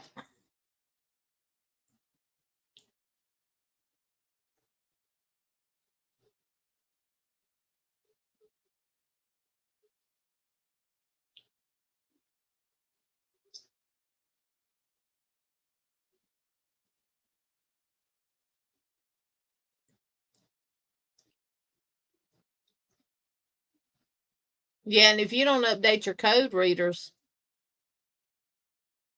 if the place you're taking it to that reads from the computer, if they don't get the updates, you just paying for something for them to tell you what they think it is. Because you got to get the updates to them.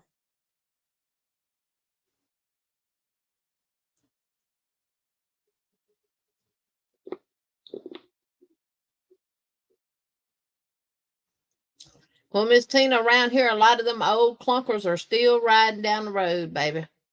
And they look good, too. And for an update to one of them,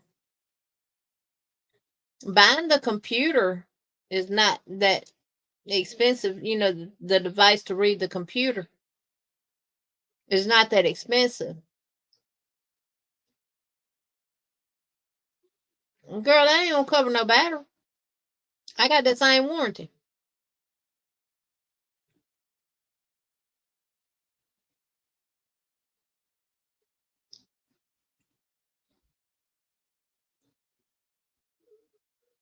I got the same exact warranty. I don't cover batteries or towing on that part.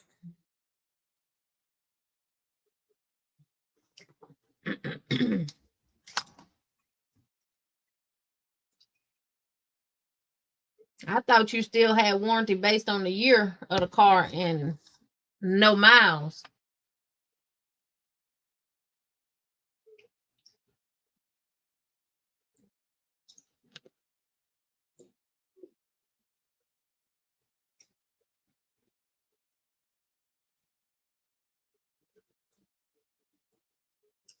Yeah, you might want to look into it because I don't think they cover a battery, baby.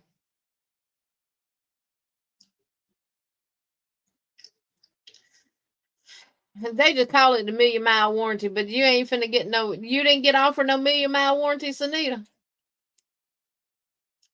You got a Hyundai too. Hyundai Kia made by the same folks.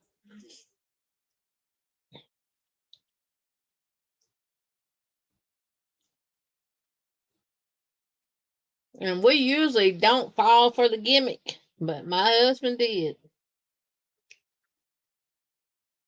Nissan even got one. Tesla even got one now. Dodge. Ford even got one now. No daggone well you ain't gonna get no million miles on no Ford.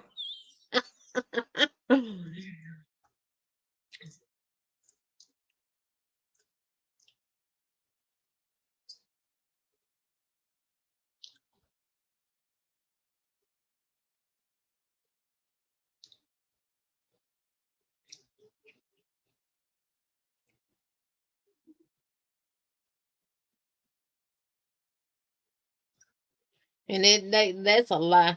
It says every new Hyundai and used vehicle purchased from Tuscaloosa Hyundai includes the million-mile warranty. No, the crap, it don't include it.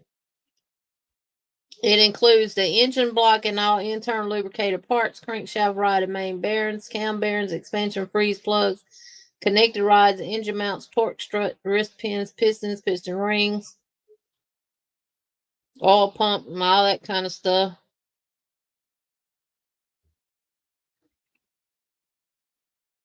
Transmission, automatic standard.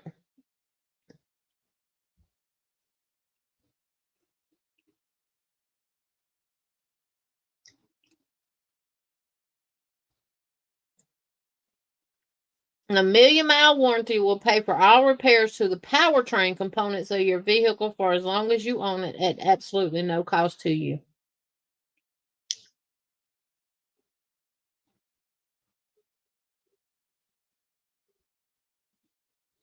And here's the catch. You must follow the customary maintenance, which includes changing the oil and filter and checking and maintaining the fluid levels. You must have the maintenance procedures performed by either the selling dealer or a repair facility of your choice that has been pre-authorized by calling the administrator in advance of performing each maintenance procedure. Follow these instructions and your powertrain components are covered for 1,000,000 miles.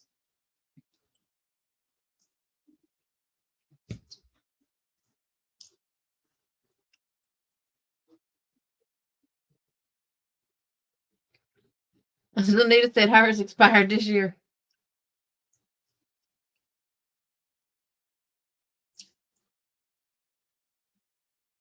Oh, I wasn't saying that you don't do that, Sandrine, but it don't cover the batteries and stuff. It just covers the engine and certain components of the engine, transmission and powertrain, transmission and stuff.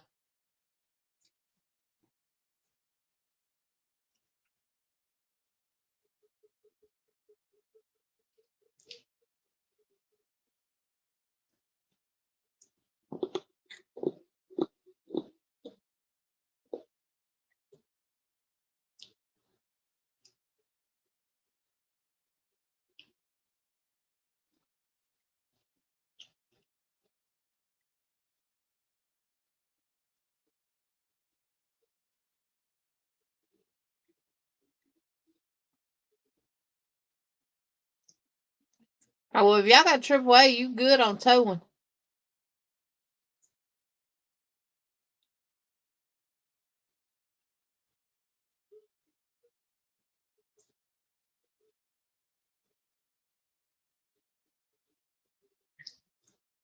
Good night, Genevieve.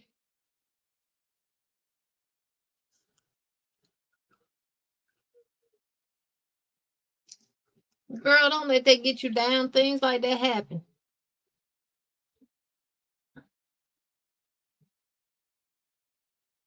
Sandrine Sunita said, where were you trying to go this late?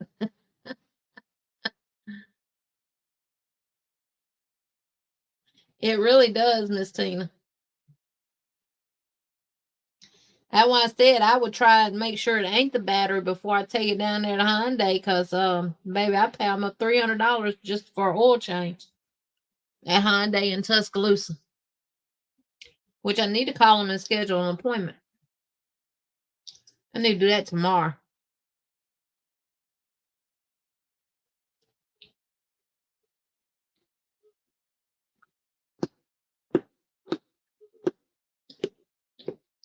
You don't know none of the mechanics that work at Hyundai that do stuff on the side away from Hyundai? I know a lot of times if they work at a dealership and they work in the mechanic department, they do shade tree stuff on the side.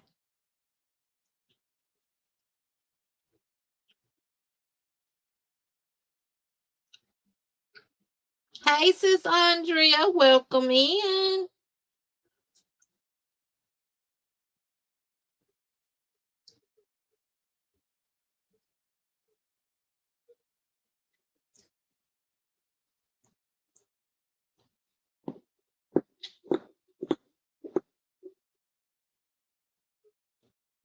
And you fine, sis Olive Joe. Good night. Miss Margie, what you got going on tomorrow? You know you can't say good night and say you got a busy day tomorrow, because you know Nosy here gonna ask you what you got going on. Oh Lord, this thing said, Olive Joe, the crocheting sailor, look what the cat dragged in. Lord have mercy. I just put them things in Nightbot, y'all. I don't know. I don't control what it say now. And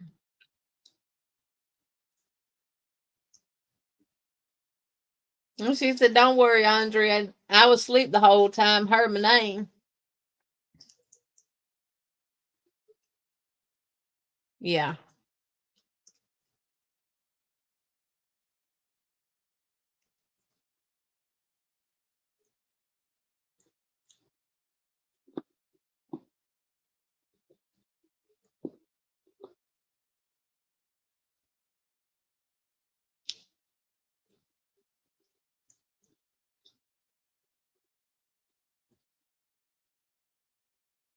Oh, thank you, Miss Tina. I have to take my dog to the vet, and then I have to record a video and co-host with Don. Oh, okay.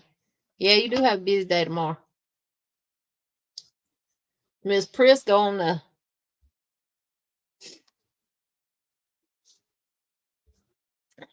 9th of November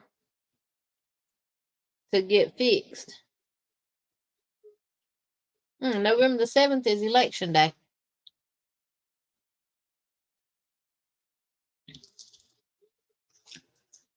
November the 10th is Veterans Day. Well, this say November the 10th and the 11th is Veterans Day.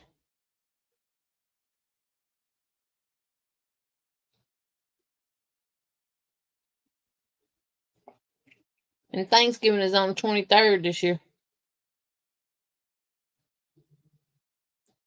Oh, Lord, daylight savings ends on November the 5th, y'all.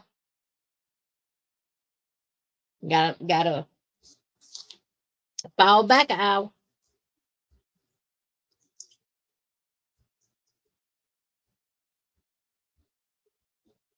Oh, you got jury duty at 10 o'clock, so you can sleep in the morning then.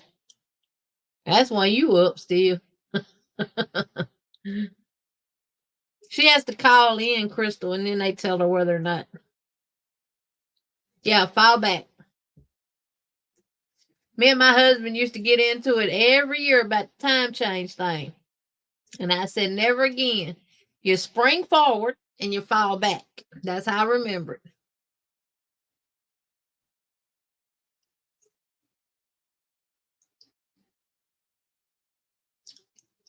It is a lot going on.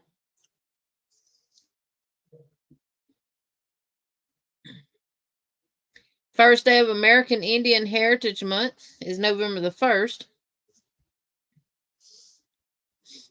Daylight savings time ends on November the 5th.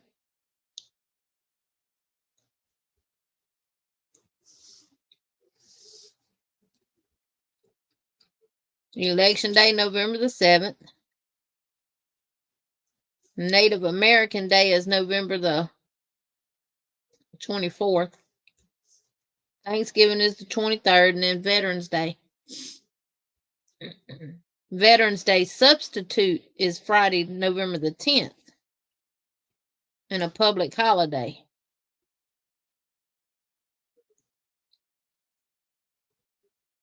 And then November the 11th is Veterans Day, is what it says on my phone.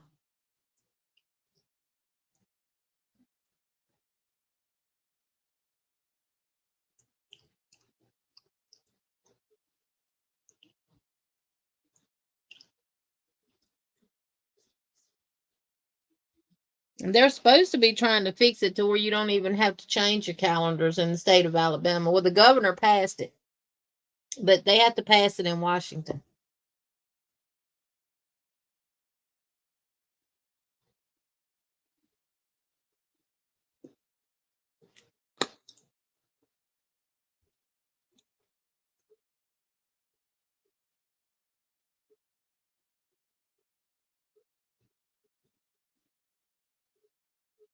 Really, Chris?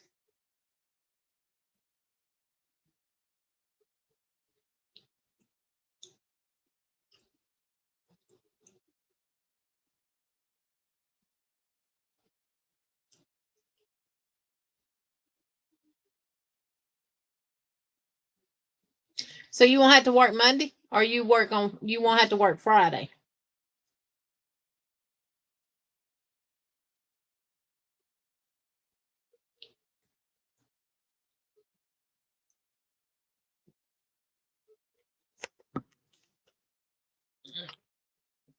Because I know in the nursing home, we don't adjust medications based on time change. We just keep giving it at the same time that it was normally given at.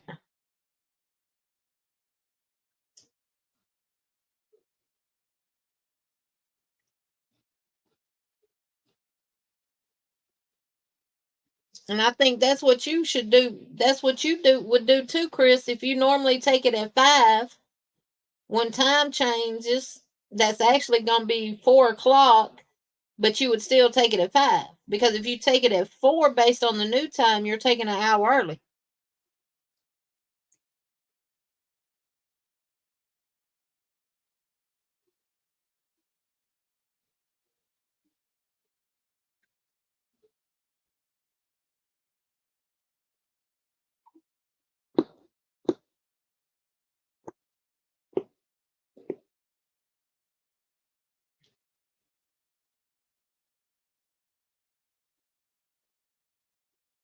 Technically, it is, because it'd still be 12 hours.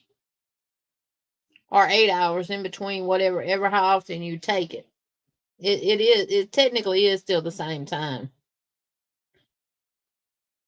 Because just say, for example, you normally take a pill at 8 o'clock. The time don't go back until the morning time at 2. So it would be 1. And it would, yeah. You're freaking meow.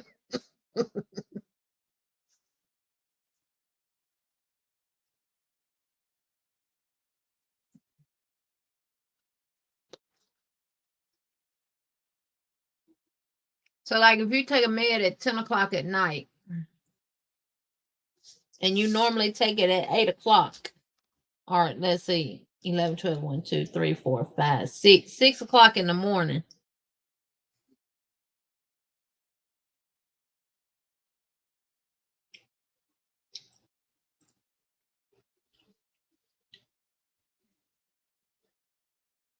It should be about the same. Hey, Connie, welcome in. I bet it does, Chris.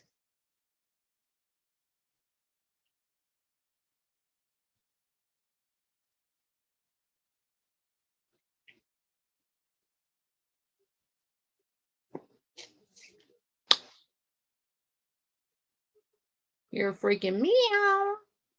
AK meow. Meow. I love this shirt, y'all. It's so comfortable, and it's done got kind of thin, and it's nice, and yeah, you're freaking me out. See the little googly eyes and the little spiral eyes, like, like the cat done been hitting the head and just. Hey, Rebecca. 5 more minutes, y'all, and I'm gonna be headed out.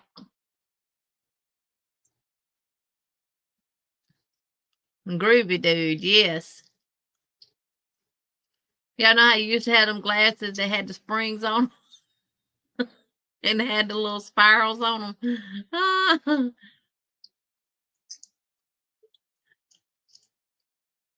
I'm telling my age, ain't it? Or the headbands that had little springs sticking up and had the little googly eyes sticking over the top.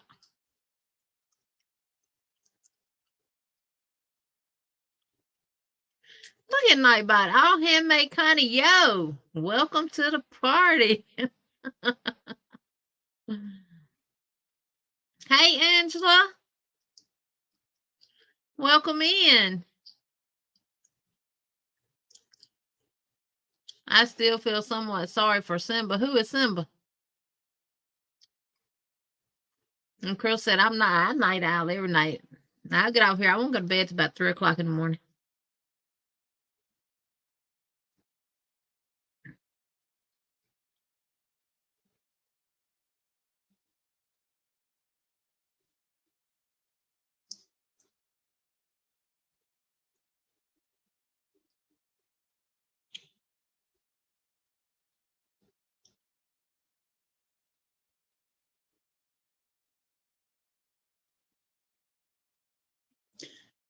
You're a Simba cat. What happened to him? He's still outside. He's so fat.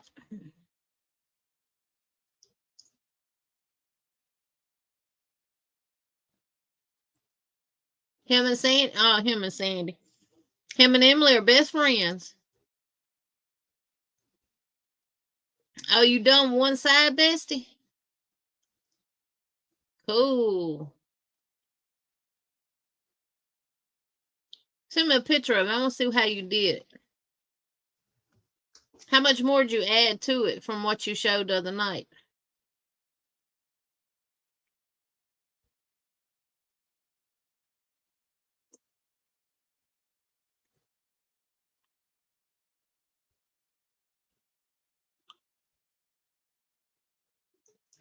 Now, he would have made a good house cat, but could you imagine him and Emily in here together?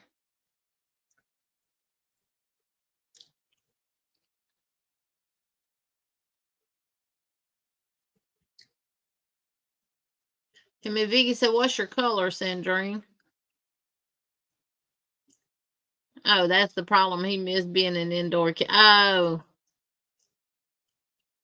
Oh, you had about 5 more rows?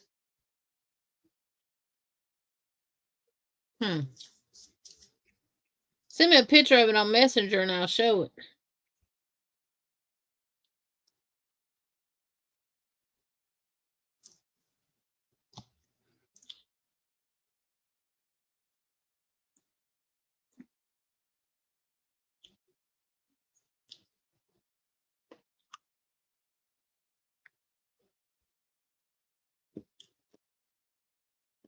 I don't think he would have adjusted to being inside, Chris, but he really loves outside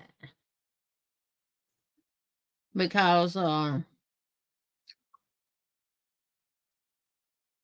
he likes catching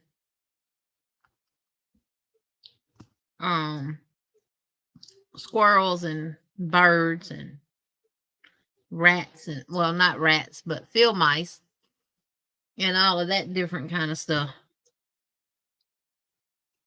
He likes being a cat. Oh wow, that's dark. It's like an eggplant color, but I like that. See what y'all can see. Oh, y'all can see it better on there. That is like an eggplant color. Adele, good night, sweetheart. Well, I'm leaving my bushes. It's time to go. Gotta climb down that trees and go home now. Good night, Adele. I'm quite sure he would, Chris. I'm quite sure he would. They can play together and everything else, but they can't eat together because Emily has gotten to where she don't want to eat her dog food. She want to eat table food. So what I did today, she said it's called dark violet. What I did today was I took her dog food that was here in the house out there. And who come up there to it? Simba. Good night, Jen. And who ate all of it? Emily. She wasn't having that. And she growled the whole time. Adele, you know I love you, sweetheart. Good night, royalty, Sanita says. And Miss Vicky says, good night, Jen.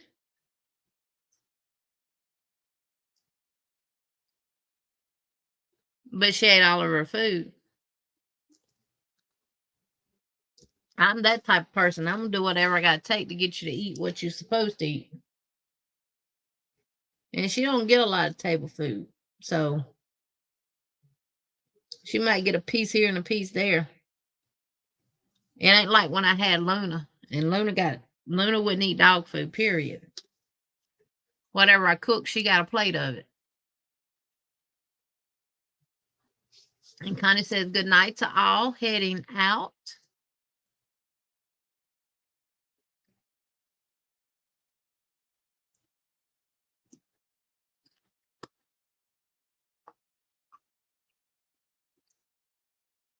And y'all, I'm fixing to say good night to all as well. And we still at 32 here, y'all. I thank y'all for hanging. I missed y'all. But I actually think I'm going to go take a shower and get my butt in bed early tonight. And I'm going to get up tomorrow and I'm going to clean this room up. I did the rest of the house today. I really didn't have a lot to do. I just needed to get my little duster thing and go back over my furniture, and I swept mop. But other than that, that's it. But I will talk to all y'all lovelies later. Lovelies ladies. Lovelies later. And I will see y'all in the YouTube streets. And until then, be kind. Remember to smile. I love each and every one of you all. And I thank y'all all for being here tonight. And until next time, is Emily going to help? Emily going to help what? Clean up? No, ma'am. She has to go in the kennel and get, I call it timeout, when I sweep her mop because she won't stop chasing the broom. And I have to re-sweep because she gets in the pouch of the little trash and she just spreads it all over the house. I told y'all, Emily back. Y'all just don't know half of what I go through. She done had this yarn. She had that pink skein, and then she got hope to a skein of one that she had already got a hope to. So I got either one, get all of it up out of her way, or two, keep her butt out of my room. Good night, all Joe. Good night, Bessie. Good night, Crystal. Good night, all. Y'all have a wonderful, wonderful night. Hope y'all's day is as bright and cheerful as you all are tomorrow. And I will see y'all in the YouTube streets. Be good. Bye for now.